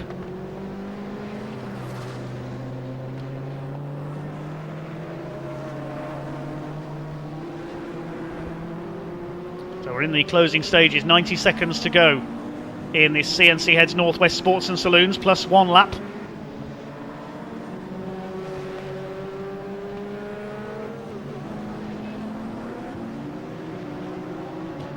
Now there's a car that's pulled over. Connor Modrow we've lost in the Ford Focus. He's pulled over at Deer Leap.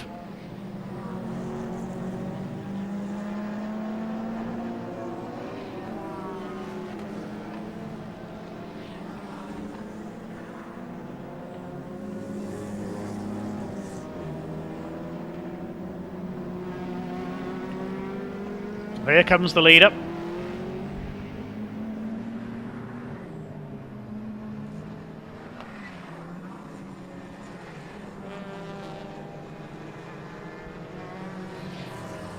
Well, 43 seconds on the clock there as he came out of Old Hall. So it will be last lap next time around because the clock will count down to 0 this time. We'll find out from the officials who's going to win the Dave Simpson Trophy when the timings are all worked out, the class results decided. Just having a look back at the class leaders. John Wolfett in second overall is leading Class B. Danny Bird in 3rd place overall leading Class C. Class D, that's being led further back in the order by Rick Walker now, number 118 in his BMW Mini, because we've lost Gary Wardle's Seat Cupra. Class E, that's being led by Don Hughes in the Peugeot. And Class F is still No, it's not David Bird. We saw him having a bit of a problem with some smoke there. He's pulled into the pits, David Bird, on that last lap, and Graham Smith is now leading Class F. Well, they're coming up towards the checkered flag very shortly then, because the clock has counted down to 0. It'll be one more lap for Paul Rose. Paul Rose with a handsome lead, as we are used to seeing in the CNC Heads Northwest Sports and Saloons. It's 38th year this year. It is a shame that Dave Simpson sadly did not live to see this championship flourish so much. There can't be many championships still with grids of this size in their 38th year. It is a wonderful series, this. Open to any car you like, pretty much. Nearly 7 seconds the lead for Rose ahead of Wolfit now. John Wolfit upholding family honour. Paul, an early casualty in his Lotus Exige clone.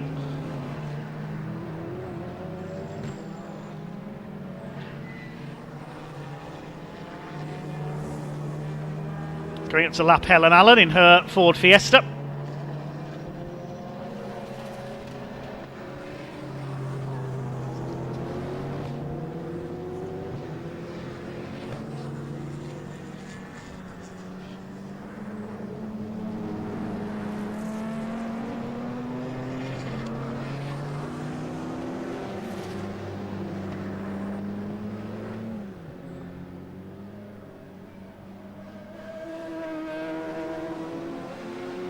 Through Knickerbrook for the final time.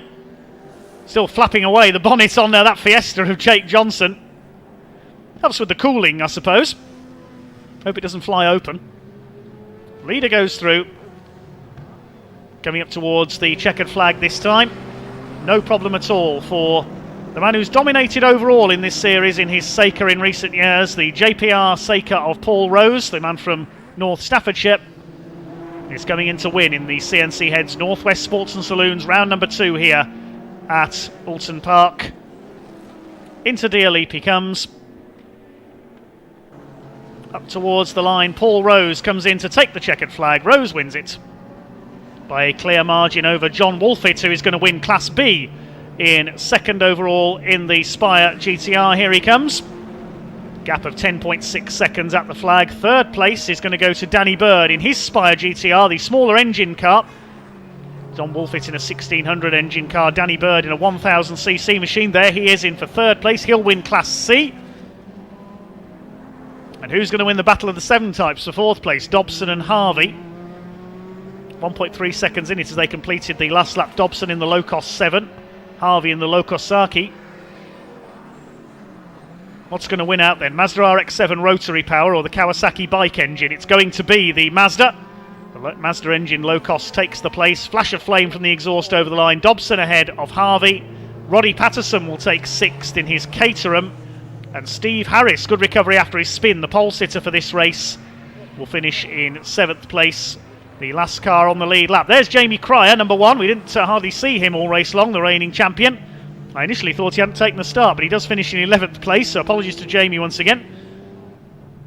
One car that has lost places and has slipped down the timing screen on this last lap is Tim Foxlow. We've not seen him come through.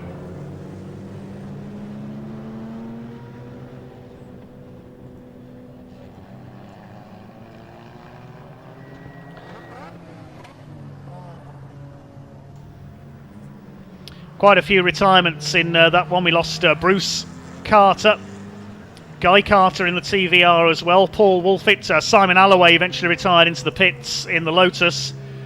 We lost Conor Modro's Focus. We saw Gary Wardle, the Class D pace setter, dropped out. David Bird dropped out while leading Class F as well. And we've lost somebody else on that last lap.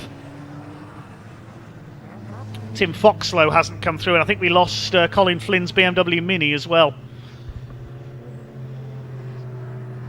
But it is Paul Rose who takes the win by 10.66 seconds over John Wolfit. We'll confirm the full results in a second.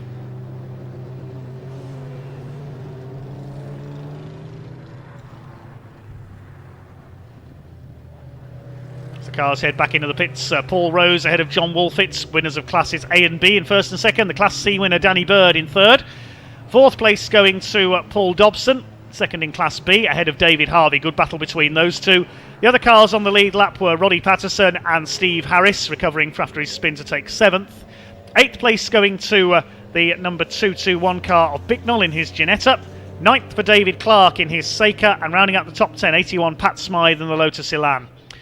Jamie Cryer finished in 11th place and pipped Don Hughes for the win in Class E, keeping up his run towards a second successive championship, trying his hardest. Good run by Jamie Cryer. 12th for Don Hughes, 13th Stephen Parker, 14th for Paul Rotheroe, and 15th went to Rob Phillips. Behind them in 16th place, well, Tim Foxlow actually stopped on the final lap, so he won't be classified 16th. Next to Rick Walker, he takes Class D in his BMW Mini. Then Gary Warburton's Mini Miglia, Chris Maris, Peter Koukoulas, Graham Smith takes the win in Class F, following the demise of David Bird. The Mazda MX-5 wins Class F. Behind him, Jake Johnson in that blue and orange Fiesta, Helen Allen in her Fiesta, and Colin Flynn in his BMW Mini. We lost, of course, David Bird, Gary Wardle, Connor Mondro, Simon Alloway, Paul Wolfit, and the Carters.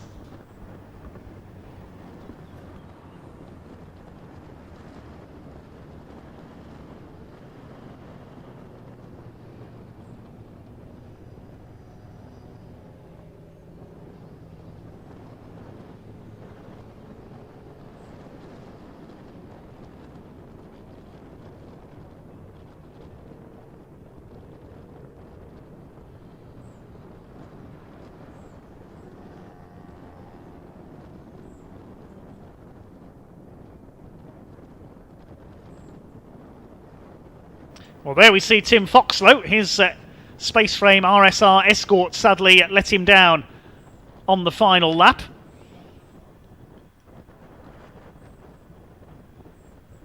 I wonder if those hats are now part of a marshal's uniform on the UK circuits. They all seem to have them, don't they?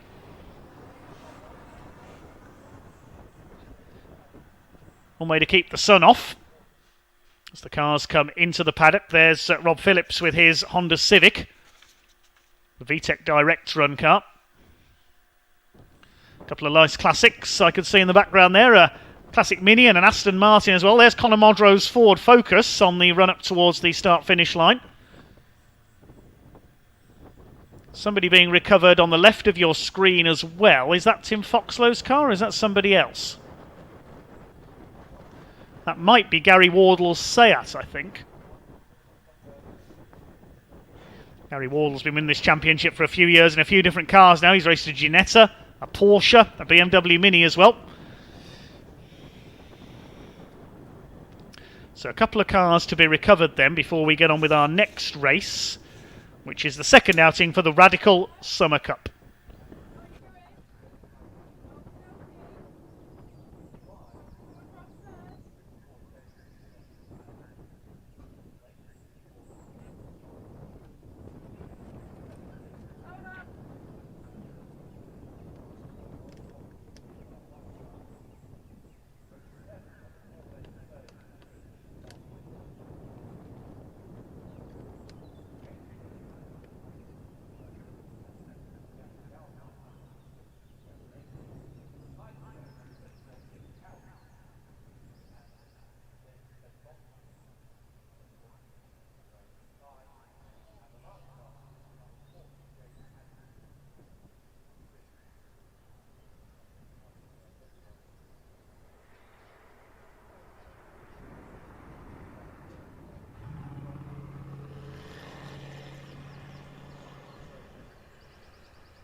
Ah, there's Gary Wardle's Seat being towed in.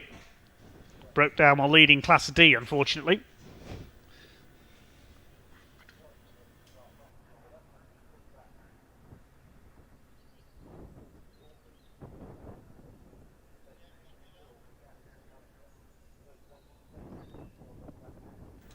Tim Foxlow's car still being recovered.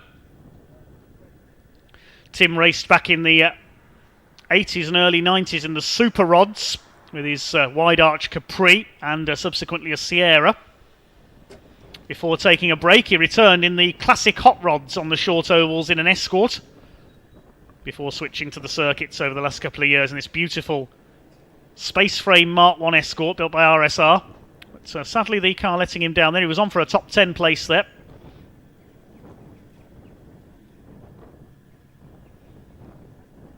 This championship became the home for a lot of the old special saloons and mod sports cars. We still see some of them out there today. Simon Alloway we mentioned in the Lotus Esprit, the ex-Donington GT series car.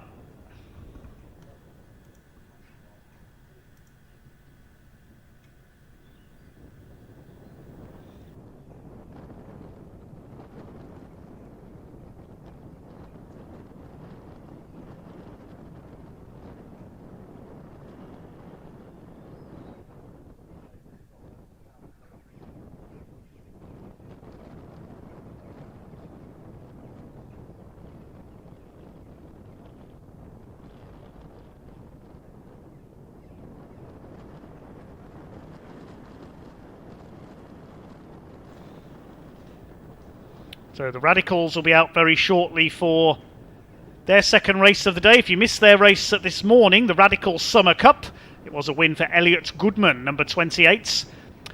Michael Clark, who had led for much of the way, suffered a problem and slowed and pulled into the pits, but he struck lucky because the race was red flagged just as he did so for a spun car at Shell Oil's hairpin, and he got second place back again.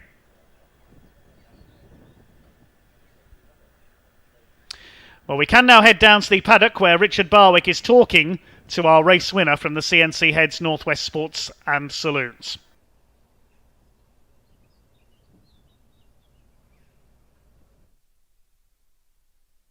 Winner, Paul Rose. Yeah, do you know, I had a really good time. It was I didn't qualify as well as I would hoped, but it was all a bit manic at the first corner. But I had a really good race with the one of the Spires. Who had got away, and it took some catching, I must say, but we got him in the end, and no, it was a good race. I thoroughly enjoyed it. Yeah, you opened up a comfortable lead in the end as well. Yeah, well, I didn't want to back off too early, but the sort of last two laps I'd slowed up a tiny bit, but you never know if you come across a line of cars, some of the slower cars, and then the Spire catches you, so I had to be careful. And we won't mention that the pole sitter was laughing about beating you to pole, and he had a little excursion on the grass this time, and you ended up beating him. Yeah, well, we had a coming together at turn one. He squeezed me a bit, and we just made contact. Only a little rub, you know, but we got through, and it was a good race. Thoroughly enjoyed it. So a good outcome to a good day's racing, really. Yeah, very pleased. Well, congratulations. Thank you very much. Thank you. Cheers. Thank you. Good to hear from Paul Rose there. We'll try and bring you news on who's won the Dave Simpson Trophy later on. For the class winner with the biggest speed differential over their rivals. So the biggest margin of class win, effectively. And thank you to the CNC Heads Northwest Sports and Saloons. And we'll bring you the grid for the second race of the day for the Radical Summer Cup. This based on the second fastest time for each car in qualifying. So in pole position it is Michael Clark, number 31. In the Masters Division Radical RXC. Alongside him, 28 Elliot Goodman, our earlier race winner, first of the Radical Challenge cars, the SR3 models. Second row 11, Chris Short, who was taken out in a tangle with Chris Preen in race 1. Starts alongside Jason Rishover in number 23. Chris Preen on the outside of row 3 alongside number 24, Peter Brooks. Fourth row, 91 of Mike Chen and 77 Matt Jones. Row 5, 54 James Sweetnam, and the first... And number 6, Stephen Lake. Next, we've got the first of the SR1 Cup cars, number 7, Fraser McFadden. He won the class in the opening race, alongside number 66, Brian Cordwell. Row 7, number 4, the rookie class winner in race 1, Ben Stone, alongside 18, Mark Williams. On the 8th row, 93, Alex Spooner, and 17, Gavin McAlpine. The 9th row, 34, Ian Cowley, and David Sven Thompson in number 16. James Hadley, number 40, who recovered from a spin to take the finish of race number 1, starts from the back.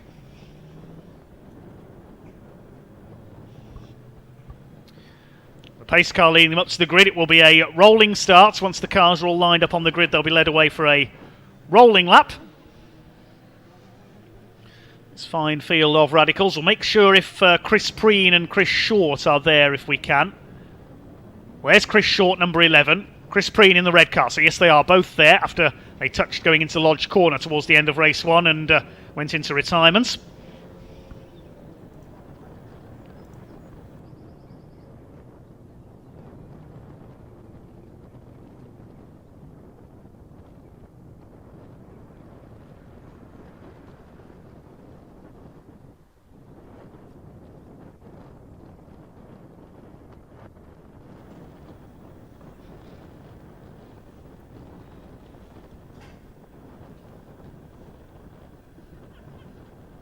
Okay, the pace car driven by Gareth Newton in position to lead the Radicals away.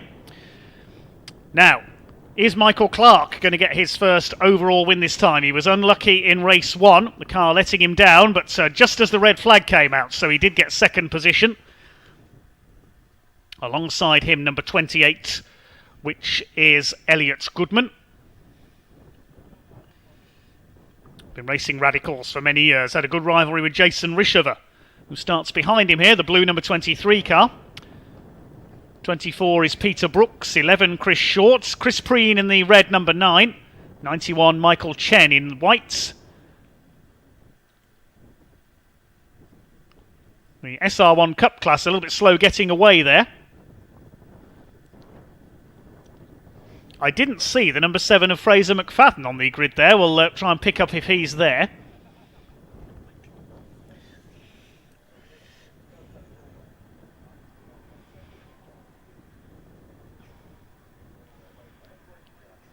No, I don't think Fraser McFadden's there, so our winner of the SR1 Cup from race 1. Is that him there towards the back? Yes, he was slow getting away off the grid, so there he is. That's why I didn't see him. He'd got away at the back. Must have stalled getting away for the Rolling Stars.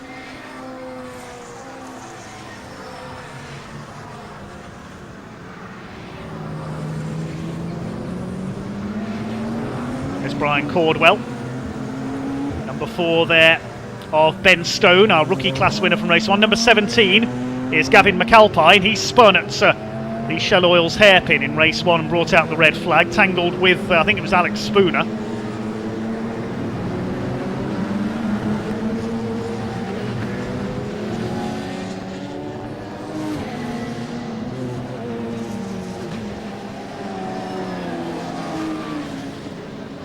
Great scene there, Mark Williams in the blue car.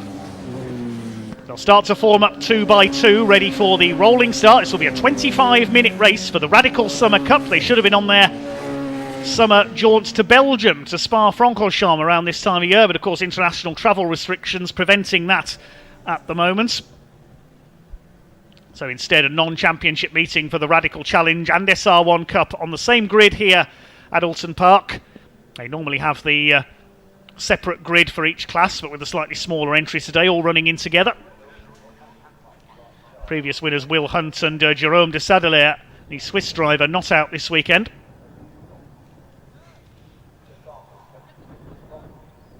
BMW leads them round. They'll start to form up as they come out of Druids, 2 by 2. A couple of them needing to close their gaps up here.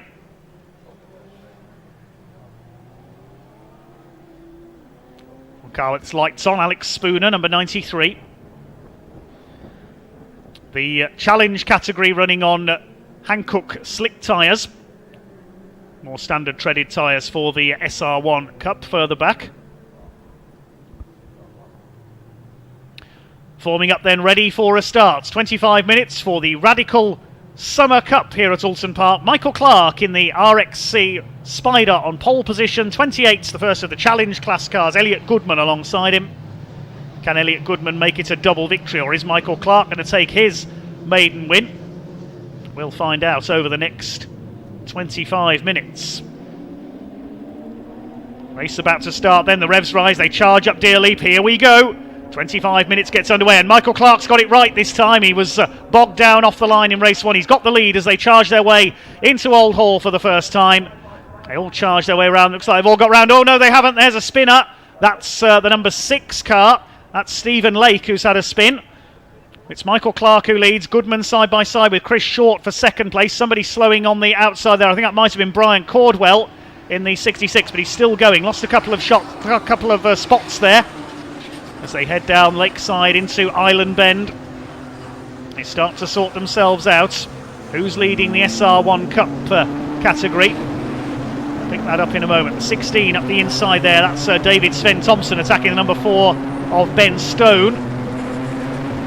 They charge their way out of Shell Oil's hairpin. Stephen Lake's got going again after his spin. Somebody else delayed at the start there. There's the number 7 of Fraser McFadden. He leads the SR1 Cup further back in the order.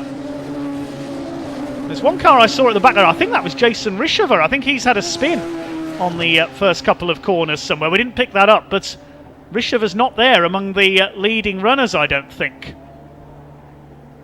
See if he's there as the leaders come up towards Druids. It is Michael Clark with the lead in the number 31. Yes, I think that's Jason Rishover at the back in the 23. There goes Chris Preen chasing the lead group. There's Elliot Goodman, Chris Short, Chris Preen. There's Brooks, Chen and Jones. So yes, Jason Rishover has had a moment, and he's at the back of the field, and he's going to have to race his way back through the SR1 Cup runners. It's Clark that leads from Goodman, Short, then it's Preen, then Brooks, and then Michael Chen. Mark Williams was the big winner on that first lap. He's gained 4 places, and David Sven Thompson has gained 6th. Further back in the order, but a long way to go yet. Michael Clark leads. They head along Lakeside for the second time. Second place is Elliot Goodman. Chris Short in third place. They pulled clear of the rest of the field. And see the gap there back to the fourth place man, which is Chris Preen in the repaired number 9 car. Some bodywork damage after contact with Chris Short in race 1. This may be a non-championship race, but they're certainly going all out, these radical racers. Michael Clark leads the way through Britons up towards Hilltop and then down into Knickerbrook. 24 of Peter Brooks, the Staffordshire driver, chased by Michael Chen, comes from Darwin near Manchester. Is that Chris Preen slowing up? Yes, I think it is. Yes, Chris Preen's got a problem, maybe a legacy of that damage from race 1, so Preen in trouble here. Here's 77, that's Matt Jones from Leicester.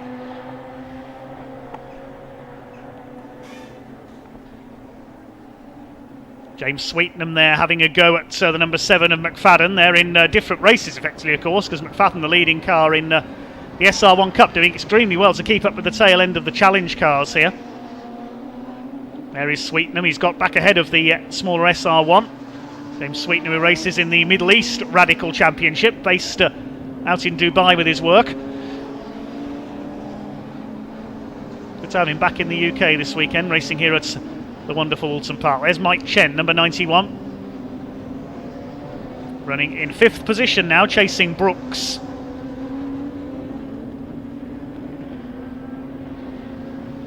Jason Rishover gained 3 places on that last lap. Don't forget, he's coming through the field after a spin on the opening lap. He's up to 13th now. Stephen Lake has lost a few places again in number 6. He was recovering from his spin. And Michael Clark not getting away here from Elliot Goodman. He's just done the fastest lap of the race, 1:39.458. But as we said, Michael Clark's V6 engined RXC, quick in a straight line, but the SR3 car's a bit more nimble in the corners. So they're able to catch him up. We could have a 3-way lead battle here very shortly. Down towards Knickerbrook, and there's a car in the pits there. Yes, it is Chris Preen. Still checking that damage to the left front there of his Radical. See the tape where the damage was repaired from race 1 after that contact with Chris Short. It's not looking hopeful here for Chris Preen though. Are they going to take the wheel arch off altogether perhaps? Clark from Goodman, then it's Short. They're well clear of Brooks in 4th place. He's over 5 seconds down now. Just over 20 minutes to go. Superb looking cars, these Radicals. Over the line they go. Clark leads by 1 1/4 seconds from Elliot Goodman. On the last lap, Goodman did take half a second out of the race leader. Doesn't want to get unnerved here, Michael Clark. He is a relative newcomer, the man from Berkhamsted. Just needs to keep a controlled pace here. He knows he's got the straight line power. See how much bigger the RXC is from that angle.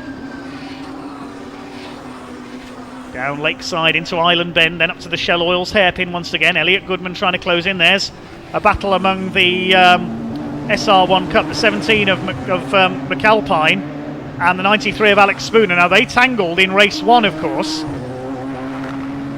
They don't want to tangle again. There go the leaders. Jason Rishover is now up to 11th place. Can he catch the leading group in the Radical Challenge? Chris Short is getting aboard here, trying to attack Elliot Goodman. This is good to see, keeping on the pace of our second place man. 66 there, Brian Caldwell was a bit delayed at the start of the race. Where's he running? Third in the SR1 Cup division. That's being led by Fraser McFadden. Second in SR1s is Mark Williams. He's being caught here by Brian Caldwell. There's Williams, the blue car. Mark Williams leading the Fangio Trophy for the older drivers in the SR1 Cup. So a couple of subclasses in the SR1s. The rookie class currently being led by Ben Stone, number 4. There go the leaders. Charging down the avenue. Used to be lined by trees when Oulton Park first opened, that bit of road. Obviously the tree's gone now as a result of safety precautions. There's the number 16 car, that's David Sven Thompson. He's got McAlpine behind him and Alex Spooner twitching a bit there. And behind them is number 34, Ian Cowley, the man from Lichfield in Staffordshire. Lots of Midlands-based racers in this championship. Well, it's not a championship round this weekend, of course. The Radical Summer Cup, a one-off event, replacing the trip to Spa. First 3 well clear here.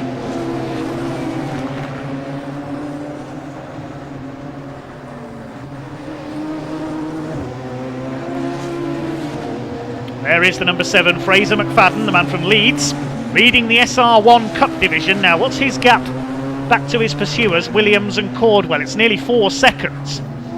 There's Stephen Lake, recovering after a couple of moments earlier on.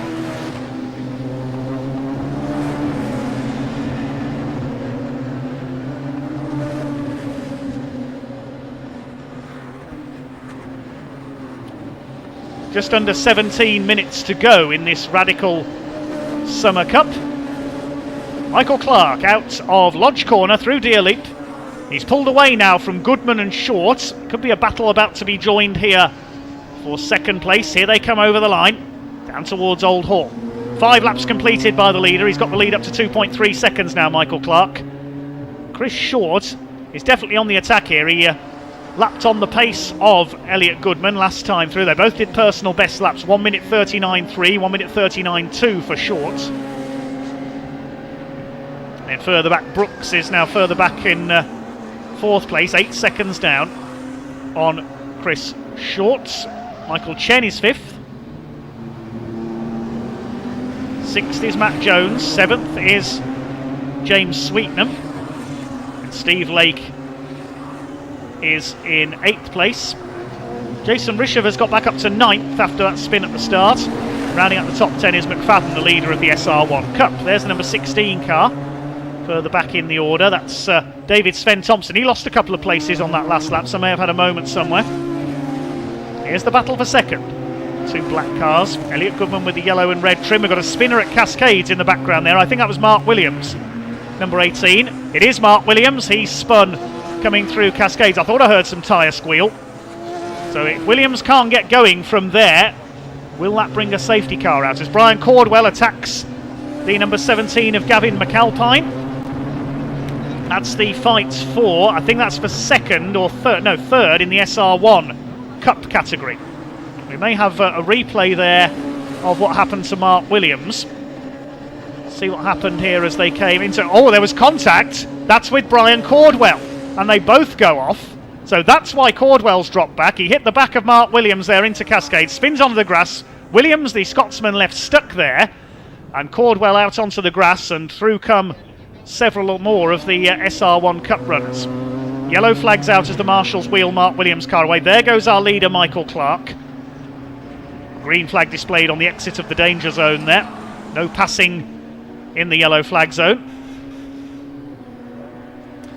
So what's that done to the order in the SR1 Cup then? It's still McFadden leading the class. I think this is now the fight for second. Yes, there's Cordwell, and I think he's down to third. I think the number 17 of McAlpine is now up into second in the SR1 Cup category. We'll confirm that as they come through over the timeline. No, third, correction. Number 4, Ben Stone, is second in the SR1s. I apologise. McAlpine third, then it's Cordwell, Cowley and Spooner as we see them go through there, followed by David Sven Thompson. There's Fraser McFadden, still leading the SR1 Cup. He's in 10th overall. The lead gap is 3.2 seconds, and Clark has just done the fastest lap of the race, 1:38.15 seconds. Fraser McFadden makes his way through Britons, up over Hilltop, then down towards Knickerbrook, leading the class by a handsome margin. What was his gap at the end of the last lap? It was over 12 seconds to Ben Stone. There are the tail end runners in the lead battle. The battle for the midfield in the Radical Challenge. That's James Sweetnam in the yellow car, chasing Matt Jones. They're 6th and 7th. Still, Fraser McFadden continues to pound clear in the SR1 Cup. Took the win in their opening race. The lead gap is 3.5 seconds. There's Stephen Lake. He's had an eventful race. Had a spin at about this point on the circuit at the start.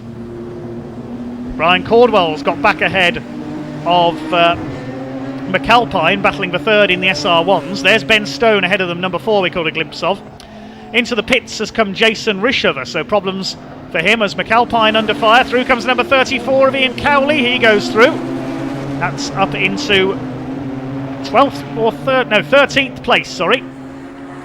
McAlpine's lost 2 places on that last lap. He's down to 14th because Cordwell had already gone through. Alex Spooner next in the order, number 93. Great stuff in the midfield, these SR1s. There's a yellow flag out at Cascades. Has somebody else gone off there, or are they still recovering the car of Mark Williams, I wonder? Can't see anything untoward there, so I think the marshal's just getting Mark Williams' car behind the barriers. He's out of the race after that tangle with Brian Cordwell. Well, here's the fight for second place, and Chris Short still not giving Elliot Goodman any peace at all. Up the hill they go out of Deerleap.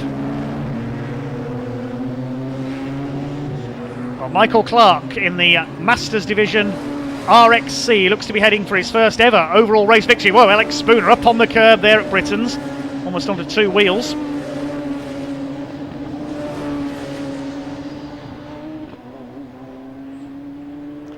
Down through Knickerbrook. Yes, there's Mark Williams' car. You can see in the background there on the other part of the circuit. He's still stranded there. That's the reason for the yellow flags being still out. And into the pit lane comes number 24. That's Peter Brooks. And Jason Rishover's back in as well. I think he was heading into the paddock there into retirement, having already stopped. So Peter Brooks is in. He was running in about 4th position, so that's one of the leading runners gone.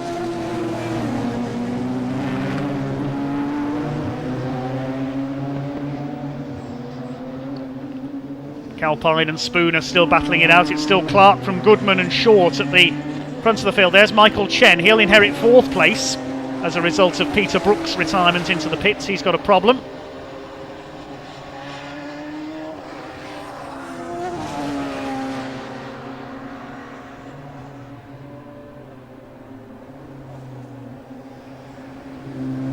So in the closing half of this race now, we've gone past half distance in this 25 minutes.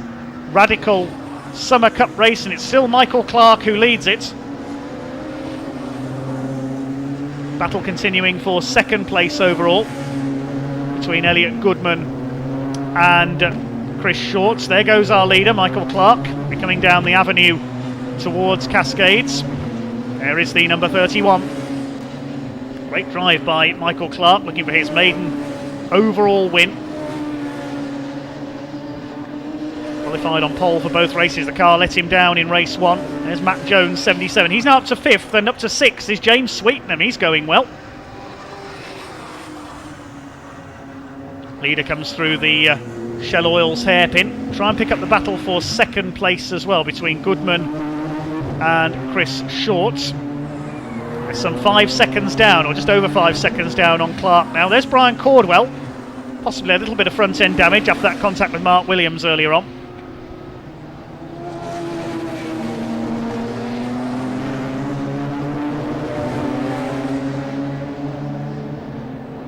There's James Sweetenham closing on Matt Jones, the battle for 5th.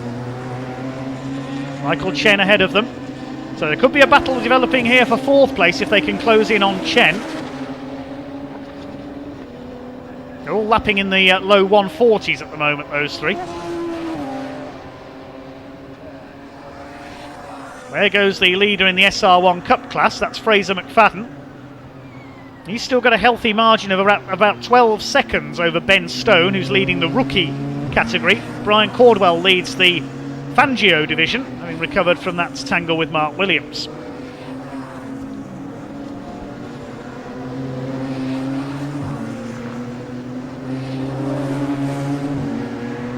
Still Michael Clark the leads, and it's still nose to tail for second place between Goodman and Short, separated by less than half a second. There they are, coming down towards Cascades. Chris Short trying to chase down Elliot Goodman, who won outright in race 1 after problems for Michael Clark's RXC Spider. This is a very accomplished drive by Michael Clark out in front. Can he hang on for a win this time?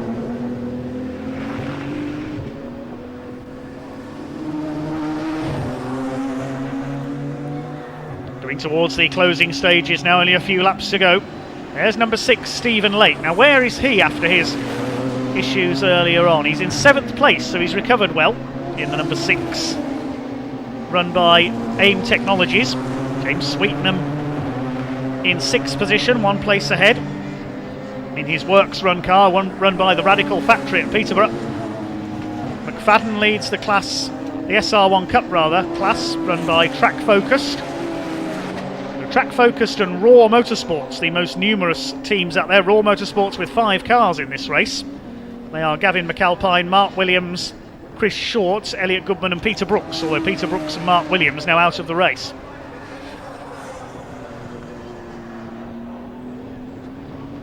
.34 there, that is Ian Cowley. Saw him make a move on Brian Cordwell and McAlpine earlier on. He's currently running in 11th place, Ian Cowley. There goes the leader. Down the avenue towards the right-hand flick at Denton's, then into Cascades. There's the second place fight, and if anything, Chris Short is even closer this time. There they are through Cascades. Elliot Goodman is going to have to start working to defend here from Chris Short.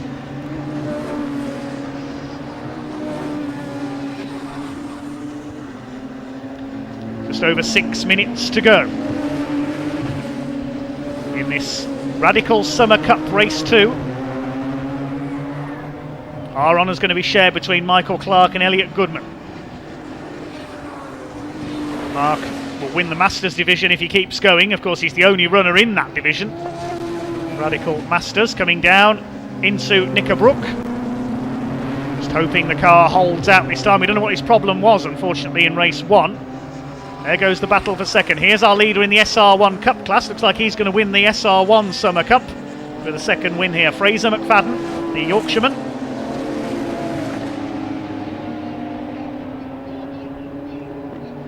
Down the avenue into Cascades once again. On the 12th lap of the race now. McFadden is some 27 seconds off Stephen Lake ahead of him in the last of the challenge cars that's still running. There's 6 challenge cars still out there. And again, Alex Spooner having a go at Gavin McAlpine. Now, they tangled in race 1. They won't want to do so again. Spooner run by Track Focused. Gavin McAlpine, a Raw Motorsports car. Fraser McFadden with Track Focused leads the class.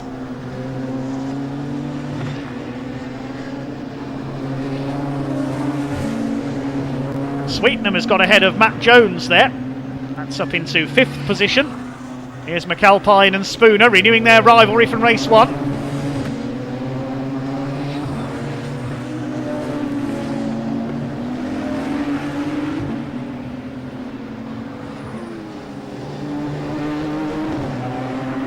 McAlpine in a car, we said earlier, similar to the livery of Team Lotus, isn't it? But it is a Radical, not a Lotus.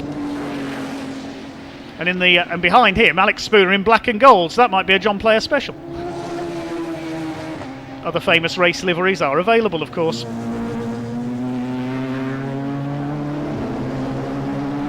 Just taking a very quick look at the YouTube chat. I love the commenter that's described me as the man with a golden pun. Very good indeed.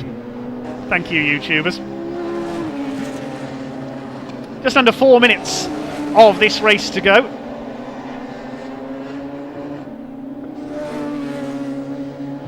And behind these two, McAlpine and Spooner, is David Sven Thompson in number 16.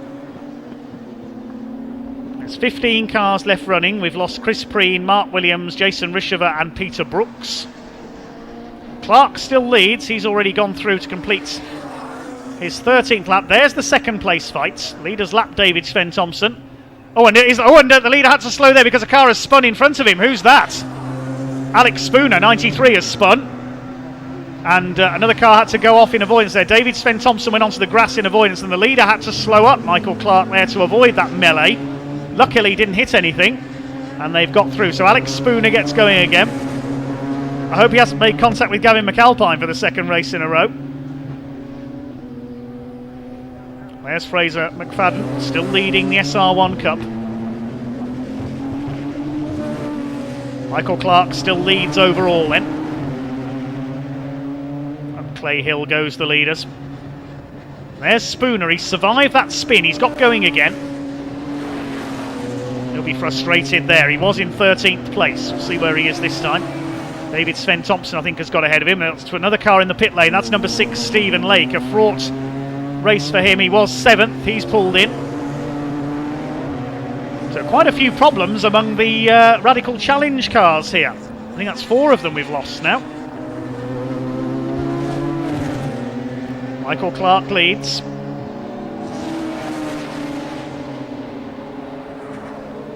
Still the battle is raging for second place. There they are. In fact, if anything, Goodman has pulled away a little bit from Chris Short. Maybe delayed slightly lapping David Sven Thompson there. There's the second place fight. Chris Short, who failed to finish race 1 after some contact, went spinning at Lodge Corner where he is now. Up and over Deer Leap they have come over the start-finish line, separated by just under a second. So yes, the margin increasing by a few tenths that time through. There's 90 seconds left on the clock, so I think it'll be last lap next time around for Michael Clark. There's James Sweetnam. He's had a consistent run, has got ahead of Matt Jones. This is the fight for 5th place. Still McFadden leads the SR1 Cup. It's 7th overall. Elliot Goodman laps Gavin McAlpine. Needs to be mindful when lapping back markers that Chris Short is still not far behind him, and McAlpine gets forced wide there onto the curb. Trying to get out of the way there, I think, more than anything, to let the leading runners through.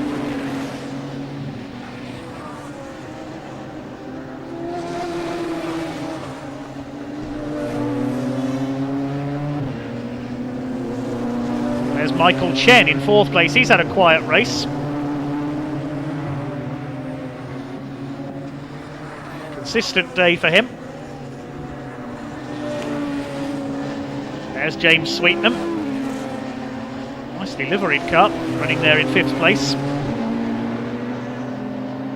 Still your leader is Michael Clark. There is McFadden, the SR1 Cup leader. As we say, effectively 2 races in 1 here. Normally they'd be on separate grids.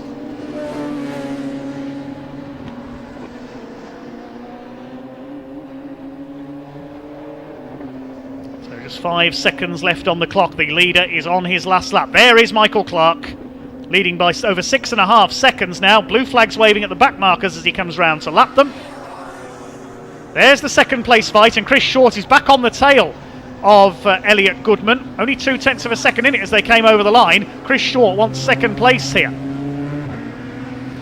Well, Elliot Goodman is going to win the Radical Challenge Summer Cup with 2 class wins if he can hold off Chris Short. There's the 34 car. That's Ian Cowley up into the top 10 now with the demise of Stephen Lake.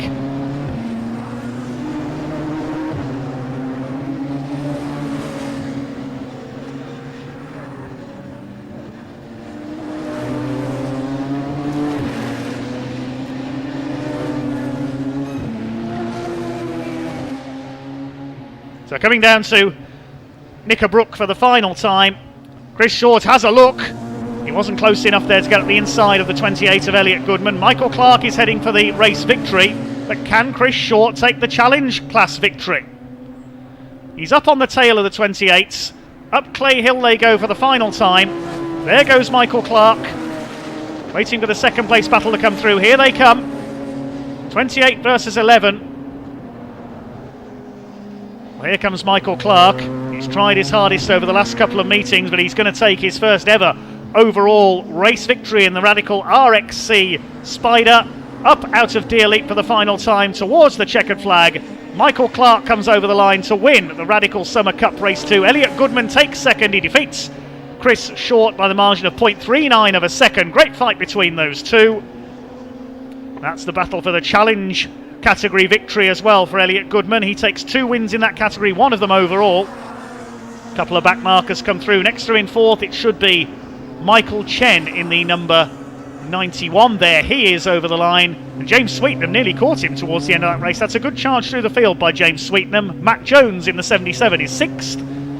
And next through is going to be our SR1 Cup class winner. He's down at the chicane at the moment. There is Fraser McFadden. He's in 7th overall with a margin of 6 seconds over Ben Stone. Ben Stone's going to win the rookie category. There he is. In fact, he's closed in on Fraser McFadden. They were separated by about 12 seconds earlier in the race. Has McFadden got a problem, I wonder? Let's have a look what his last lap time was. Yeah, his last lap was a 1:44. He lost about a second to Ben Stone. So whether he's got a slight problem there, Fraser McFadden. I think he is going to hang on to win the class, though. He's coming through Druids now. Just the right-hander here, then the right at Lodge and through Deer Leap. The Fangio Trophy is going to go to Brian Cordwell, despite tangling with Mark Williams mid-race. Here comes Fraser McFadden. Out of the final corner, up through Deer Leap. He will win the SR1 Cup category in our Radical Summer Cup. There's the checkered flag. McFadden wins it.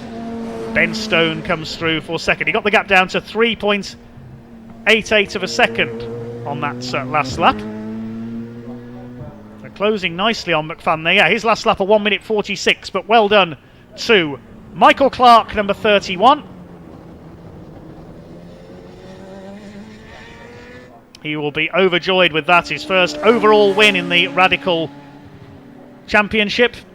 Races in the Masters division, of course. Thumbs up as he comes round, saying thank you to the marshals. Excellent stuff from the Radical Summer Cup. Winning margin 4.7 seconds in the end for Michael Clark. After a bit of frustration in the previous meeting at Snetterton, he comes good this time.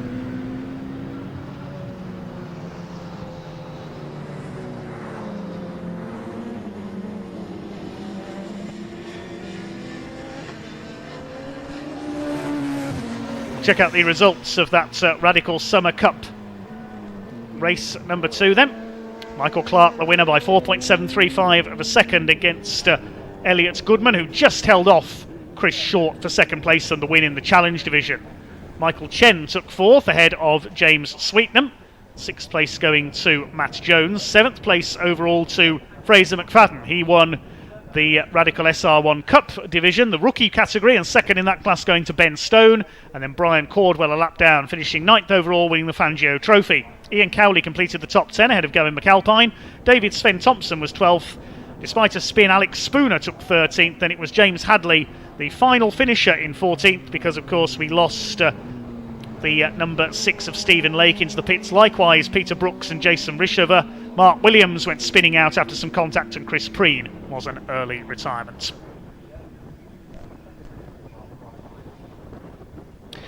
Well, thank you and well done to the Radicals then. Our Radical racers competing for their Summer Cup.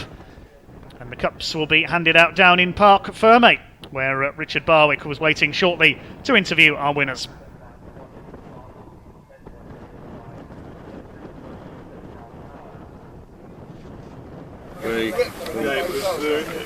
Radicals race winner, Michael Clark.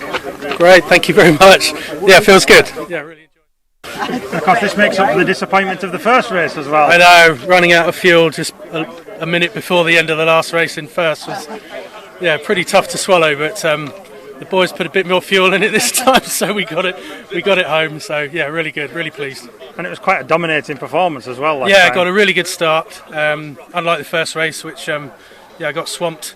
But great start. I made sure I focused on getting that good start, and then I could see the boys behind me hanging on for 3-4 laps. So I've just tried to put another second or two a lap in for 3-4 just to get a decent gap on them really. Tyres go off a bit in this heat after 10-15 minutes, and you have to ease off a bit. So I needed to get that gap early, and I was lucky enough to get it. Well, congratulations! It was a good win. Thank you very much. Thank you.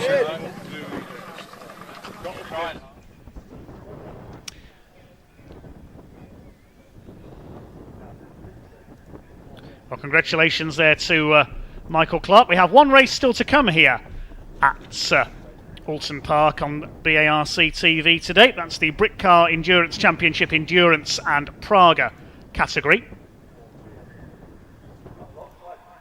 But in just a moment, I think we can hand back down to Parc Fermé for another interview. And we can pick up with Elliot Goodman, the winner of the Challenge category.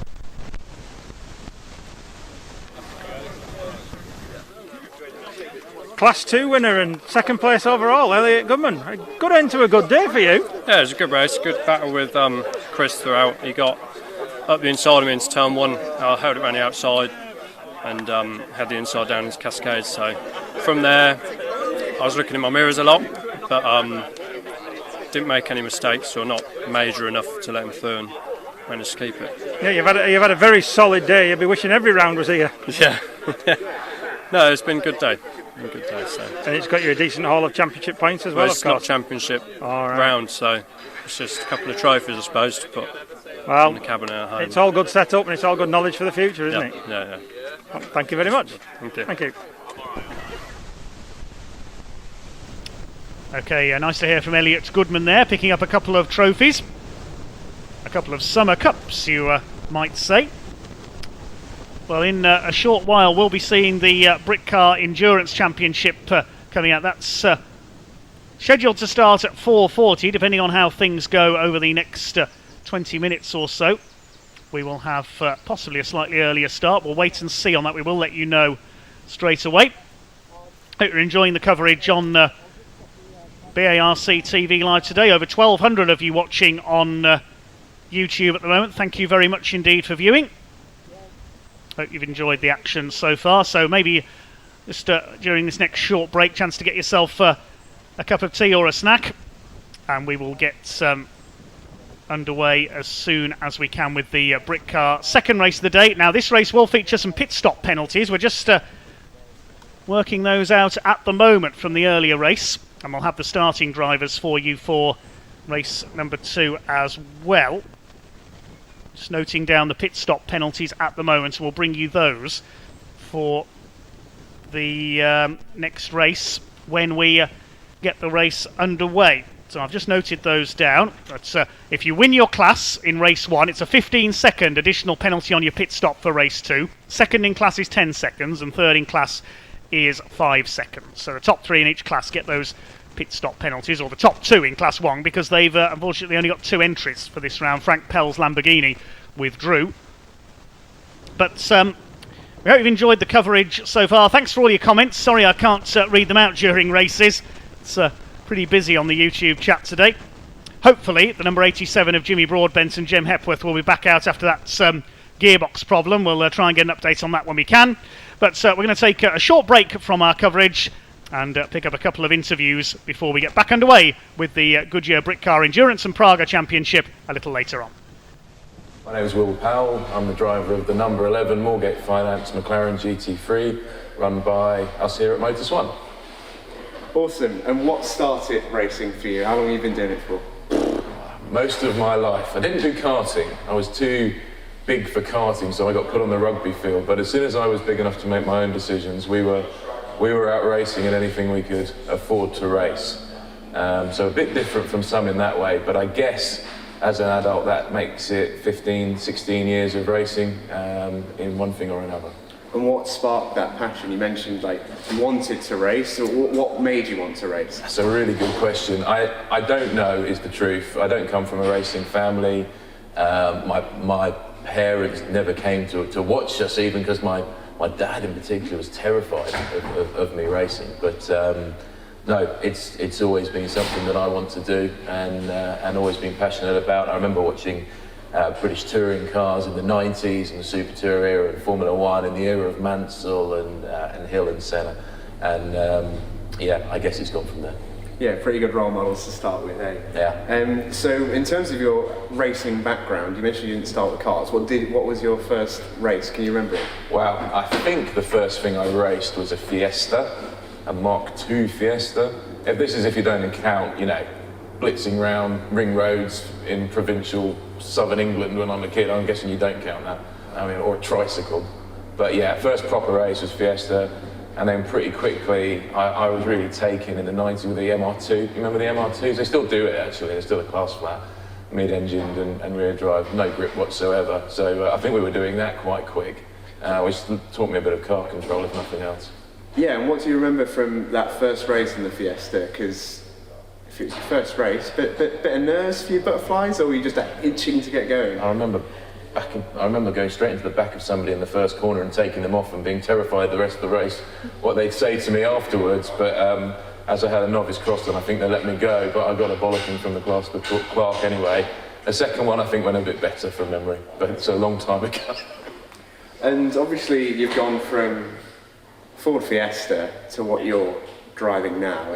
Talk us a little bit through the car, because it is stunning. That's a great car. We're very lucky that we've been able to put a package together to get out in the GT3 this season. I've been fortunate in recent seasons between the Brabham, the Ginetta and the McLaren to be out in some really, really nice dream machinery. Could never have dreamt to be having the opportunity to race it. But it's the previous generation GT3 compared with the current models that are racing in British GT. But for endurance racing in Britcar and the way the championship's structured with the Betley and the class models, that's perfect. For driving with Dave Scaramanga, my co-driver this year. He's on a really fast journey up through the GT ranks in GT4 last year and now GT3. It makes sense for him in many ways to start with the previous gen GT3 and go on from there, we hope, from a cost as well as a performance perspective. But that car's it's an animal, and it should be really competitive and really up there. It looks fantastic as well, and of course the McLaren badge when you've got it in front of you on the steering wheel, and it's evocative and a bit of a dream. So yeah, we can't wait for 2021. And we're actually here at the garage today. It's still, the final preparations are still being put to it as we speak right now. Yeah.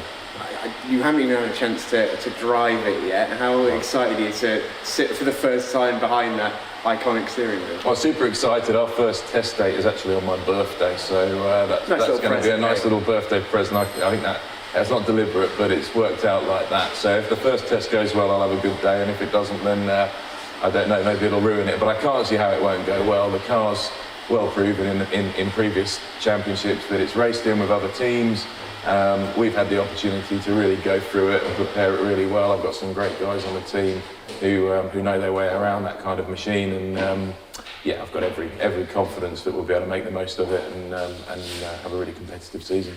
I just want to touch back on a story you sort of alluded to a moment ago about the Brabham. That was the last time you raced, I believe. So it's a crazy story from hearing a little bit about it.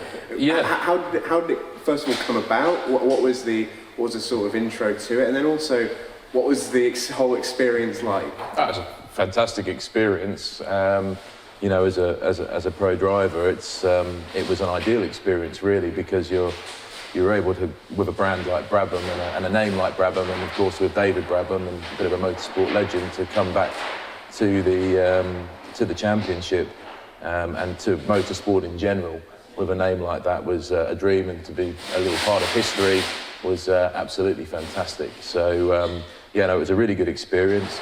It came about because at Motors One we're a race team, but we're also a motorsport consultancy, so we've been working with David and his Australian business partners for some time in the revival of Brabham Automotive and everything else that they're doing. And that was over in Adelaide, and particularly in taking that car and making it into a race car. So I was helping them on the marketing side, the sales side, and eventually in development driving, which became a big part of what we were doing. And then the opportunity came up with the guys at Britcar and also with the support of Goodyear, who are the series sponsor, to go and put it in its first race much earlier than planned, as the development work had gone so well.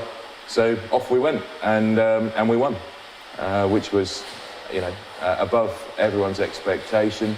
And it was a freezing cold, rainy November night, racing into the dark in a 750 grand prototype GT car. So it was a little bit of a stressful weekend from that point of view, but the outcome was fantastic and one I'll always remember. And it was obviously supposed to go on a little bit longer, wasn't it? The plan was to race that last year, is that correct? Yeah, I mean, a private owner who took the car on was originally going to race it in Britcar. That didn't happen due to COVID. The manufacturer's been locked down with parts and other things in Australia and Goodyear. So no, it hasn't happened, but I'm sure that one way or another, the Brabham will be back in Britcar at some point. And it leads us nicely to actually talk about last season. Obviously, the year in general was wild for everyone, no matter what you were involved in. But for the motorsport scene, it was particularly bad in terms of getting races on, events happening, drivers out on the track. What was as you look back on 2020 now in the rear view, what are your thoughts on it? Well, look, we've got to have it in context, haven't we? 2020 was obviously an awful year, a survival year from everyone's point of view, and in motorsport. And then when we did get going, we had a very compressed season into a few months, so very difficult and challenging. But let's get it into context. People have been losing their lives. The NHS workers on the front line have been stretched beyond belief, and so in that sense, we've been very lucky that the biggest thing we've had to worry about is not doing what we all love, which is racing, and that in some ways in 2021 we're able to get back to it as quickly as we can. So when you don't have something, or when something's not as easy as it normally is, it makes you realise sometimes how lucky you are and how much you love it and how much you want to be around it. And everybody at this business, that's been their attitude. It's felt like we've had a long winter, and now we're coming back to it, but at the same time feeling very fortunate to be in a position to go racing again this year. And in terms of what happened out on the track last year, how do you look back on? Well, last year was a learning year, I think, certainly for the team. We had a Ginetta G55 GT4, which was a nice car, but it came to us about a week before the first race, again, all as a result of COVID and the product of COVID. Didn't get to test it, didn't get to do a lot with it. My co-driver Dave Scaramanga put himself on, in the hot seat really, and in the firing line, because Dave had previously only raced saloons at Castle Coombe. A lot of experience on track days, a lot of experience driving in fast cars, but he was turning up at circuits, and it was the first time he'd been around them in a few cases. Certainly not a car that he knew well. And the Ginetta, say what you want about it, you can get a good lap time out of it, but to do that, you've got to really be driving it on the limit. It's not the most friendly car. It's not the most sophisticated car in terms of what it does to help you. So I think Dave had a real job on his hands last year, but all of that has taught him, the team, and me a lot, and gelled us together, working together for the first year. So I think a learning year is how I would describe last year, going into 2021. And in terms of what you expect out of 2021, is it something you guys do as a team, is set goals and targets for races, or do you just try and prep the car and the driver as best as you possibly can and just turn up on race week and try and handle it as it comes, or do you try and think, right, this is the one we're going to target, this many championship points? Well, look, Dave's expectation as our client is very clear, and that's that we're going for the championship. We've been preparing here as best we can around the restrictions. We've got a driver gym facility upstairs, and Lee Capps, who works with our drivers and me on conditioning. We've got a sim room where we've been training. We've got a good testing program which starts in a couple of weeks and leads up to the start of the season. So look, we're doing everything we can, and certainly we're in a much better place than we were last season in terms of that preparation. So the goals are clear, and that's to be contending for the endurance category championship when we get to the end of the season. And just being around the facility, actually, you talked about the stuff like the gym, the simulation room. Is that stuff that's come in almost as a learning experience from last year, or have you just tried to amp that up for 2021? It's something we've always done. We try and bring a rigour and a process that it's maybe more akin to perhaps a higher level championship than Britcar is often considered to be. But what we have found is that the quality is so high in Britcar now, both in terms of drivers, cars and teams, and our colleagues and friends that are in the paddock with us, that you've got to take that next step if you want to be competitive. Everybody else is going to be doing exactly the same thing. So while sims and conditioning has always been something we've looked at, maybe in our work with Brabham, maybe in some of the single-seater championships we've been involved in some aero cars, etc. We've got to bring that into Britcar now, we really do, because the championship is, every year the level goes up in terms of quality and of competition. So that's what we're bringing, and that's our approach, and that's across the board, including in Britcar. What is it about Britcar that brings you to it? Yeah, well, this year we'll run as Motorsport 3 cars across Britcar's endurance and trophy championships. We also manage 2 drivers who are in the Praga category, Miles Lacey and Ash Dibden. We've been working with Praga to bring them into the championship. We've got the McLaren, as we mentioned, and we've also got a Seat Cupra TCR in Class 4, so and a Clio in the trophy category, the Cup car that's behind me. So, that's 5 touch points with Britcar, and just this season alone, and I think that probably says a lot about our view of the championship and the quality of driving, the circuits that we go to, the format, and the way we can all approach the championship, that we believe in it, that we support it, and that we've only got positive things to say about it moving forward. We put our money where our mouth is, and we've come back for another season, and as I say, we've bought 2 additional cars and been involved in 2 driver deals elsewhere on the grid. So we're here to stay. We're doing a lot of our customer businesses in Britcar and through Britcar, and it's a key part of our offering in championship. So yeah, very positive and supportive of Britcar. And what makes Britcar that draw? What is it specifically about it, maybe compared to other organisations that you're very familiar with? Yeah, I mean, look, there's a number of smart things that Britcar have done. Partly, one of them's the range of GT, but also TCR machinery. We've got a big touring car division we can operate at Britcar. The division between endurance and trophy, so that you've got a sensible divide and most rounds between speed of vehicles and competition. That's smart. The fact that we're getting a race day, qualifying 2 endurance length races in one day is key, because that allows us to make the championship offering much more cost effective to our clients than others. So all of these factors are key. We're at the right circuits that people want to race at. This year we've got a 2-hour special to look forward to at Silverstone Grand Prix, I believe. So that's fantastic, and we're also very glad to see the night race back at Brands. I've won that before in the Brabham, and this year we'll do that in the TCR. So that's a unique and interesting offering that we can be part of as a team, and that our clients want to be part of. So there's a number of factors, not just any one thing, but on that basis that Britcar works for us. In terms of what an average race weekend looks like for you, I'd imagine there might not be one, but if you can take us through, for example, maybe what the first race weekend looks like for you, because you've got so many involvements here, there and everywhere with different cars, drivers, everything, and also yourself to look after as well. So take us through a race weekend. Sure. Well, a race weekend for me it's our busy time in Britcar. We've got, so on an endurance, on a test day, the first test day, we'll have 3 cars out. So I've got a dual role, one as team boss and customer liaison manager, if you like, to make sure everyone's happy, but also as driver. What I've learned is that when I turn up, and this is why I have good people around me here at Motorsport, as driver, then I'm no longer team boss.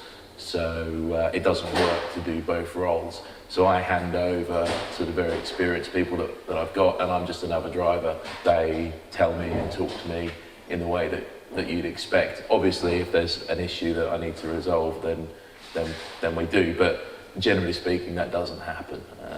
So I approach a Britcar weekend in driver mode. I increasingly let go of my other roles and my business roles and running Motors One, and start doing what I'm told and focusing on my performance. Is that quite freeing for you in a way? Hugely. Racing is So it already seems like an escape, right? The idea of motor racing. You turn up on a weekend, you just get to bezz around the track at 1,000,000 miles an hour. It seems like that escapism. But for you, I feel like it's not quite a full escape, but you go from one role at the head where you've got to think about so many things to just thinking about one thing. Yeah, if everything's gone right in the planning, then I'm able to do that. And it is an escape, it is, but at the same time, the escape comes from being fully focused on delivering and performance, and that brings its own pressures and stress, most of which my wife has to help me deal with. And she gets it most of the weekend from me. I'm not the most fun person to be around when we're having a bad weekend. I don't think anyone that's a racer is. But yes, you're right. We get a sense of escapism from it, and it's nice to not have to manage every other little thing. But I'm lucky, and I've got good people that work for me and good people that are running the operation here. That I can do that, and I can still drive and still be part of it, especially in a car like the McLaren GT3, that you need to fully focus on that to get it right. You mentioned your wife there. Comes with you every race weekend, I'm hearing, and she does. Crucial part of the team. Massive part of the team. She's essentially working full time over a race weekend.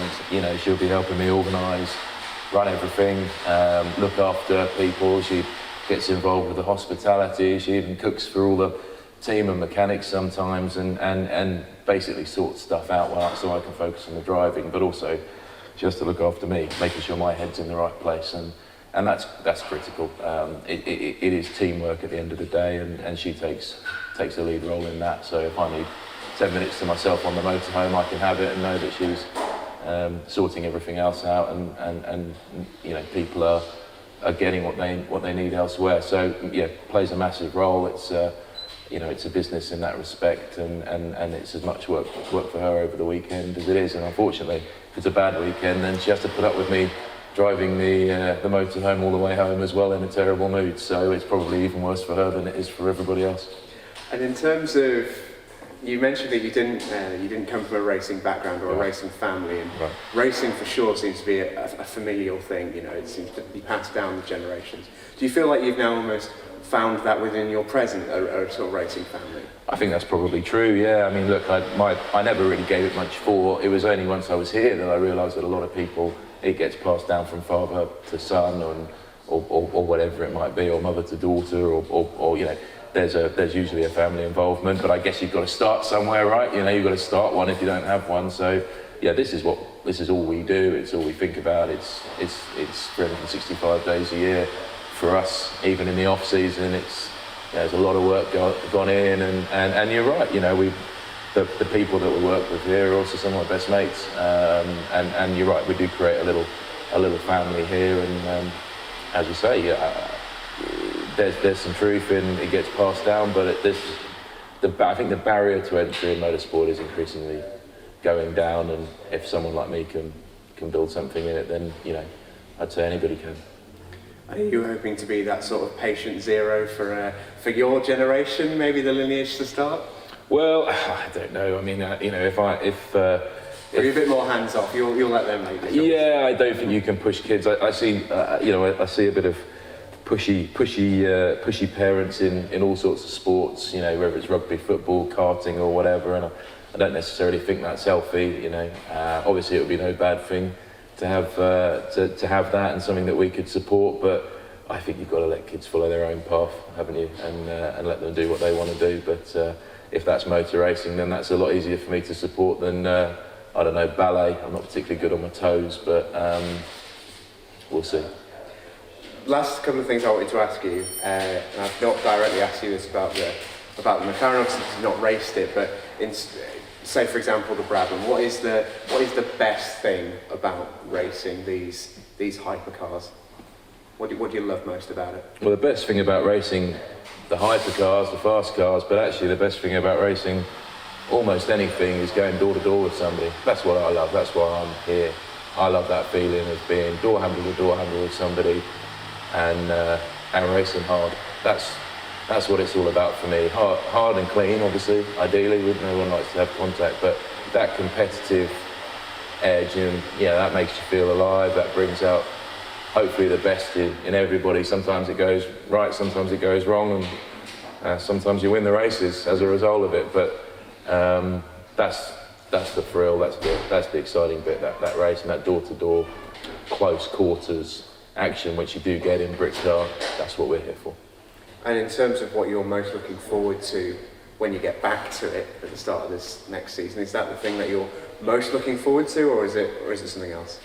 I wouldn't say you actively seek it out, but I certainly think there is a zone that you go to in a race. It's a subconscious thing, and you get out of the habit of that in the off season. So getting back into race mode and getting the blinkers on and just focusing on that and that high level of competition, it's like nothing else that I've ever experienced anywhere else, and that's certainly something I'm looking forward to getting back to. And for those watching at home, how would you describe yourself as a racer? What should they look out for? Both maybe in terms of the car and you as a driver.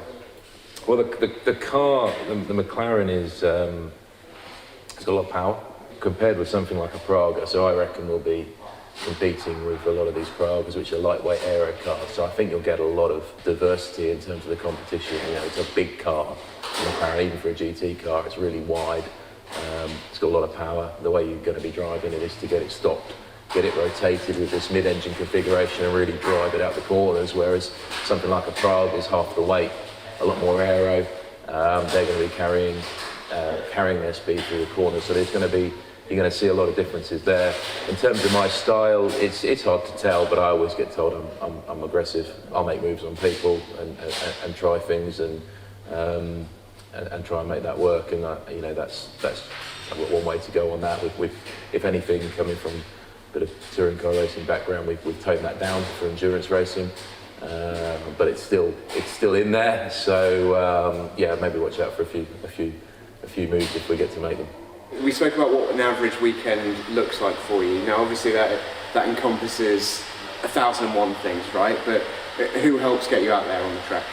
Well, we don't go racing without our clients. So Dave Scaramanga has shown incredible faith in our business and in me personally. I've always driven with him, and he's going on a GT journey. So I'll always be grateful to him for the faith and commitment that he's shown. And I know he'll say, well, he enjoys it and it's what he wants to be doing and it works well. But we've got to be thankful for these guys that are prepared to put their money where their mouth is and put themselves on the line and go racing at this level. So Dave, of course, but also our sponsors.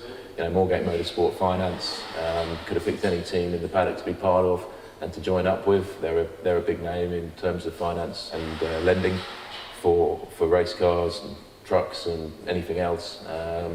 But they're working with us, and there's a reason for that. We work well with them, so grateful for their support this year with Moorgate. And also Goodyear, Goodyear I've driven for Goodyear directly in the Brabham, but pleased to be part of a Goodyear series again, and thank them for their ongoing support of the series and of us.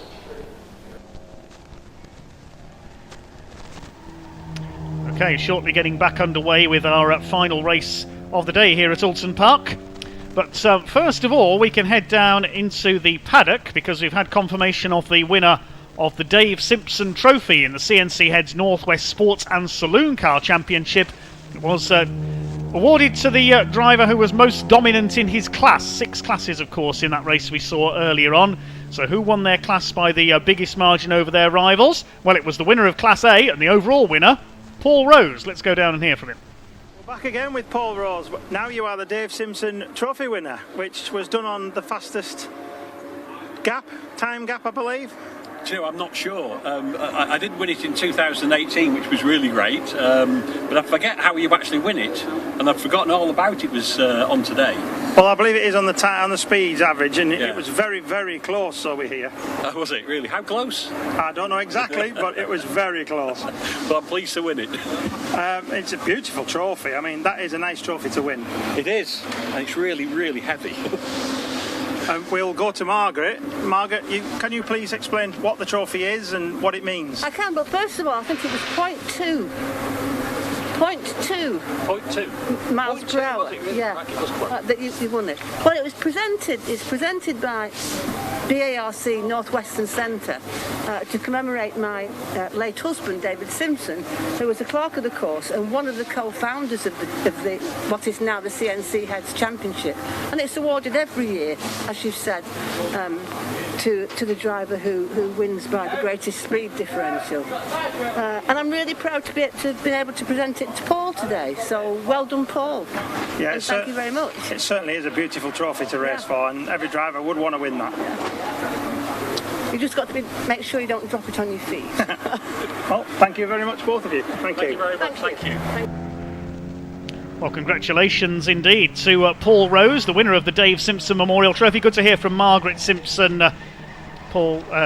Dave Simpson's better half there as well. Dave Simpson, one of the co-founders, as we heard, of the CNC Heads Northwest Sports and Saloon Championship some 38 years ago. And he'll be looking down very proudly today on what is a superb series of racing. Second round of the championship today, won by Paul Rose, and only just taking the trophy by 0.2 of a mile an hour in the way that trophy is worked out. We're getting ready shortly for our final race of the day, the Goodyear Britcar Endurance and Praga category. It'll be 1 hour with a mandatory pit stop. Some cars have a penalty at their pit stop. Hopefully shortly we're going to get the start drivers through from Britcar press officer Stephen Wood. I spoke to him earlier on, so hopefully those are going to come through. We'll bring you the grid as soon as we have those starting drivers, hopefully. Hope you've enjoyed the action so far today. That 1 hour race to go. A couple of cars have been moved to the back of the grid, as we saw in race number 1. I have 3 cars moved to the back of the grid for this second race as well. They had their qualifying times disallowed. The cars were underweight after qualifying. They failed the weight check. The number 44 car, the 99 and the 78 all failed the post-qualifying weight check, so have to start from the back. Over 1,300 of you watching on YouTube. Thank you very much indeed for watching on. And we will be back underway in just a few minutes' time when the circuit is clear.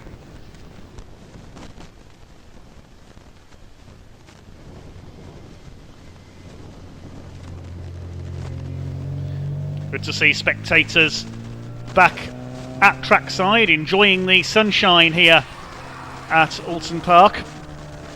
The superb countryside circuit here in deepest Cheshire. You get a lot of car clubs taking meetings here, a lot of classic car owners as well, populating the infield here at this Motorsport Vision owned circuit.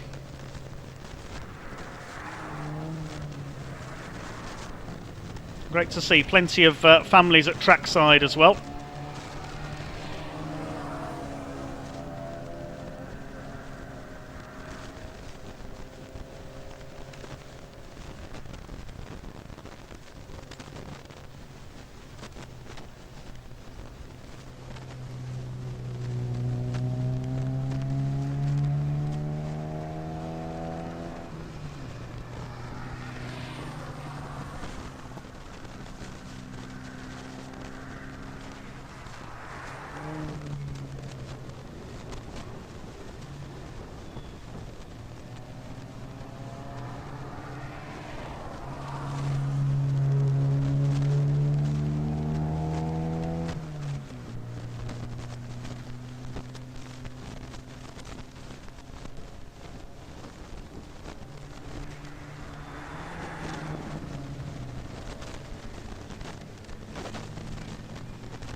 Okay, a couple of cars to be cleared from the circuit, I think, from the previous race. And then we will have cars onto the grid for our final race of the day, the Goodyear Britcar Endurance and Praga Championship.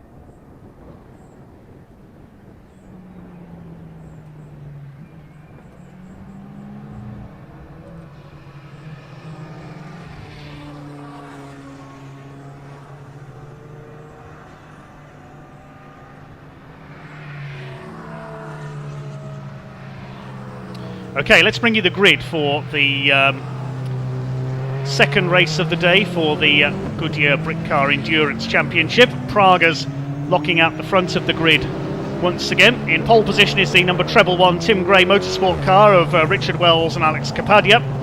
Alongside number 85, the Praga Race Academy car, Jay Morton and Angus Fender, the Race 1 winners. They have a 15-second success penalty at their pit stop. The triple 1 car was second, so they have a 10-second success penalty. The second row, number 29, Chris Wesmail and Richard Morris, they have a 5-second success penalty.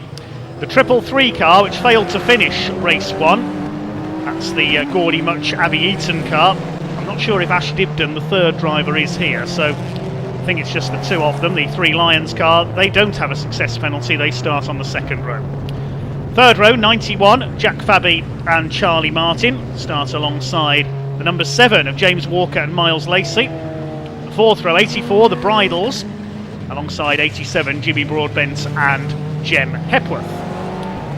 Row 5, number 31, which is the Motus 1 Praga of Rod Goodman, starts alongside number 77, the Class 1 winners from race 1, and Dave Scaramanga and Will Powell. They have a 15-second success penalty.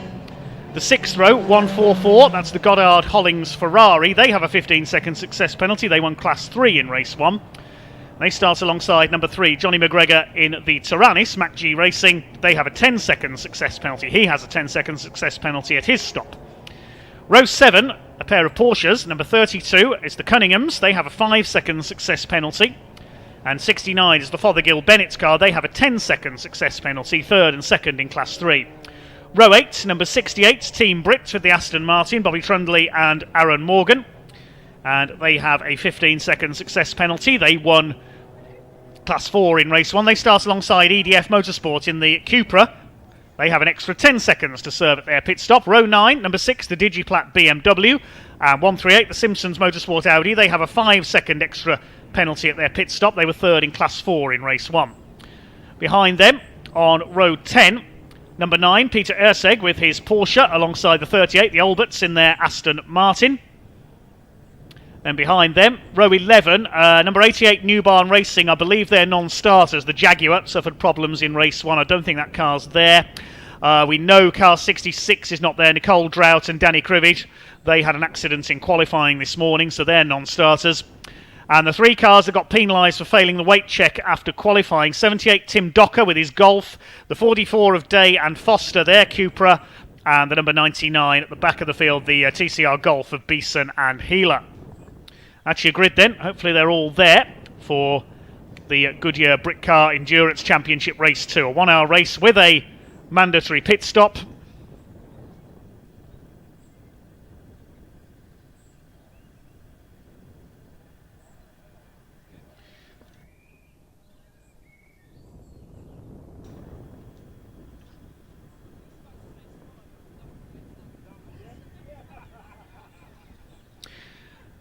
So a slightly confusing race earlier on with that brief safety car period. When the cars were unleashed, Jay Morton and Angus Fender were able to jump into the lead ahead of Wells and Kapadia and the Vesemile Morris car, which then lost further time stuck behind a back marker. Possibly one car will be starting from the pit lane, we're told. We had a few cars start from the pits in race 1, including a couple of the Pragas.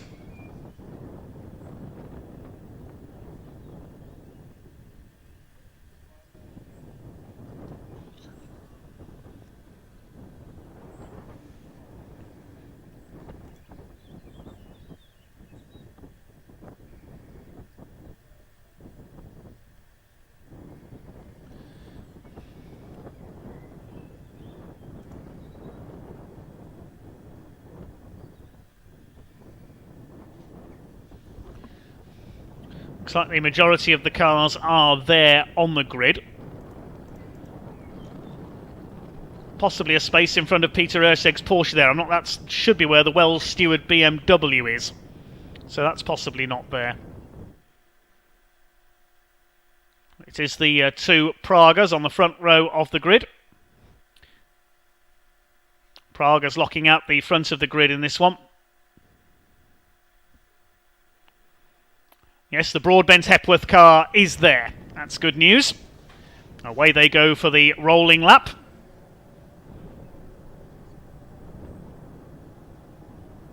Taranis is there, the McLaren, all the Pragas. Ferrari, 2 Porsches. Team Brit Aston Martin, the Cupras. The Jaguar is not there. The Wells Stewart BMW isn't there either. I thought that car was missing.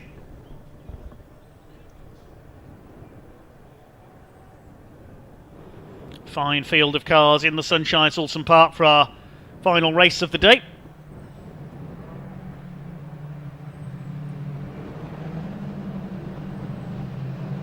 The Golf at the back of number 99, Jonathan Beeson and George Healer.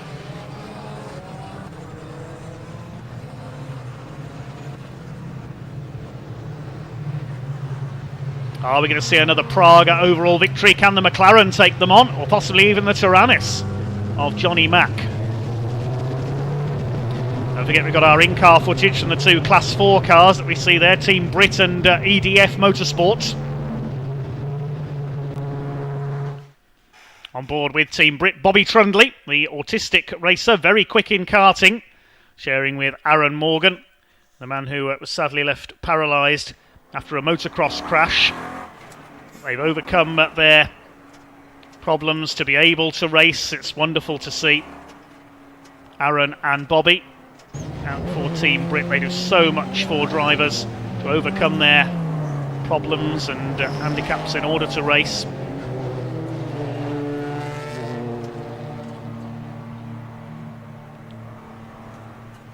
Down towards Knickerbrook, then they'll start to form up 2 by 2. On board with the Ash Woodman and Martin Byford Cupra TCR.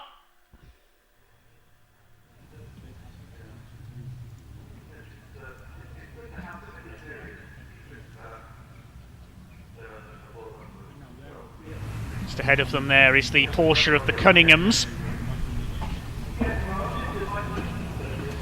It's the Wells Capadia car on pole position. It should be Richard Wells at the wheel. He's a demon starter.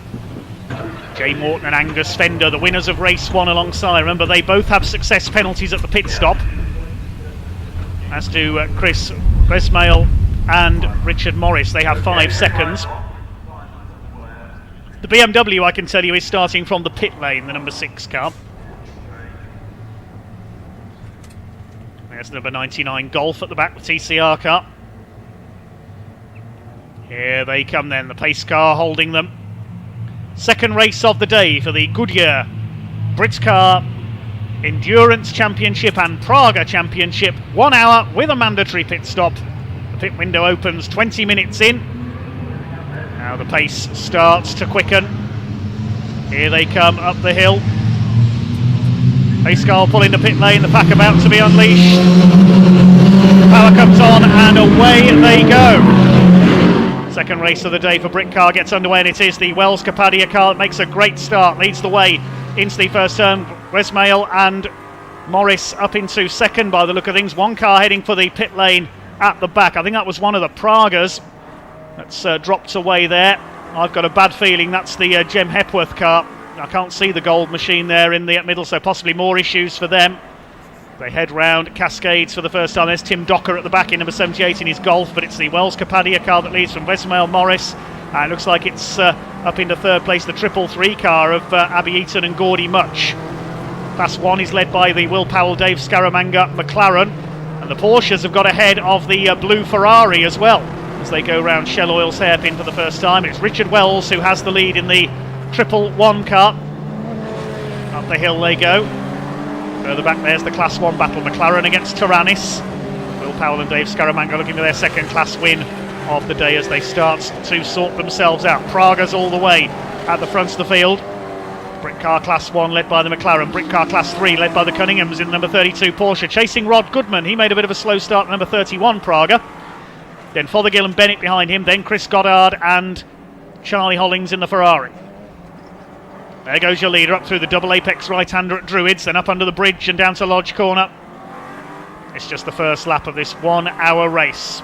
In the Tim Gray motorsport car, Tim Gray, a very successful sports car racer himself. Through the afternoon sunshine they go here at Oulton Park. Praga's all the way at the front of the field. It's Tim Gray Motorsport that leads, CW Performance in second, Three Lions in third. And the car that won the first race has dropped to fifth, the Praga Race Academy car. There goes the Westmail Morris car. There is the Abby Eaton Gordy Much car. Gordy Much, the ex-junior Saloon Car star. And in the pit lane, unfortunately, there is Jem Hepworth. More problems for the 87 car shared with Jimmy Broadbent. That's a great shame. They will try and get that car back out again if they can. There's the 85 of Jay Morton and Angus Fender. I believe it's Jay that started that car. He's got the number 7 of James Walker and Miles Lacey behind him. Lead is with the 111 car.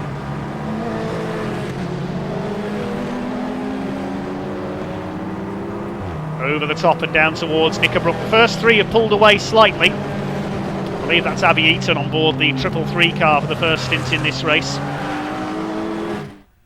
And the 87 car is going back out. That's good to see.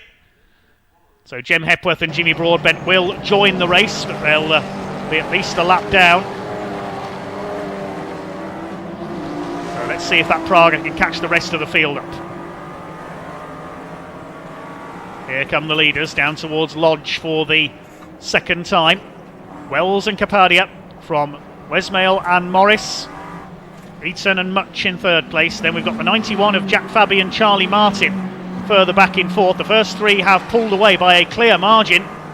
Fifth place, number 85 of Morton and Fender. Sixth is the number 7, which is James Walker and Miles Lacey. That beautifully turned out number 7 Praga.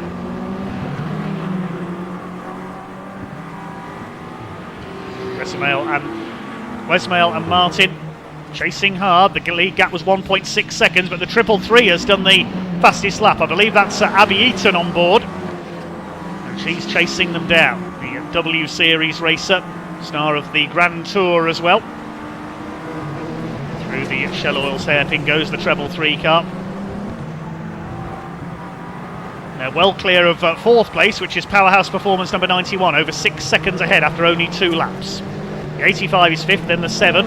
First non-Praga is the McLaren in 8th place, number 77, the Motus 1 car. 9th, we've got the MacG Racing Taranis. Rounding out the top 10 is the Cunningham Porsche, the yellow Porsche 997. That's got ahead of Rod Goodman's Praga. Leading Class 4 is EDF Motorsports, the Cupra ahead of the Team Brits Aston Martin this time. They're 14th and 15th. Here's the Class 1 lead. Number 77, the McLaren of Dave Scaramanga and Will Powell. I think it's Dave that started the car. Chased by Johnny Mack in his Taranis. Up Clay Hill they go.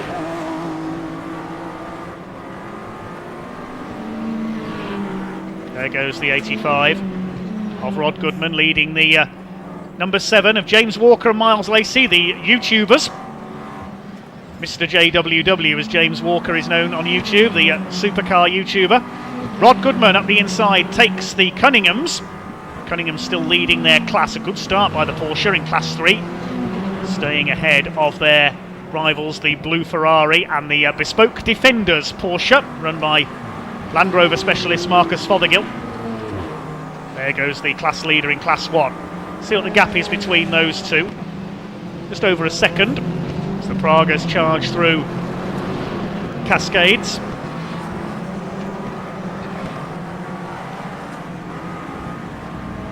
There's the Alberts family, Mark and Dale, in their Aston Martin. They're chasing fellow Aston pilots, Team Brit, who haven't had quite as quick a start in this one. In fact, they've lost out to the Simpsons Motorsport Audi of Sasha Caccard and Hugo Cook.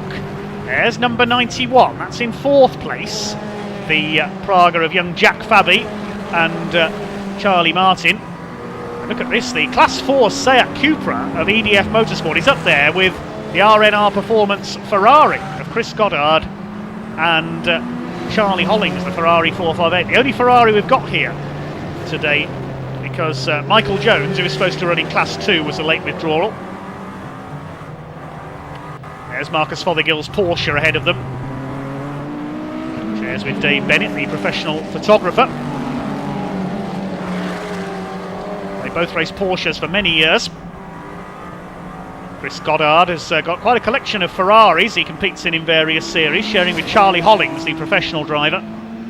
Ash Woodman and Martin Byford's Seat Cupra behind him. There is the Hepworth Broadbent car. Now, where has that got up to? Still running at the tail end of the field at the moment, a couple of laps down after that early problem.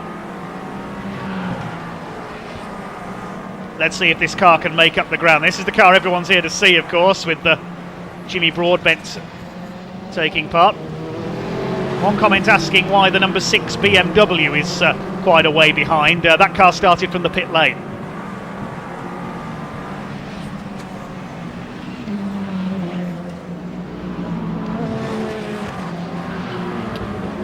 .5 minutes still to go, so a long way to go. The pit window will not open until there's 40 minutes to go. There's the Taranis coming under fire from Rod Goodman.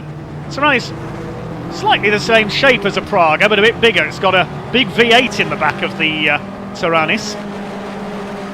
Chasing Will Powell. This is the Will Powell Dave Scaramanga McLaren. I think it's Dave Scaramanga currently on board. We didn't get the starting driver, of course. And this is the battle for the lead of Class 1, but they've got a Praga behind them. Here come the lead group. CW Performance car still holding 2nd place, ahead of the Team Praga 3 Lions car. 3 Lions, incidentally, nothing to do with the England football team.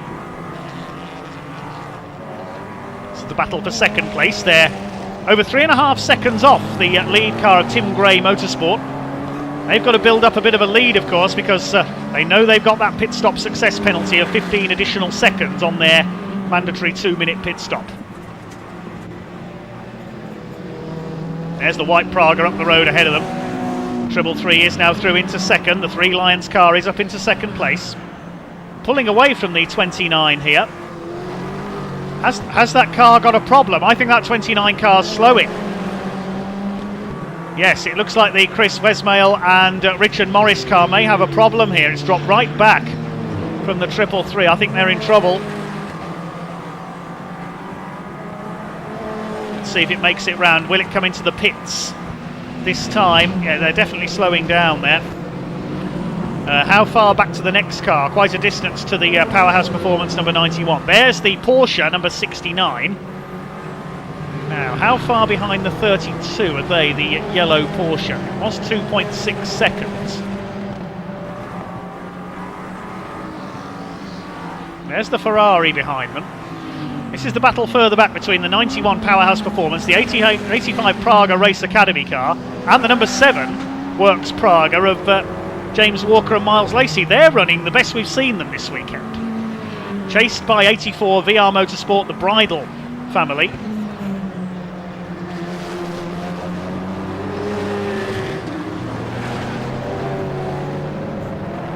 .50 minutes to go then, 10 minutes into this 1 hour race for the Goodyear Britcar Endurance Championship and Praga Championship.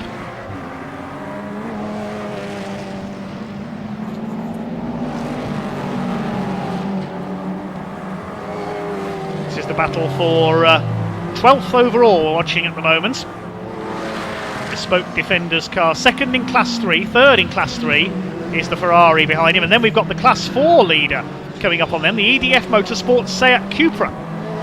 Great performance by that Cupra this season, running against much more powerful cars and could hold its own against them at Snetterton in one of the races. They were running as high as 4th overall at one point. The CW Performance Praga has come into the pits. I can tell you they have got a problem. So trouble for Chris Wesmail and Richard Morris, unfortunately, the founder of Racing Pride. Tim Gray Motorsport have just done the new fastest lap of the race out in front, 1:36.218. 3 Lions, number 333 in second. There's the class leader in Class 3, the yellow Porsche, running in 11th place. And on the tail of the Pragas as well, perhaps closing up on Rod Goodman, number 31.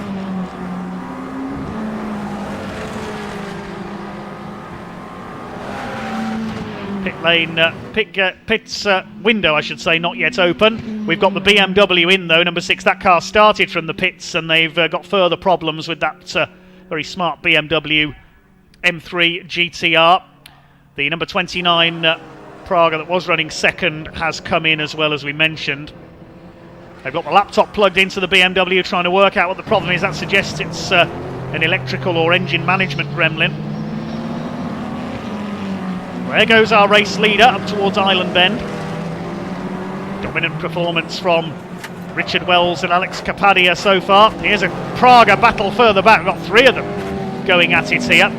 The number 85, the race 1 winner, the 7 and the 84. This is for 4th place. It's 91 ahead of them. There's 3rd place, Jack Fabi and Charlie Martin. Jack Fabi, a development driver with Praga as well. They have such a presence in UK motorsport, thanks to their work with Britcar. Number 7 had a look there on the inside of the 85 as they come towards Island Bend.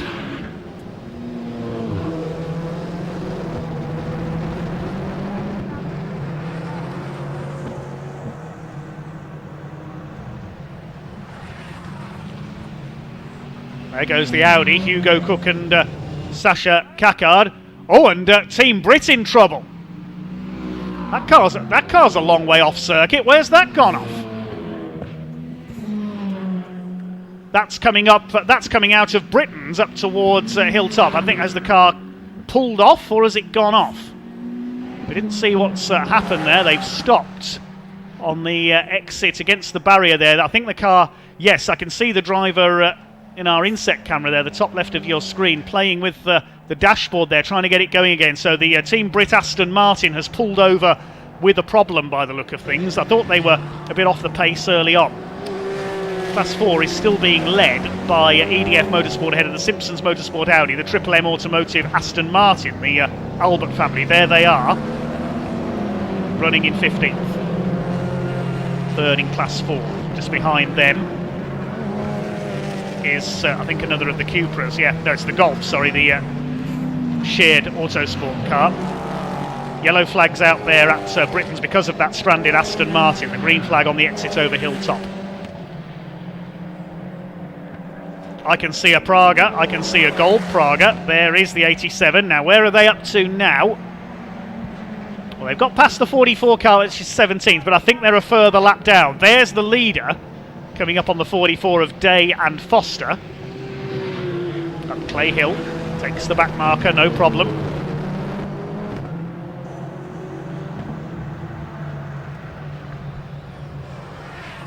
There's number 78, Tim Docker. His Golf patched up after some contact in race 1.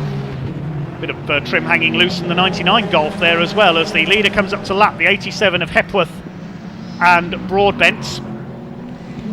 They're a couple of laps down, but still pressing on. Pit window not yet open. That opens in about 5 minutes' time. Still a virtuoso performance from Tim Gray Motorsport up front, looking for their first win of the season. TCR cars battling together there, the 44 and the 78. That's for 17th position and 5th in Class 4. Here comes the 2nd place fight, I think that is. No, this is the 4th place fight, sorry. Between the 91 of Powerhouse Performance. 3 more Pragas behind them. The hill they go. Well, Tim Gray Motorsport leads 3 Lions by nearly 6 seconds now. Powerhouse Performance in 3rd, ahead of the Praga Race Academy car that won the first race, and the 29 car of Westmail and Morris looks like he's out of the race, unfortunately. Into the garage. That looks like it's game over for one of our front-running Pragas. The safety car is coming out. Now, not sure why that is. I would imagine because of that stranded Aston Martin, possibly on the exit of Britons, the Team Brit Aston Martin. Okay, so the leader will be picked up by the safety car.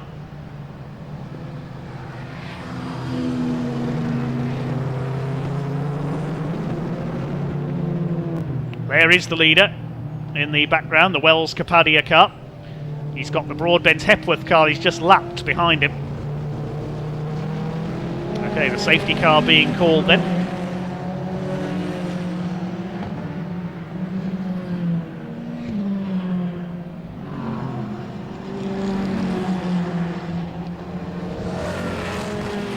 Okay, so waiting confirmation of why the safety car has appeared. I would imagine, as I say, it's because of the number 68 Aston Martin. There is the safety car. It's picked up the Cook and Caccard Audi. We'll wave that through and pick up the leader. There's treble 3 in second place. So there's a couple of back markers between the top two. Here's the fight for third. Powerhouse Performance, Praga Race Academy, the number 7 Praga Works car, and the 84 of VR Motorsports.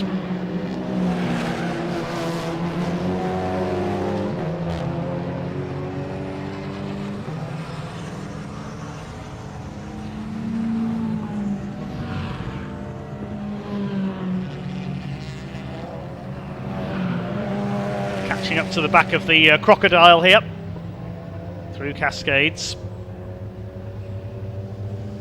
So a couple of back markers between first and second we can see there.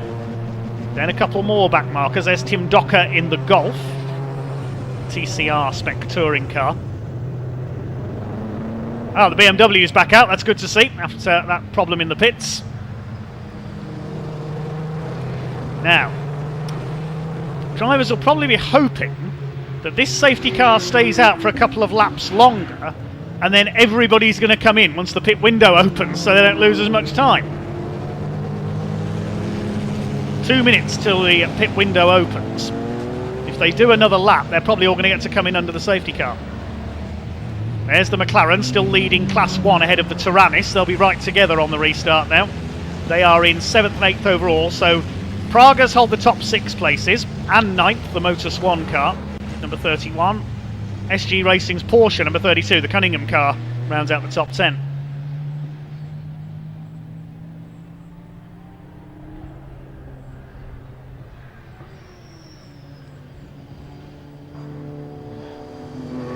Well, there is the Aston Martin being manoeuvred away by the marshals. Looks like it has hit the tyre wall, unfortunately.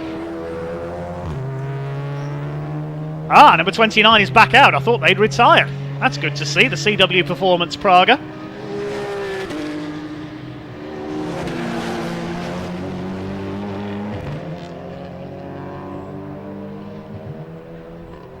What on earth have we got here? I don't know whether we've got a driver warming up somehow here, or what we've got there. That's Will Powell in the Motor Swan McLaren pits. We'll have to ask Will what he's doing there. Yeah, it looks like he's doing some warm-up exercises. There's something you don't always see. Bit different, eh, from Will Powell. We heard from him in a couple of interviews earlier. He's going to be taking over from Dave Scaramanga in the McLaren. Now, the pit window opens in 17 seconds as I speak to you. Ah, look, they're all slowing up so that when they come out of lodge, the pit window's open. That's why they're coming through so slowly, so they don't come in early. They're all trying to get in the pits, and the window opens now. Well, a few cars have come through. Look, the leaders come through, and he was too early. Behind, it's everybody in. They all slowed there through lodge because they were being told that the pit window opens any second now. Don't come in early. So we've got the leader still out there, the 87 car's still there, the 38 Aston Martin and the 99 Golf. Everybody else has gone into the pit lane. Okay, let's have a look then. Everybody in. Did any cars not come in there? The leader didn't because they were too early round the corner. The number 7 hasn't come in. That's the Walker and Lacey Praga. The Triple M Automotive Aston Martin and the 99 Shared Autosport Golf we saw. And the 87 the Gold Praga, the Broadbent and Hepworth car. Out gets Dave Scaramanga. Here's the McLaren. And Will Powell will get in. Fresh from his warm-up exercises, in he gets.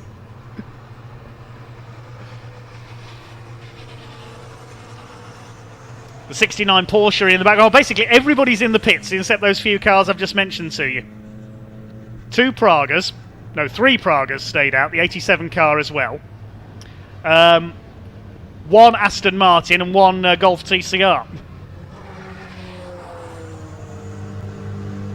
Safety car still out. There's the 333, the second placed car of Abby Eaton and Gordy Much. Gordy Much, the ex-Ginetta racer, I believe that is, getting in. That's the 84 car. That's the Bridal twins, Ed and Chris. The 91 in the background there, Jack Fabi and Charlie Martin. Now I can see Alex Capadia, I think that is, waiting there on the right of your screen, waiting to get in the leading car. Are they going to lose out here because they had to stop a lap later? They were too early for the pit window as they came across the line by about 5 seconds. There's the number 44 Cupra, the Day and Foster car. Tim Docker's been in as well in the Golf. There's the 84, the Bridal family Praga.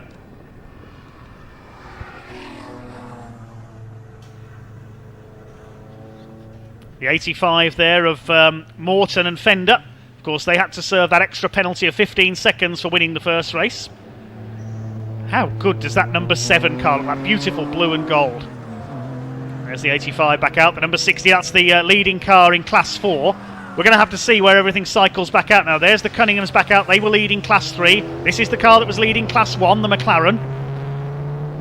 Now, have they got out ahead of the Tyrannus? Yes, I think they have. Yeah, the Tyrannus showing us still in the pit lane.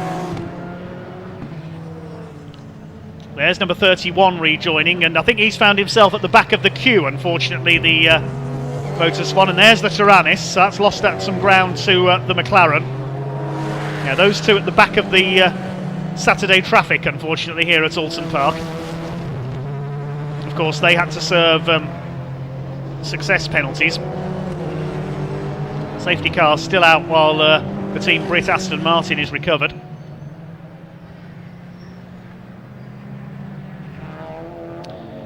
We'll have to wait for everything to cycle through. There's the Ferrari, number 144. I imagine it'll be Charlie Hollings on board that car now, chasing the not the Cunningham Porsche, the Fothergill Bennett Porsche, sorry.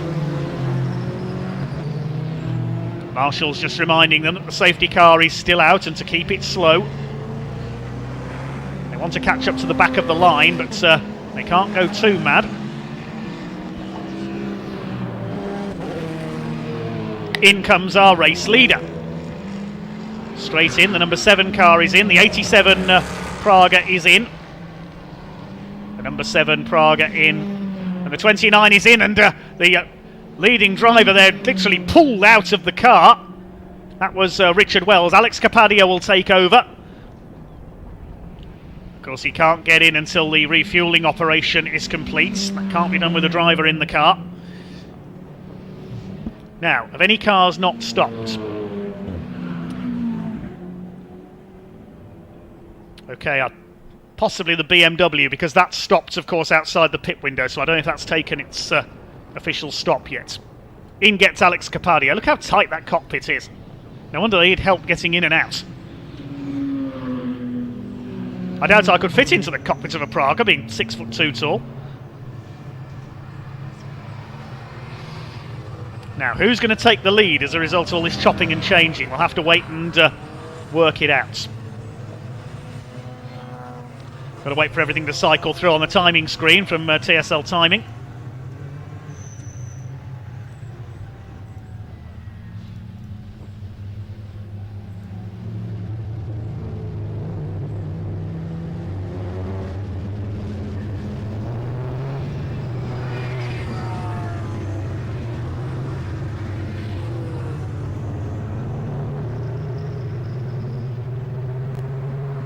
Lights still on top of the BMW safety car.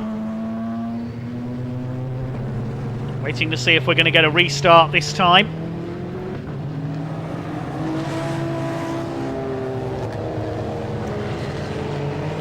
Leader about to leave. Of course, they had to serve that extra 10 seconds for second place in class in race 1. The 29 car is heading back out as well. They've now made their official stop. The 87 comes back out. I think that's Jimmy Broadbent on board now. And the 7 car gets out just ahead of the 29. They've lost a lot of time anyway, of course, with the problems earlier in the race. There is the 7. Miles Lacey and Mr. JWW sharing that car.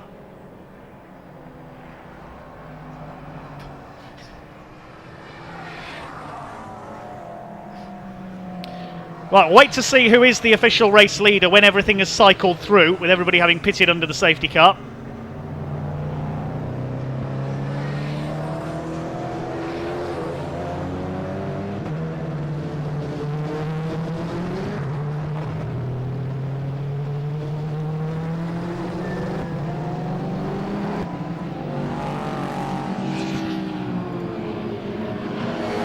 Okay, it looks like we're going to go green once again this time through. The pace car has pulled into the pit lane. We're back underway. And here we go. It looks like it's the 333 car that's got the lead. Oh, but nearly into the side of Peter Urseg. In the Porsche there goes Gordy Much and has got 91, the Fabian Martin car, right on its tail. So I think those two are the leaders now. It's cycled through on the timing screen. Yes, this is for the lead. The 3 Pragas there. And they're trying to get out of the way. Tim Docker and Peter Urseg there to let them through.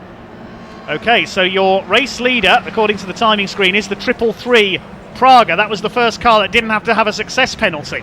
We'll have to see where everybody else cycles back in, though. But at the moment, anyway, 333, the 3 Lions Praga, is showing as your race leader, ahead of Jack Fabi and Charlie Martin in the 91. The 84 car is showing in 3rd place. But it's the 85 that's behind these two, so I think it's going to be the 85 that comes through this time in 3rd. We'll wait and see as they come over the line this time. Weaving about there, the 91 car. Now these Pragas, as far as we know, are the leaders. We'll wait and see whether anybody else pops up on the timing screen with everybody completing their outlaps. With the 84 car of... the 85 car, rather, of Morton and Fender, I think is there in 3rd place. We have got 31.5 minutes of this race to go. Everybody has made their stops. There go the Pragas up towards the right-hander at Lodge Corner with treble 3, Gordy Much in the lead. 91, Fabi and Martin. A little twitch there through Lodge Corner as they come up to complete lap number 14. The 85 car trying to go through on the inside into 2nd place, and they've done it. That's Angus Fender on board that car now, I think, in 85. He used to compete in a BMW in the British GT Championship. So that is your top 3. 4th place behind them is the number 84, Team Bridle. In 5th place is the McLaren, number 77 of Will Powell. 6th in the order. Well, 6th is showing as the Simpsons Motorsport Audi TCR. That's well up. The Class 4 leader, they're going well. 7th is the EDF Motorsport Seat Cupra, 1.2 seconds down on the Audi. Then in 8th we've got the Class 3 leader, which is now the Ferrari. The blue Ferrari of R&R Performance Cars, because of course the Porsches had success penalties. SG Racing in 9th, and the Tyrannus, Mac G Racing, rounding out the top 10. That's the top 10 as we have it after the pit stops. We'll see if there's going to be any further changes there, though. Where is the 111 car? Showing in 13th place, Alex Capadia.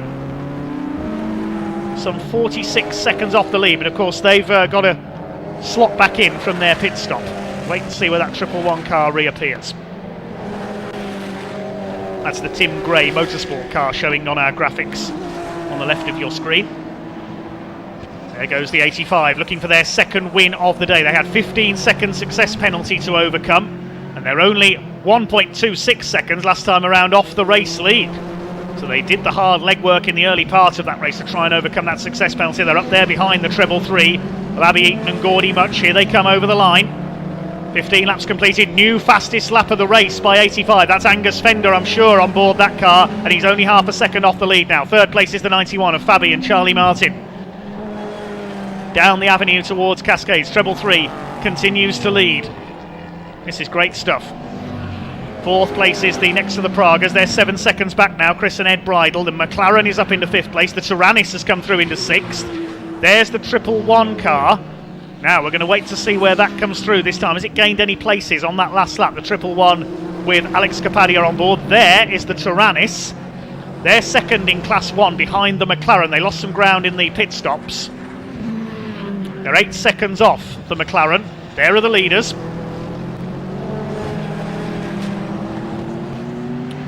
Well, there is Alex Capadia. He may be down in 13th, but he's just done the fastest lap. 1:34.738. That's a full second quicker than the leader managed last time through.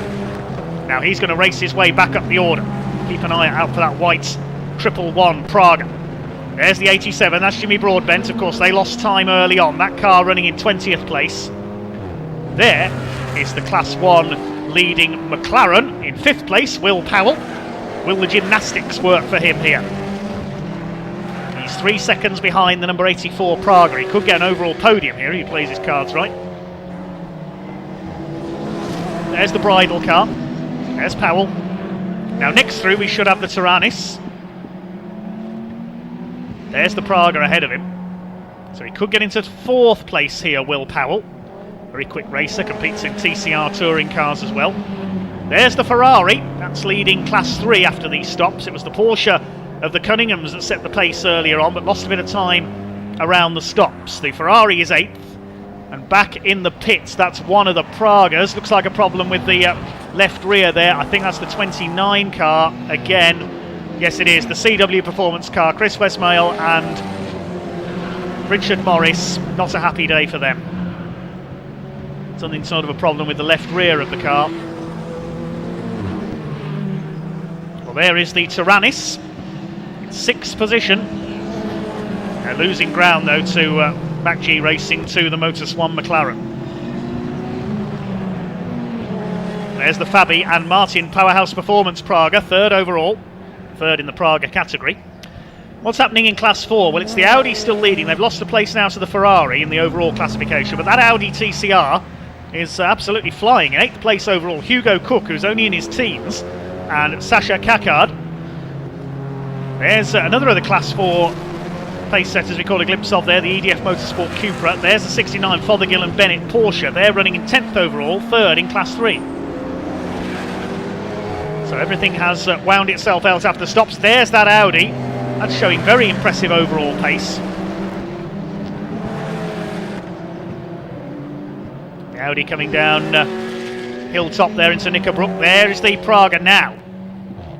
Alex Capadia is on the move. He's past the 32. That's put him up into 9th place. He's gained 3 places on this last lap alone. Can Capadia catch the leaders? He's got 26 minutes of this race to go. Back in the pits, that's one of the Pragas. It's Motus 1. That's Rod Goodman, number 31, ex-Radical racer. So problems for Rod. There you can see just how narrow the cockpit is in one of these Pragas. There's the Albert family Aston Martin.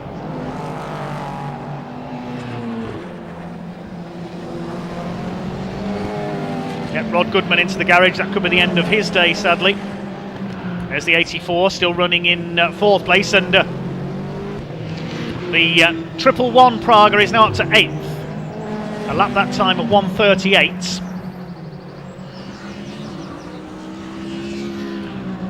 The lead gap is 0.4 of a second between treble 3, the Much and Eaton car, and the 85 of Morton and Fender.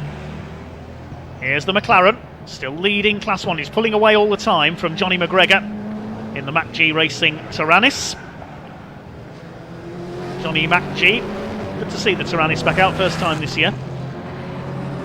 The 29 heads back out to do some more. I may as well get a few more racing laps in, I suppose. So just a couple of retirements from this race.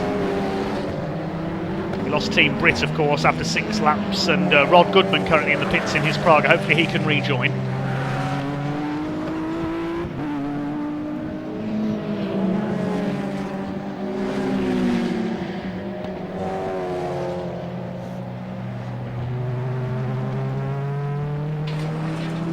The hill towards Druids they go.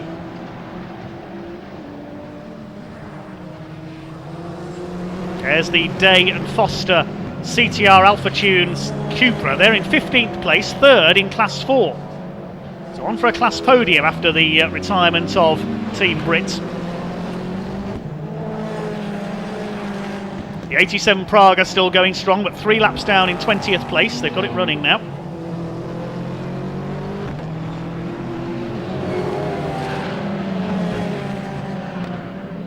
There's the Tyrannus. Having a good run in 6th place. New fastest lap of the race from Alex Kapadia in 8th place, a 1:33.815. Again, nearly a second quicker than our race leaders. Trying to fight his way back up after that pit penalty. We've got a car into the pits. The 69 Porsche has just pulled in, the Fothergill Bennett car, so they've got a possible problem there, one of the Class 3 front runners. Tyrannus over the curbs. The lead gap is still less than half a second between 333 and 85. On board with EDF Motorsports, running in 12th place, 2nd in Class 4. They're quite a way behind the Simpsons Motorsport Audi. There's Tim Docker. He's currently 4th in Class 4 in 15th overall, the Maximum Motorsport Golf, run by Stuart Lines and his team. There is that at the back of this pack is one of the Pragas. Is that the white Praga? No, it wasn't. It was the 87, sorry. There is Jimmy Broadbent, tucked in behind Peter Erscheg in his Porsche.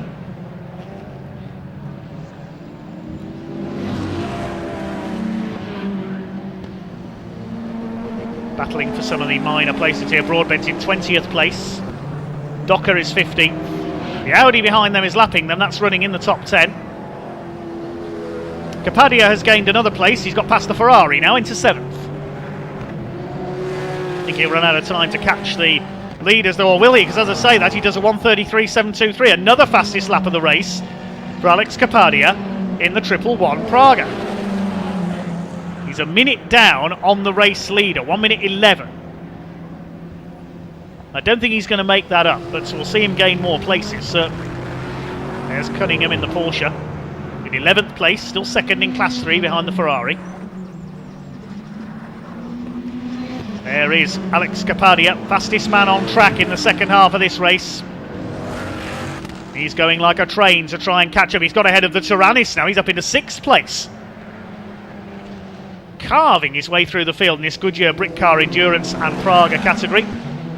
The Three Lions car still leading, but the gap is starting to come down, if anything. Down to 3/10 now. The 85 car of Angus Fender has got it. Try and pick them up shortly. They're heading up towards Island Bend and the Shell hairpin at the moment. But the fastest man on track is this number treble 1 car. There's Mac G Racing. Crew of the Tyrannus. Nice to see them keeping an eye on our live stream while the race is going on. Thank you, guys. And a spin there, that's the Porsche, the Fothergill and Bennett car. Now that car had just been into the pits for a second stop. It's got going again on its outlap. It's had a lose at Lodge, I think that was. There's Ed Bridle, Ed Chris Bridle Praga. They've lost out to the McLaren for 4th place, so Will Powell's up to 4th. How far behind the Pragas is he? 8.6 seconds. Going to try and get on an overall podium here, try and catch Jack Fabi and Charlie Martin.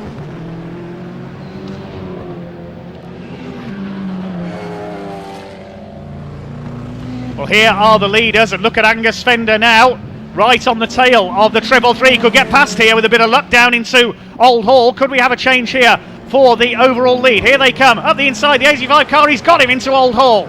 85, Angus Fender takes the lead for the second time today, exactly where he took the lead in race 1 coming out of Old Hall. Treble 3 down to 2nd, the Gordy Much and Abby Eaton car.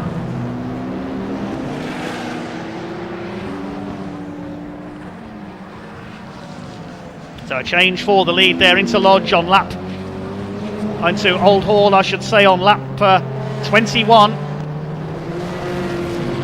Side by side as they cross the line. He got him just before the start-finish line, you can see on our timing graphics.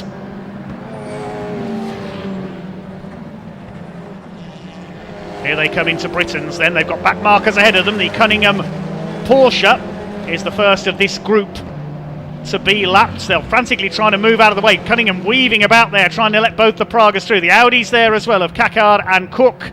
And the leader getting frantic here now. They're trying to move them out of the way through the chicane. Oh, and onto the grass there goes the treble 3 of Gordy Much. He met the back marker at the worst possible place there at Knickerbrook, and he's lost quite a lot of ground. Here comes your leader, the 85 car of Angus Fender.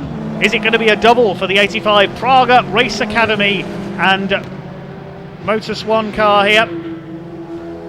Flashing the lights at the CW car there, the Chris Westmile and Richard Morris car. Normally they'd be up there fighting for the lead, but a number of pit stops for that car with problems. The Golf of Tim Docker is lapped as well. Over the line they come, 22 laps completed. The lead already up to 2.5 seconds because the treble 3 car having a harder time with the back markers. Just over 18 minutes of this race to go.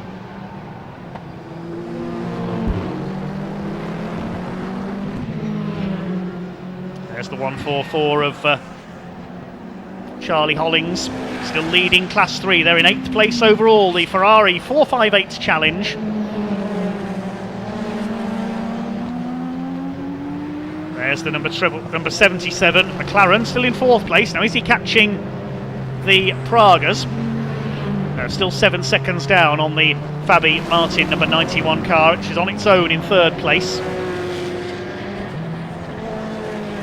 So it looks like we are going to get a Praga clean sweep of the podium once again, unless the McLaren can do something special here. Still plenty of time to go, though.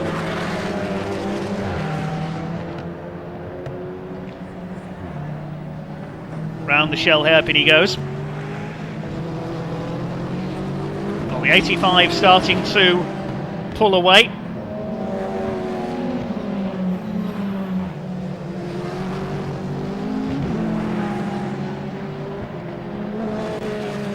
There goes the bridle Praga, and that's not far behind the McLaren here, but lapping a little bit slower, only a few tenths of a second a lap slower.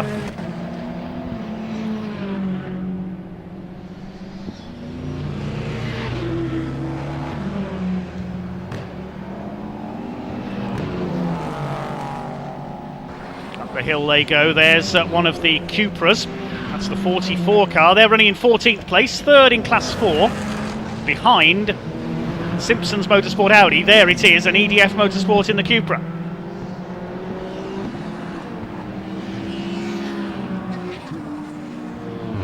Tim Docker in the Golf.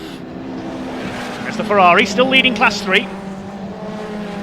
2nd in Class 3 is the SG Racing Porsche, and 3rd the Bespoke Defenders number 69 Porsche. We saw that have an extra pit stop and a spin. 38, the Aston Martin there, 17th overall, 6th in Class 4, behind Peter Erscheg in the red and black number 9 Porsche.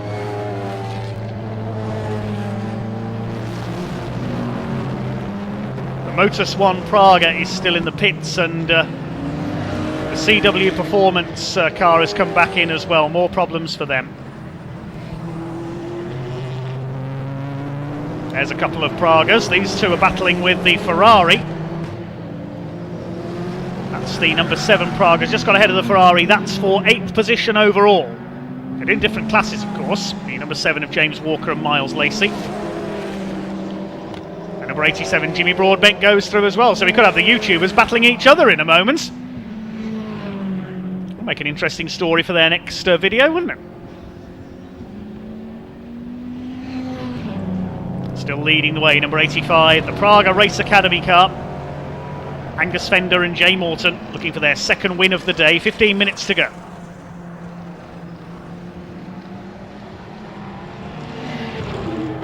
There is the number 7 car, the 87 behind it. This is the YouTube battle on track. They are on different laps, of course. Broadbent running down in, where is that 87 car? 18th place.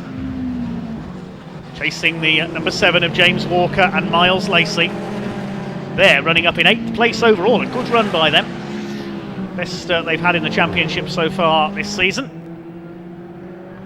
Through Knickerbrook they come. The Ferrari being left in their wake here. Such a fast and manoeuvrable car, the Praga R1. And there is Alex Kapadia, still with the fastest lap of the race. He's eased his pace off a bit now. His last lap was a 1:35. He's in 6th position.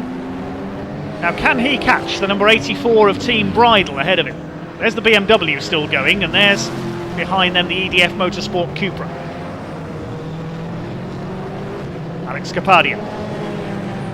Remember him starting out his career in the late 90s in Formula First, in single-seaters. One of the cheapest ways to go racing it was back then. Ben Edwards, fellow motorsport commentator, was a champion in them. Past the Porsche there. Number 32 Porsche lap down, and he's almost caught the Bridle number 84 Carlin, shared by the twins, Chris and Ed. Oh, was that... I thought I saw somebody off there in the background at Knickerbrook, and it looked to me like it was possibly the Audi. Have we lost the Class 4 leader there? We'll try and pick that up in a moment. There's the Tyrannus come through. We'll try and have a look in the background as he comes over Hilltop and into Knickerbrook if we can. But I thought I saw the Audi off in the background. I may have I only saw it for a split second. There is Kapadia up through Lodge, and yes, there it is. I thought I saw it off. It's Wallop the barrier coming through. That must be coming through Knickerbrook. Oh, disaster! That's the Class 4 leader out. So that's going to pass the Class 4 lead to EDF Motorsport in the Cupra. See damage to the front end there. He's hit the. He's gone off at an odd angle there. I don't know what happened to Sasha Kakard. I think it's him in the car, taking over from Hugo Cook.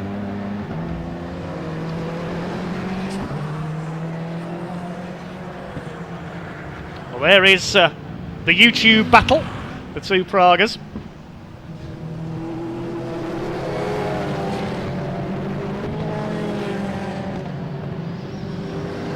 Although Mr. JWW is 2 laps ahead of Jimmy Broadbent. The Porsche's been in again, number 69. The Fothergill Bennett car coming back out. Troublesome race for them. They're currently 15th, 3rd in Class 3. So Class 4 is now led by EDF Motorsport in the Cupra. The CTR Alpha Tune Cupra, which had to start from the back of the grid, is now up into 2nd. And up to 3rd in Class 4 will be, just looking down my timing screen, the PB Racing Porsche, Peter Ursek, in the Porsche Cayman. We've got just under 12 minutes to go. Still your leader is number 85, the Praga Race Academy car of Angus Fender and Jay Morton. Treble 3 in 2nd place, the Three Lions Praga, but over 7 seconds down now. Powerhouse Performance still 3rd, the number 91 car. They've had a relatively quiet race on their own in 3rd. There is our race leader coming through Britain's chicane, up over Hilltop. That's a great shame we've lost the Audi. They were going so well up there in the overall top 10. But there you can see the lead gap, the Ferrari in between the two of them.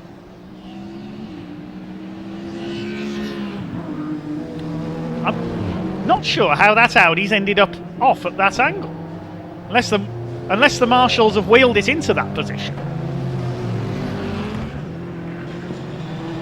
There's the Ferrari, still leading its class, Class 3, in 9th overall. Class 1 is still being led by the McLaren, and that has now fallen victim to Alex Kapadia. He's up into 4th now. Let's have a look at his lap pace. Yeah, he's lapping in the 136s at the moment. The car's ahead of him. The leader just did a 140.121. Bit of traffic on that lap. The Three Lions car, yes, has got the gap down. They've just done a 136, so this is not over yet. They're closing back up again. The lead gap came down by 4 seconds on that last lap. Was the leader struggling with some backmarker traffic, I wonder? Because the lead gap has really come down. Yes, the 333 is pushing on. You can see the gap starting to come down. It must be getting through these battling GT cars. Got the Porsche, the Ferrari and the Aston Martin there to fight their way through. That must be what held Gordy Much up on that, Angus Fender up on that last lap. Another fastest lap of the race, though, for Alex Kapadia. He's just done a 133.460. Right, let's have a look at this. 9.5 minutes or so to go. The leader's last lap was a 1:40. The second place car did a 1:36. Third place did a 1:38. Capadia did a 1:33. 5 seconds down on the 91 car. Can Capadia get on the podium here? I don't think I'll catch the race leader, but we'll wait and see.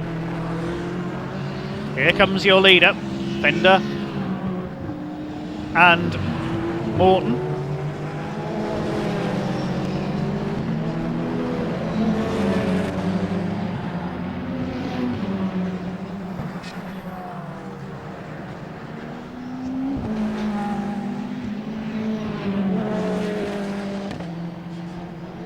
Well, there goes Alex Capadia. And he is catching the 91 car. This is a great burn from the stern, as they say in American racing. He made a slightly later pit stop, of course. He missed the pit window opening. He's making his way back up the order. He was 13th after the pit stops. He's now going for 3rd place. And he's done another purple sector 1 and 2 on the timing screen. Capadia is going like an express train here. There's the Taranis running in 7th place. Still your leader is the 85 by 6 seconds. He's opened the gap out again now, Angus Fender.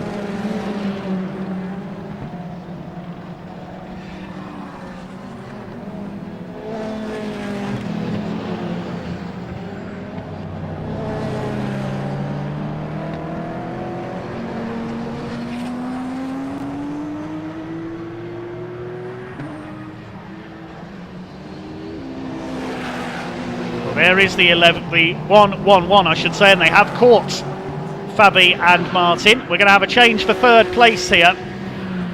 Alex Capadia is absolutely flying. Another fastest lap last time through, 1:33.405. This is incredible from Alex Capadia. Here he comes. Jack Fabi and Charlie Martin's number 91 car is not going to hold him off. He goes through into Knickerbrook. And yes, that is really what that corner is called. I'll let you look up why it's called that.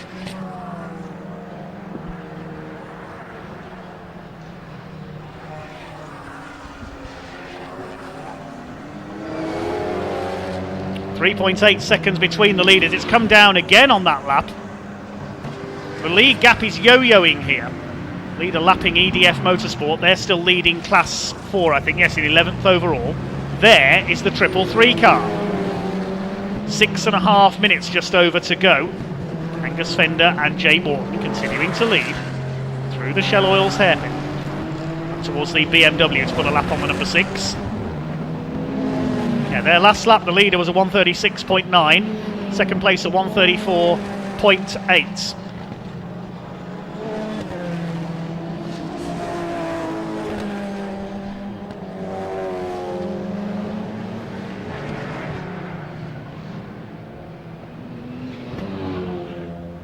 There is your leader through Knickerbrook, then into Clay Hill. Really open up the taps up here. Clear track ahead of them this time.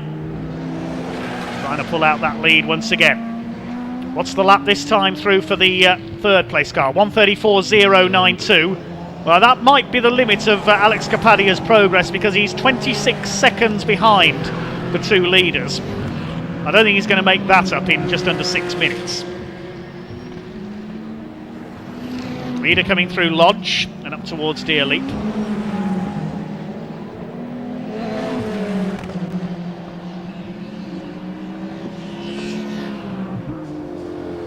There's the Taranis past Peter Ercheg in his Porsche. Peter running 3rd in Class 4, in 13th overall. He's running well. There's Jimmy Broadbent past him. Sadly stymied by gearbox issues today. There's 99. That's one of the TCR Golfs. Jonathan Beeson and George Healer's car. Speaking of Golfs, we've lost the other one into the pits. Tim Docker has pulled in. So we've lost, I think, 5 cars now. We know the BMW is running several laps down in last place, unfortunately. Great shame for them. Less than 5 minutes left here at Oulton Park today then. This Goodyear Britcar Endurance and Praga Championship race. Broadbent up to the back of the Taranis.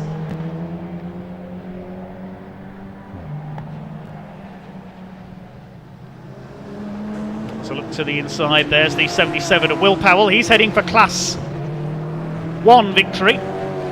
Well, we thought he might be on for an overall podium, I reckon, without the speed of Alex Capadia. He's blitzed through from 13th to 3rd. He's well clear of his only class rival, Will Powell here, the Tyrannus. We've seen 3 wins in Class 1 this year for John Seal and Jamie Stanley in their Lamborghini. 3 overall wins, that is, and 4 class wins, I should say, but they're not here today.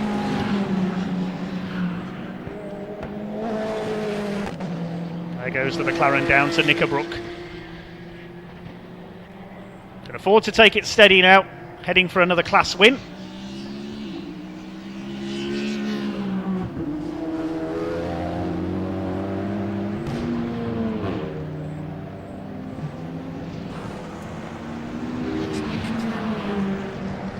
Class 4 still being led by EDF Motorsport in the Cupra. Class 3 by the Ferrari. Praga's overall, of course, the lead gap, in fact, has come down that time through. It's now down to 1.26 seconds. So it's not over yet for the overall victory either.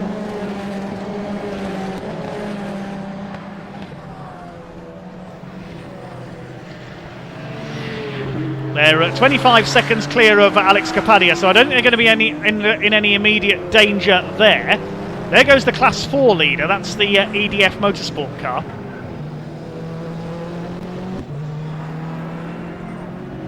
There is EDF Motorsport. They've got Alex Capadia behind them, Ashley Woodman and Martin Byford in the Cupra.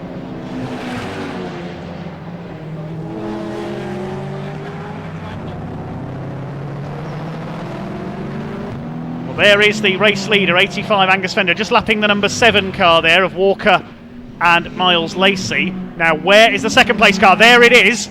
Now, let's see what the gap's going to be this time through. 1.687 seconds. There they are. There's the 85 car. Now, where is the 333? There it is. There's just over 2 minutes to go, and a final push coming from the 333 car to catch this 85 of Angus Fender, the race leader. Could we be in for a grandstand finish here? The last laps were quite similar, 0.4 of a second apart. Now the 333 taking a little longer to lap car number 7 here of James Walker and Miles Lacey. It's just between these two now, the two Pragas.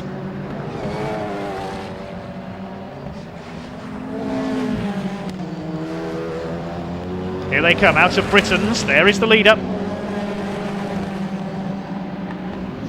They've got a Praga between the two of them as well, the number 7. And the 333 needs to get past this number 7 car. Much and Eaton's car trying to get past the 7 of Walker and Lacey. He's frantically trying. That car's a lap down. The leader's getting away from him. He's getting frustrated here. Gordy Much, I think it is, in the 333 car.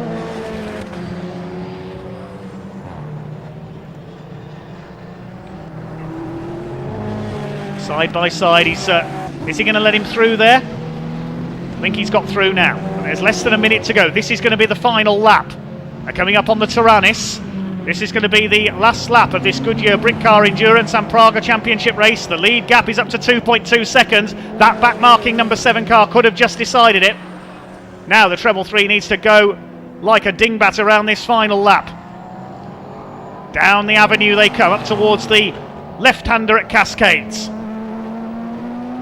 7 car there, briefly held up the 333. Along Lakeside they come, they're coming up to lap the Tyrannus now. 333 will be hoping that 85 has a hard time getting around the back markers here. It's just between these two now, into the Shell Oils hairpin, what with the final time. 10 seconds left on the clock.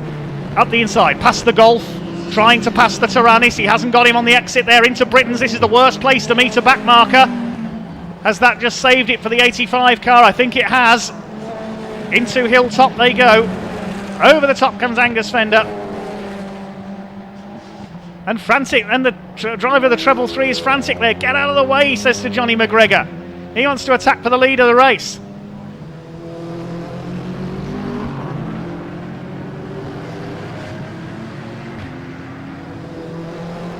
Still behind the Tyrannus as they head up the hill. He's not going to do it now. Yep, the Tyrannus still ahead of the 333 Praga of Gordie Much and Abby Eaton. It's going to be a second victory for the 85 of Angus Fender and Jay Morton.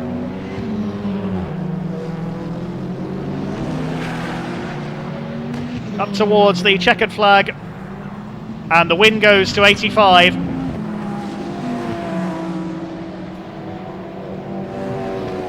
The win goes to the 85 of Jay Morton and Angus Fender by 4 seconds.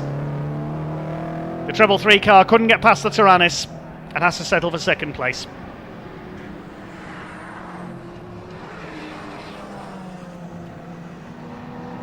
Fair play to Alex Kapadia for his run through, gaining 10 places after the pit stops. The Tim Gray Motorsports Praga is going to take third place.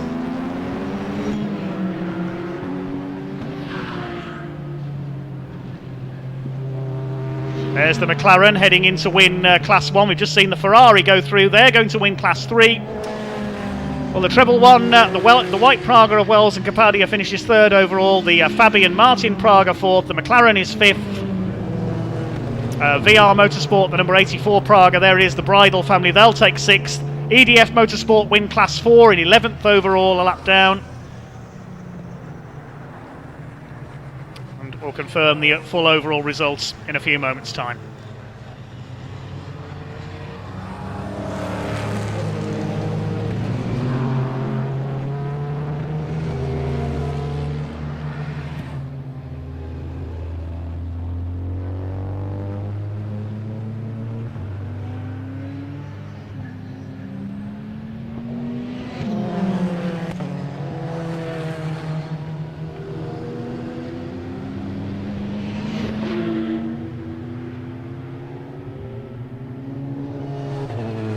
A double victory then for car 85 of the Praga Race Academy in association with Motus One, overcoming the 15-second success penalty,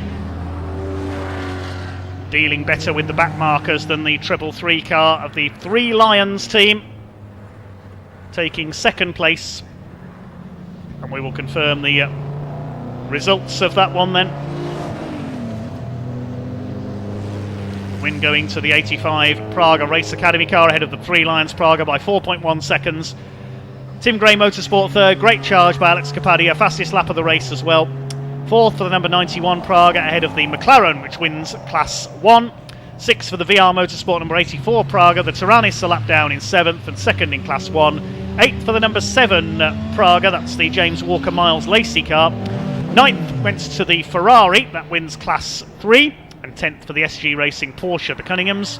11th for EDF Motorsports, they win Class 4 with their Seat Cupra TCR. 12th for the number 87, great recovery by Jimmy Broadbent. I think that car made up virtually a whole lap to finish in 12th place, 2 laps down. 13th for the CTR Alpha Tune Seat Cupra. 14th for Peter Erscheg in the number 9 Porsche. 15th for the Albert family in their Aston Martin GT4. In 16th, the Bespoke Defenders Porsche, troublesome race for them with a couple of extra pit stops. Then the number 99, the Shared Autosport TCR car. And the final finisher was the BMW M3 of Digiplat. We lost Tim Docker's Golf into the pits. The Audi sadly crashed out while leading Class 4. We lost 2 Pragas there. The CW Performance car and the 31 Motus One retired into the pits. And of course, Team Brit were early casualties as well.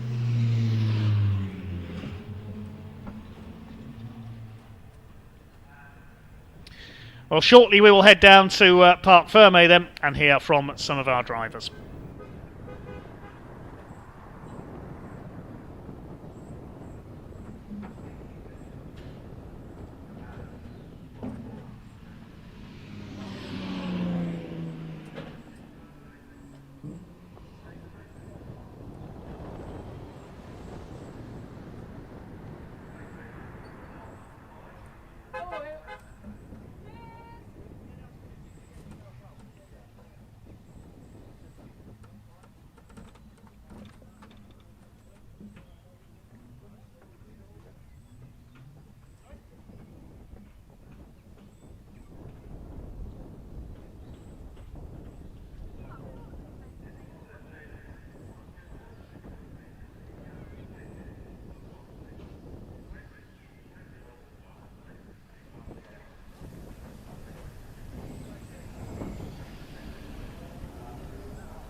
Okay, we can now throw down to Parc Fermé with our race interviewer Richard, and he's talking to some of the drivers.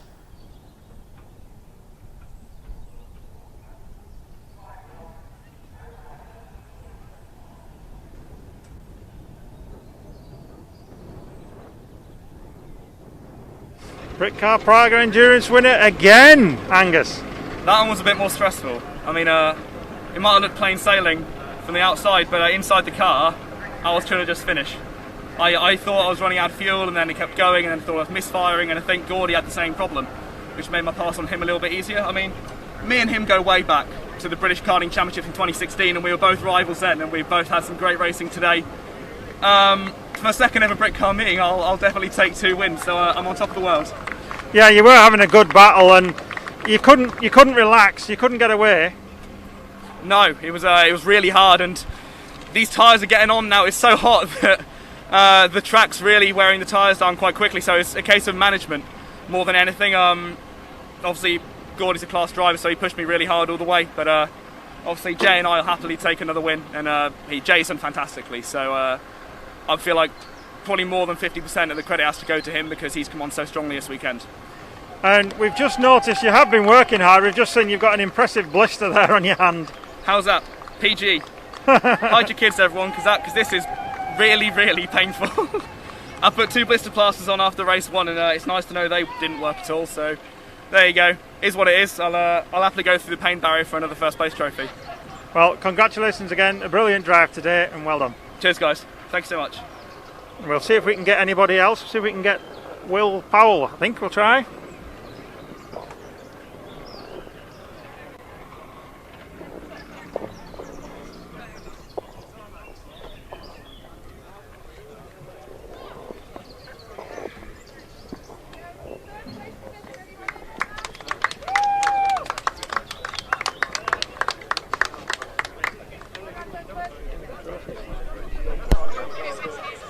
Yeah, please.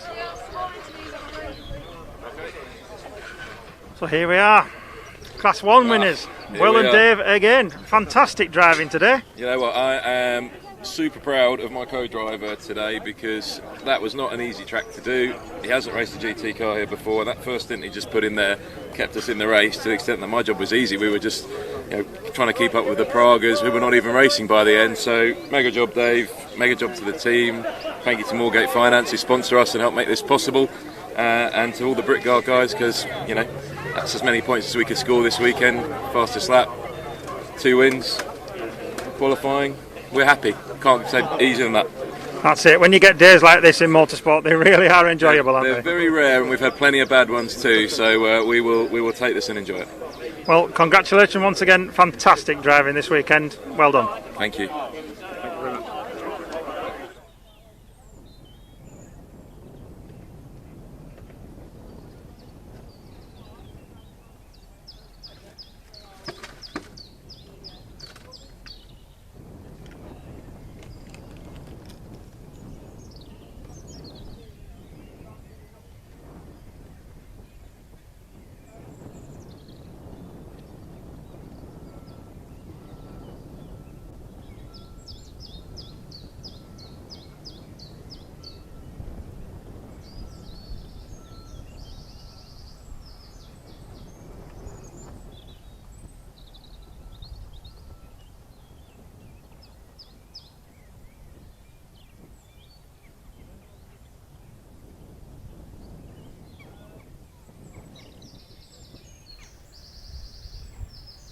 Okay, good to hear from a couple of our class winners there in our final race of the day here at Oulton Park for the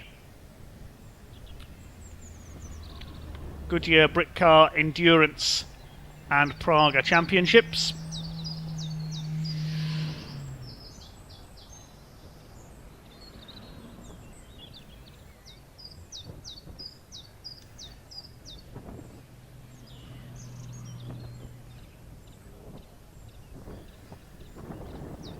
That concludes our coverage today. Thank you very much indeed, everyone, for watching. We had well over 1,000 viewers at points. Thank you all for watching. Thank you to all the volunteer marshals here today at Oulton Park, to the recovery crews, the medical staff and everyone else. Thanks to all our volunteer officials. We could not go racing without you. Thank you to all the drivers and to their mechanics and support teams as well. And thank you to everyone here at Oulton Park for a very enjoyable day's racing here on BARC TV. Join us again for more coverage soon. But thank you to all of you for watching once again. This is commentator Dave Goddard signing off here on BARC TV from Oulton Park. Thanks again for watching. Bye for now.